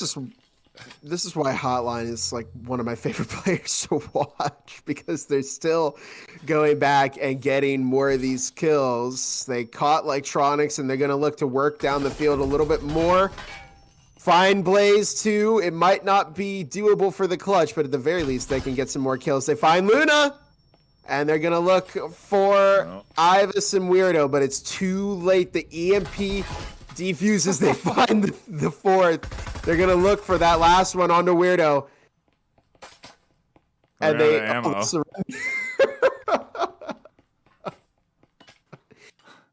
In any case, Martini, it's overtime. You know, I'm going to go sign off because apparently I can't make any call today. What is the Castle Blessing, Castle's Curse? What team am I rooting for at this point? I don't even know. I have joined everyone's team at this point, apparently. I mean, talk about crazy. Talk about going the distance. Going the distance. Talk about seeing the most insurmountable challenge there and still taking it on. Still deciding, let's go through with this. Let's. I don't care if Acer's got defense or they're on. You know, they have the advantage right now. They have the cash advantage. They have the X, Y, Z advantage. Because I'm gonna be quite honest, there, Acer had every advantage I think you could possibly get in the book here for breachers here, and somehow Apex just. That's what I talk about with tenacity. That's what I talk about with adjustments for these teams, right? Apex. You know, regardless of win or lose this round, they got the chops, and you know, it's been a great game watching Apex and Acer just duke it out. Been a treat, to say the least. I agree with you, Martini, and we now get in to our last round of the day, our last round of the weekend, and our last round of one of these teams' seasons. One team's going to advance on to the semifinals and get a chance to compete for over $2,000 in cash and hardware from HyperX on the line. Just about 2 hours ago, we had Aspect versus Formula 3. And it went down to the very last overtime round in that game, and it's going to go down to this one. Sleepy's picked up a ton of damage already to start off with this round. The ace cutting off the drone. Minute 45 on the clock. Apex stand on the verge of making VRML history and kicking Acer out of the postseason for the first time ever. Ivis just team killed Weirdo in what could be what actually sends this this could decide the round. But Luna finds the kill under Determined Fear with the Incendiary. Tech9 tossing an Incendiary of their own. It's 4 versus 4. Good flash, good utility spread. Getting the EMP down very, very early. Nobody on Acer is there. Luna catching a bit of damage onto Hotline. Tech9 Jr. looks to climb the box and might find Luna here. Blaze, however, taking out Hotline. Oh my. Tech looking for Sleepy. Sleepy, however, will find, the Ace finds a kill. Ace dropping double, looking for Electronics. They're going to go out and thirst the kill, but it won't work. And it's up to the Ace in a 1 versus 2 to keep Acer alive and move into the semifinals. Electronics, Blaze have so much riding on this right now, but the Ace has got to make a move. They got to defuse that EMP. We see Electronics up on the roof. And the Ace is going to have a tap at that EMP. Here comes Blaze. They're going to look. They distract the Ace. There's the EMP. Time. But they're going to go. Time. The Ace hesitates. It's too late. And Acer are out of the postseason. Apex are moving on to the semifinals. This is the biggest upset in Breachers VRML history. Acer, for the first time, are not moving on. They have no shot at taking the championship. Their season is done, and Apex move on to challenge the winner of earlier today, Aspect, in a what is going to be an upset semifinals that nobody saw coming. Aspect versus Apex, IV versus Valor. NA pops off to end the weekend in Martini. We get to breathe a little bit now as we have the underdogs on top. I am flashing back to the last day of season 3. I saw FC lose, and I'm like, that's crazy. There's no way. I saw Acer lose, and I was just like, I lost my mind. We saw. Funny enough, it was Aspect won their game, got the bump. F3 loses their game. Acer loses their game. This is like just deja vu. And, I remember I made this call, Bob. I don't know if you remember this. I made this call. I got so much hate. Someone, what was it, Hertage? Someone had said, hey, that is the worst take of 2025 thus far. And I said, I don't know if it's the worst take. I'm just saying this is what we have seen. And it's just things have changed a lot, right? We've seen Apex put in the work and just the fact that they beat, if you can beat Acer on Factory, what else? What more can I say? What more can I say? I'm seeing comments like it's scripted. If I were watching right now, I'm like, this is all rigged. This is to see them literally carry themselves up from the furthest you could possibly be in terms of disadvantages on Factory against one of the best teams with the most pedigree, with the best, skills on Factory of all spots in the defensive side. I mean, this is the peak of Breachers. I keep saying that this weekend because I'm not wrong. Like, these are teams that are clinical. These are teams that if you're going to study something called Breachology, this is the weekend to be watching that sort of stuff, right? I mean, match clips for days. Gravy's going to do a lot of editing. He's going to be in the editing dungeon with all of these clips because, man, the postseason delivers. We get upsets for days. And, Bob, what a way to send us off into the next weekend, which will be the same time, same place. Saturday, Sunday, semifinals being played out and finals on Sunday for a chance at, again, over $2,000 in cash and hardware that comes in from our sponsors. Triangle Factory supporting the VRML. ProTube VR with the best stocks in the game. Selling the exclusive VRML con stock right now. And, of course, HyperX. You can get a discount on any HyperX product in North America by using code HXVRML23. Thank you so much for the support of our sponsors. Thank you all for tuning in and catching this action. But that is going to be it for us here on the desk. A tremendous weekend filled with action, and another one coming up. You're not going to want to miss it, so be sure to tune in again next weekend, Saturday and Sunday. Until then, my name's been Nightfire. Gibular Bob and Martini. Stay classy.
Reachers VRML is brought to you by Helga, the esports manager, Triangle Factory,